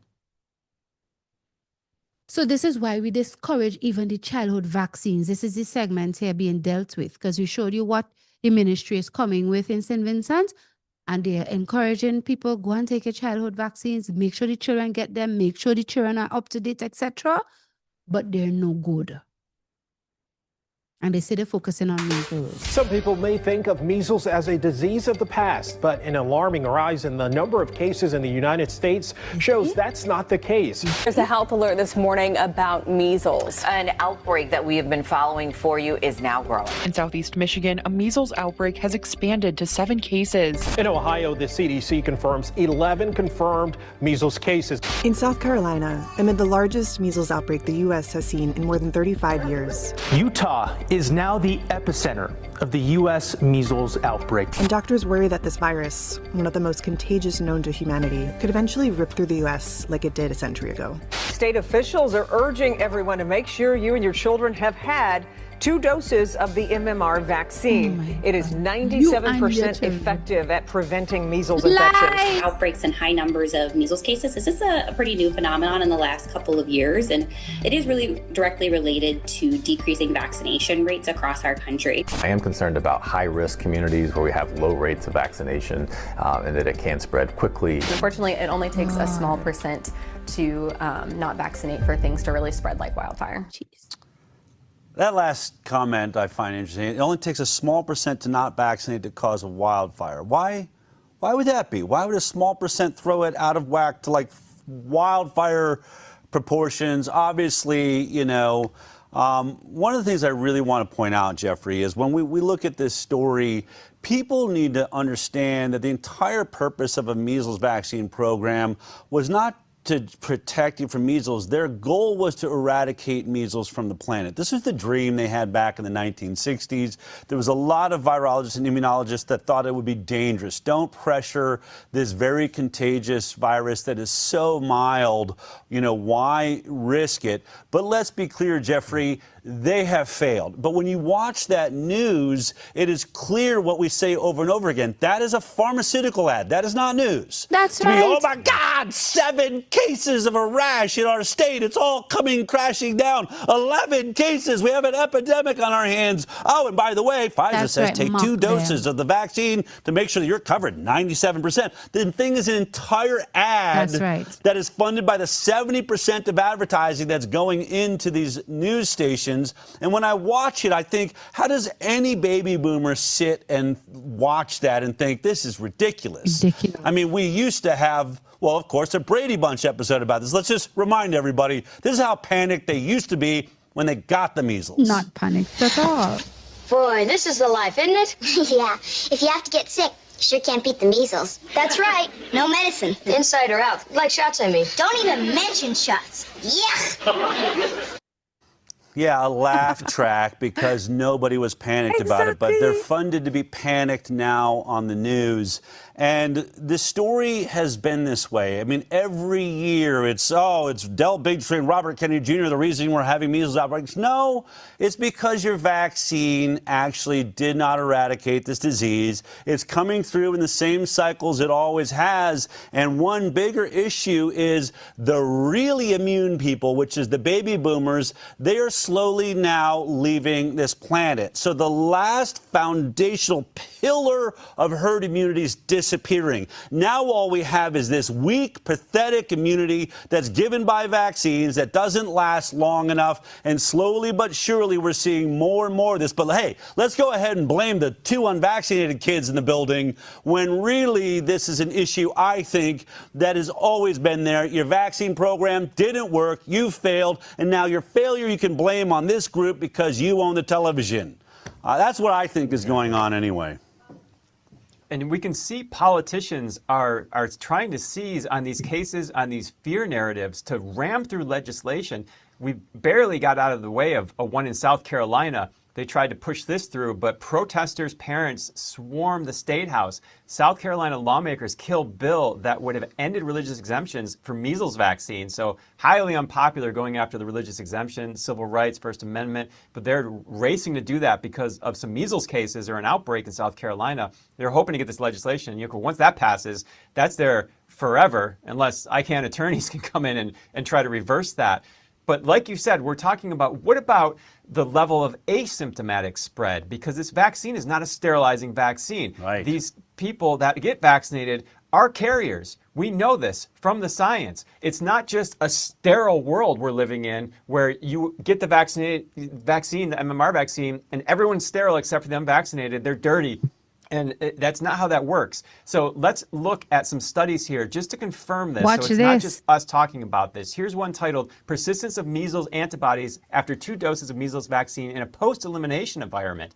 So these researchers looked at children who received a second measles vaccine dose at kindergarten, age 4 to 6 years, or middle school, age 10 to 12 years. Then they took serum samples. So taking blood samples. Serum samples were collected periodically during a 10-year period for the kindergarten group and a 5-year period for the middle school group. So this is a pretty scientific study. We're not talking about theories or AI models. And let's look at the actual images. This is some basically bar graphs you're looking at here from the study.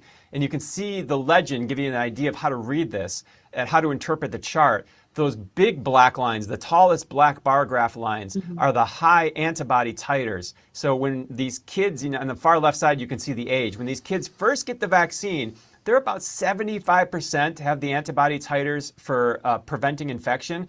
But as you can see, it, like with every other vaccine, it wanes until they need a booster or another booster. And then they get a little jolt there, but they also are susceptible to an injury event profile from the vaccine.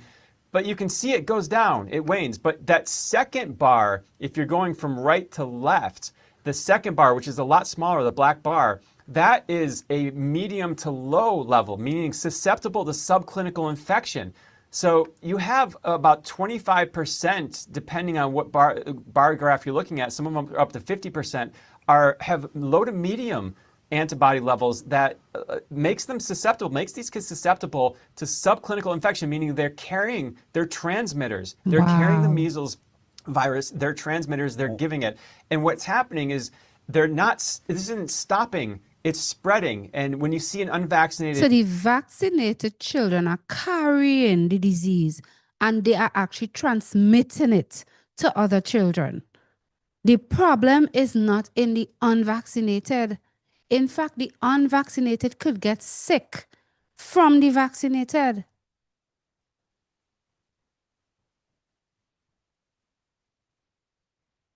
They're transmitters. They're carrying the measles virus. They're transmitters. They're giving it. And what's happening is this isn't stopping. It's spreading. And when you see an unvaccinated child with measles, that's just one person lighting up as an example of what's going on in the community. And so the researchers say this: if ongoing viral transmission requires that a substantial portion of the population be antibody negative, our data suggests that such a situation may be several decades away.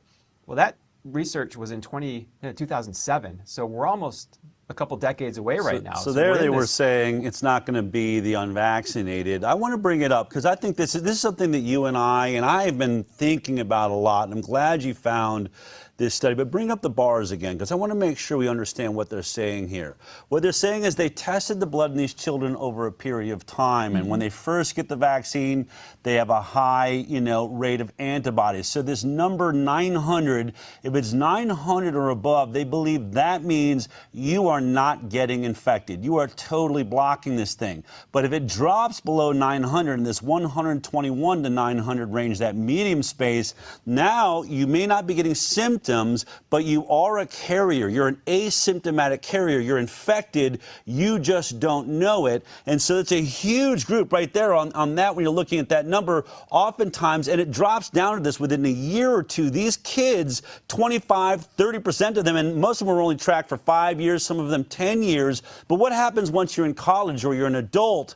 This is what we're talking about. And by the way, when they scream 97% effective, yeah, the day after you get the vaccine, but that waning is what we learned in COVID. They said the same thing, 95% effective, but it was only effective immediately. And then all of a sudden, within 15 weeks, it became negative efficacy when it came to COVID. You were more likely to catch the disease and spread the disease. And this is what I think more science. I want Bobby Kennedy, maybe we should write a letter to him about this. I want him, the next time there's a measles outbreak, will we go ahead and do antibody tests of everybody in the community, everybody in the school system, not just find out who the unvaccinated. Of course, the unvaccinated are catching it. It's a highly communicable disease, but they're the canaries in the coal mine showing you that the environment is carrying this. They're lighting up. And by the way, we're not complaining. We should be. If your unvaccinated kids are getting our kids sick, maybe there's something to complain about there, although most of us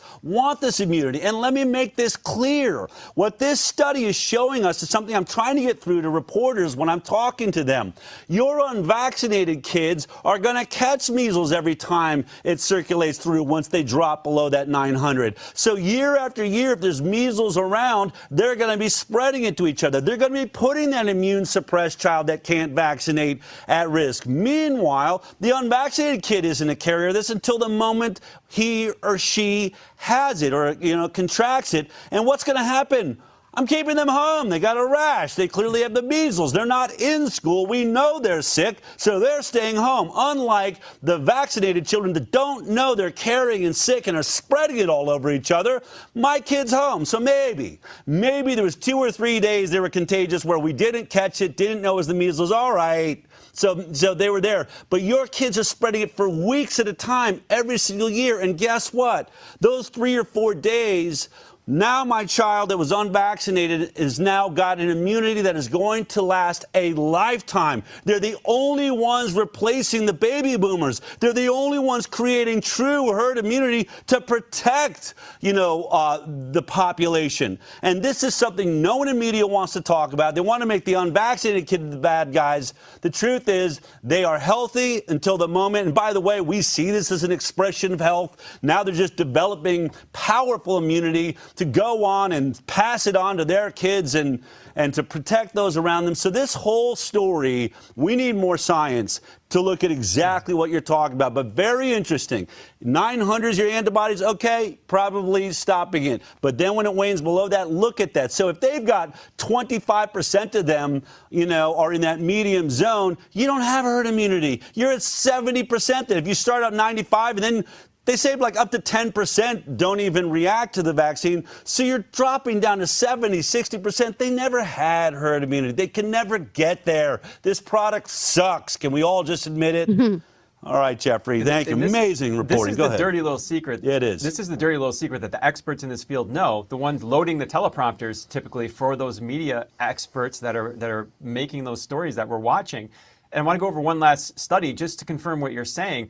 These are by some of the experts in the field of immunology, the re-emergence of measles in developed countries. Well, I thought we got rid of it. It's not the anti-vaxxers, it's this. Multiple studies demonstrate that 2 to 10% of those immunized with 2 doses of measles vaccine fail to develop protective antibody levels, and that immunity can wane over time and result in infection, so-called secondary vaccine failure, when the individual exposed to measles. Here's some more examples. For example, during the 1989-1991 U.S. measles outbreak, 20 to 40% of the individuals affected had been previously immunized with 1 to 2 doses of the vaccine. What herd immunity? What are we talking about? Look, and those are the kind of information that really exists in different studies. You see that? For example, during the 1989 to 1991 U.S. measles outbreaks, 20 to 40% of the individuals affected had been previously immunized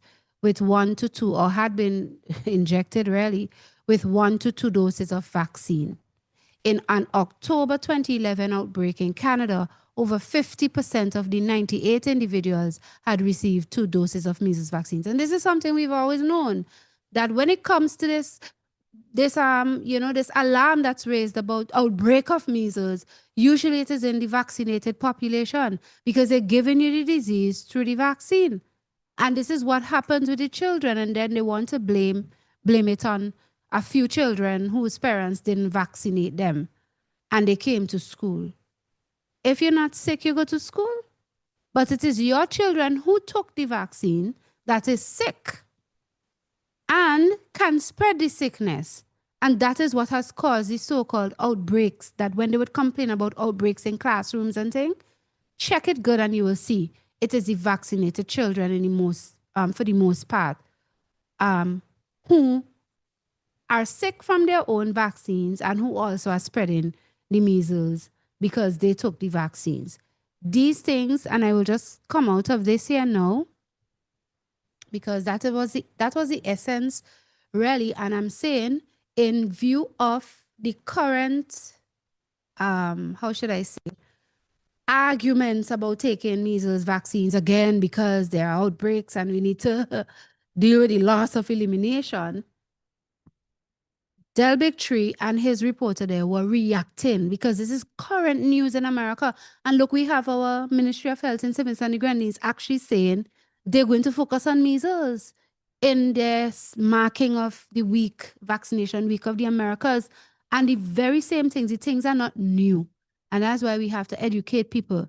In this book that I have in my hand here, the same Miller's Review of Critical Vaccine Studies by Neil Z. Miller, the whole section on measles inside here cites different studies from years like 2015, 2014, which show measles can be spread from fully vaccinated people to other fully vaccinated people. That was one study like that. Then you have in a study from 2013, largest measles epidemic in North America in a decade, Quebec, Canada, 2011. Contribution of susceptibility, serendipity, and super spreading events. The summary topic of the study: measles vaccine failures cause outbreaks of the disease. You understand me? Here's another one. Loss of immunity after MMR and viral shedding could spread disease and prevent herd immunity. This is from a 1992 study in Denmark, a Danish study. And so many more are listed here. Okay? Detection of measles vaccine in the throat of a vaccinated child. A study from 2002. I'm telling you, right? Look at this. Spotlight on measles 2010. Excretion of vaccine strain measles virus in urine and pharynx secretions of a child with vaccine-associated febrile rash illness, Croatia. So the child had the vaccine and they actually tested the child's urine and found the child was excreting the vaccine strain measles, the virus in its urine and also in the pharynx. Secretions in the pharynx having the vaccine material in it. Look at this. MMR vaccine may be associated with brain autoimmunity and autism. And they have studies from 2002, MMR and other vaccines made with human fetal cells may be linked with rising cases of autism. This is from a study from 1979. MMR contains human fetal DNA fragments that may be associated with autism and genetic mutations. Emergency room visits are significantly more common in children who were recently vaccinated against MMR. That's from a study from 2011. So listen, don't make them fool you. In this same book, the author gives studies which show that the very WHO and other agencies acknowledge that what is needed in dealing with measles, even if your child comes down with measles, what is needed are high doses of vitamin A. On page 248, from page 248 of this book, there's a whole section dealing with vitamin A and measles, showing how vitamin A supplementation is highly protective against complications and death from measles. And the WHO knows this. A whole study named the World Health Organization recommends high doses of vitamin A for children with measles to reduce their risk of complications and death, and so on. So there's no need for you to be rushing down people with vaccines for measles when it is well established and known that they could use vitamin A supplements, high doses of vitamin A, to help them if they do get infected, to cure them, to not cause complications or prevent complications and death. And even now, you can just ensure that the vitamin A in your child's diet is good enough that they're not likely to come down with measles.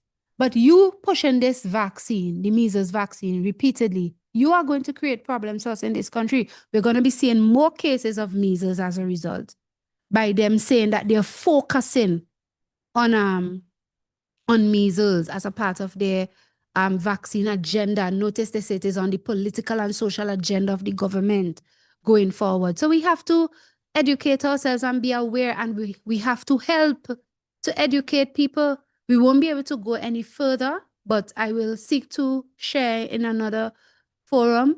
We have evidence. I'm saying to people that you should not go the route of childhood vaccines. There's a lot of information about the danger of childhood vaccines to brain health because of the presence of aluminum in them. As a matter of fact, in one recent study that was discussed, perhaps I could just show the headline of it. Dr. Brian Hooker, he was at the same HPV what they call it, the same HPV symposium that we attended in 2019.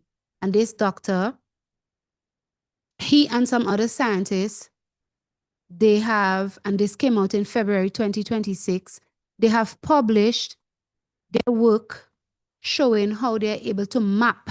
Look at it, look at the headline. Scientists publish map for how aluminum in vaccines can cause brain injury that triggers autism. They actually have the evidence.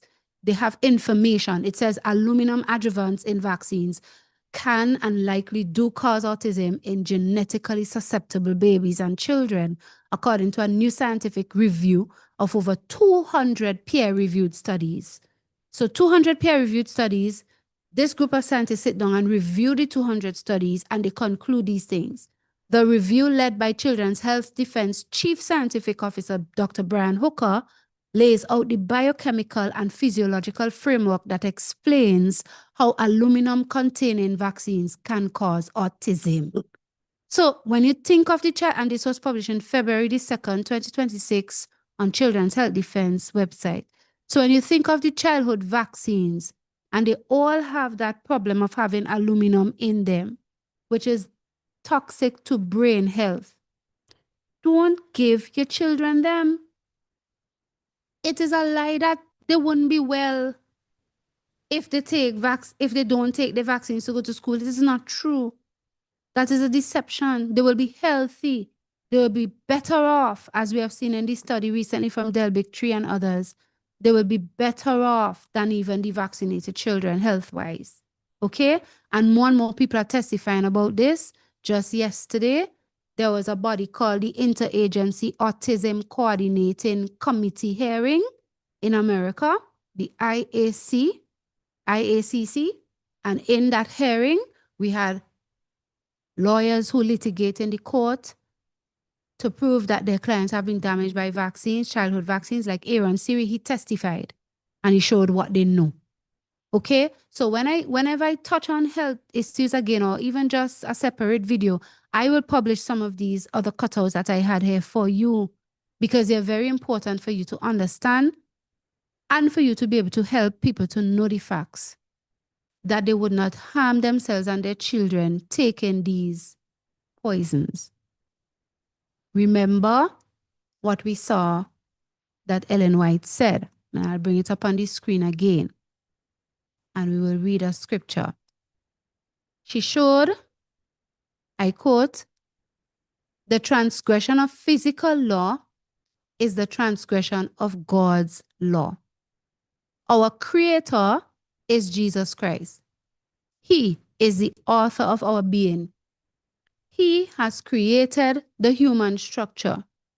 He is the author of physical laws as he is the author of the moral law. And the human being who is careless and reckless of the habits and practices that concern his physical life and health sins against God.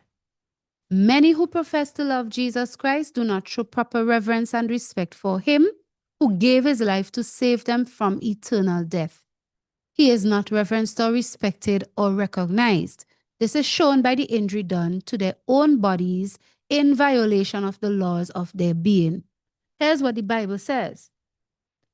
Here's what the Bible says. The Bible, God is concerned about you not violating the laws of health of your being, because he shows that your body, your physical human structure, is God's temple.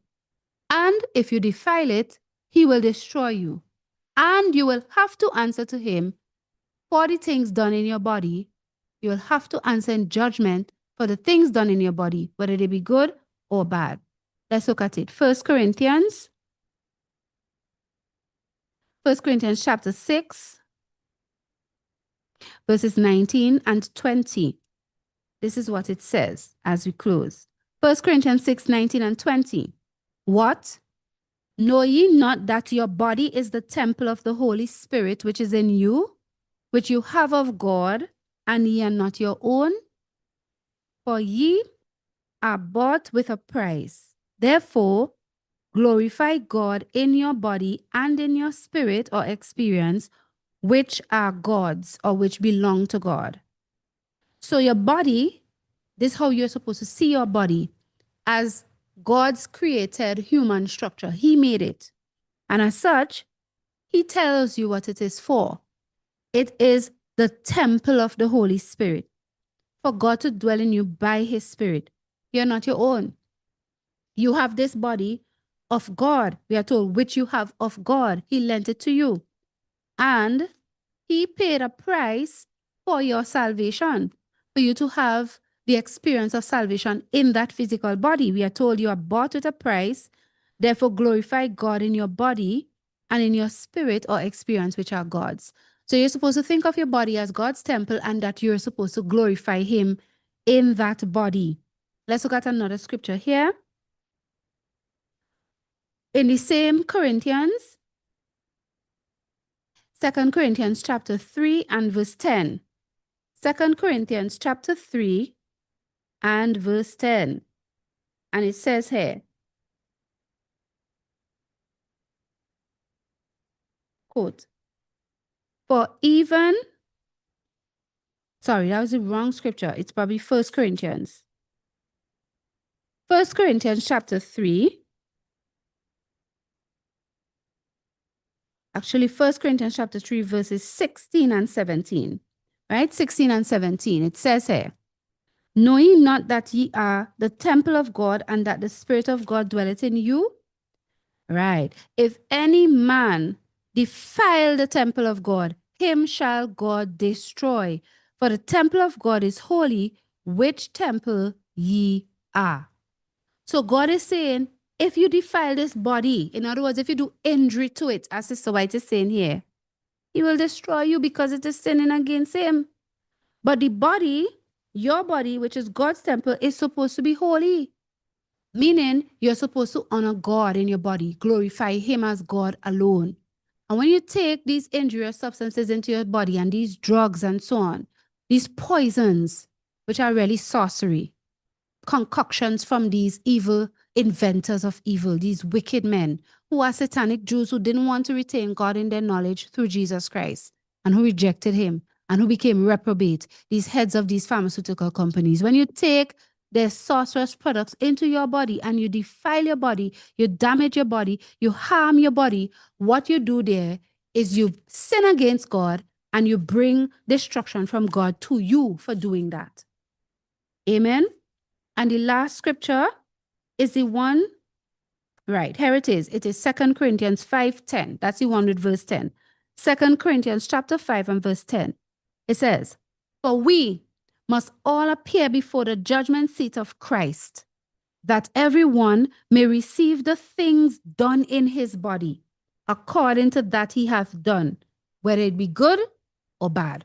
So you will answer to God for what you do in your body, whether it is a good deed you do in your body or a bad deed. And if you put harmful, injurious substances into your body, like drugs, you will answer to God for that. You will answer to God for that. We have come to the end. What can I say? I know we couldn't play much in terms of what help exists, but what I could tell you is this. The news out there is this. All the cancers, ivermectin, mebendazole, and febendazole. These are antiparasitic drugs. In the case of ivermectin, made from natural bacteria in the soil. That was discovered by a Japanese scientist who won a Nobel Prize for it. And it is safe. It has been on the World Health Organization's list of essential medication for the last 40 years. It is safer than Tylenol. And all the doctors are telling you now that you cannot afford to be without ivermectin, also hydroxychloroquine and zinc in your medicine cabinet in the face of any potential next pandemic. And they're also telling you in reports of the many cases of persons who have had the same turbo cancer and they have gotten great help from the use of ivermectin and febendazole and mebendazole. Both fenbendazole and mebendazole are antiparasitic drugs as well. The only difference is that one is approved for use in humans by the FDA and the other one is approved for use in animals. But they have both shown, even AI is telling you when you search, they have both shown great effects in terms of helping you to fight against cancer. And many people have been getting help. You can check out people like Dr. William Mackis. He has, I think, what is probably the biggest turbo cancer clinic, if I should call it that. He's a doctor out of Canada, and he has been fighting against this whole COVID vaccine issue, and he has been helping a lot of people fight against the cancers that they got from COVID vaccine by using ivermectin, mebendazole, fenbendazole. The sad thing is, the FDA and they knew this about these drugs, and they hid it, they lied on it, they called it horse medicine, they discouraged people from using it just so they could sell their vaccines. And all these things come out in the reports today too. When it comes to ivermectin and fenbendazole, it's cheaper than and safer than chemotherapy. They know this. This is why they hid it. This is why they badmouthed it, because they wanted people, and they still want people, to pay all the monies to the pharmaceutical companies rather than buy things that you could get for, I don't know, $2 a tablet or whatever the case is, and that could help you, that is actually safe. And then there are other herbs that you're told about that are very good to fight against the cancers, like lemongrass and dandelion, the root, the leaves, even the apricot seeds. But right here in the Caribbean, you can get the dandelion, you can get the lemongrass. And many also are showing that there are studies that show that these two herbs have been very good in fighting against cancers. And do you know what else? Studies are also showing that high doses of vitamin C are correcting cancer problems in people. Those are some of the clips that I had that I would have played for you had I had the time. I will make time to put them together and put the resources out there so you could have them to help yourselves and also to help other people. Because the health message, properly conducted, is an entering wedge to other truths of the gospel to help people with, and it helps the body, the right arm of the body, literally and physically. May God bless you as you seek to honor God, glorify Him in obeying the laws of health. And please be careful. Do not trust the governments. Do not trust these so-called health agencies, because they don't have your interests at heart. They work against your health, against your life, and against your free conscience by bringing mandates to fight against your liberty of conscience. So we have to close here. Thank you for being with me. Thank you for all your comments and your attention. Brother William is just reminding us that Pharma and Trump are lying to the public by saying they removed all the mercury from the vaccines, but they never did. And he would know. He's a medical doctor. He is dealing with them. Okay? So we are not to trust them at all.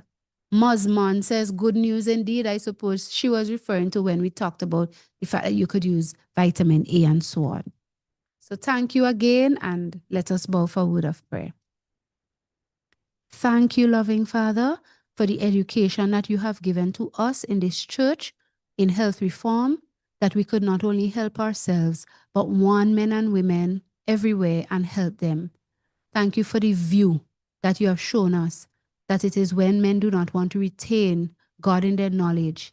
And we know that God, you God, are revealed through your Son, Jesus Christ. And so we have seen that it is those who have rejected Christ, the satanic Jews, who have been used by Satan to develop these sorceries and sorcery institutions, or sorcery producing or manufacturers. And we see them at the head of the pharmaceutical companies, these satanic Jews. And we know they are the ones poisoning the people and causing a state of affairs where there are many pestilences in the earth. But you told us these are signs of the end. And you gave us education about how we are to view our bodies as your temples, for you to dwell in by your Holy Spirit. That we are to glorify you with our bodies, which is the same message of the three angels' messages telling us to fear God and give glory to Him, and to worship you, who art our Creator, who made the heavens and the earth, the sea, and the fountains of waters. And therefore it is in knowledge that you are our Creator, which the 7-day Sabbath shows us, that motivates us to pay attention to and take care where our health are concerned. And as such, the Sabbath is a blessing to us, calling men to know their Creator, to know their purposes according to their Creator, and to be able to fulfill it by obedience to health laws, even as we obey moral law of the 10 Commandments. So thank you for helping us, and do help the people. Help us in St. Vincent and the Grenadines not to lack and slack, but to give the people the knowledge and education and call them to repentance and to the truths of Christ, so that they could face the lies and deceptions around them with truth and help themselves and save their lives and their families' lives, and moreover, have salvation through obedience to the Holy Spirit. Thank you, loving Father, for hearing us and for blessing us. May we continue in sin-freeness. May we be examples of good health reform practices as well through the faith, so we could help people as they look at us and see how we are having success. In Jesus' holy name, amen. Amen. So again, thank you for being with us. May the grace of God be with you all until we meet again. Sin-freeness to you, grace and peace, and bye. Bye-bye. Amen.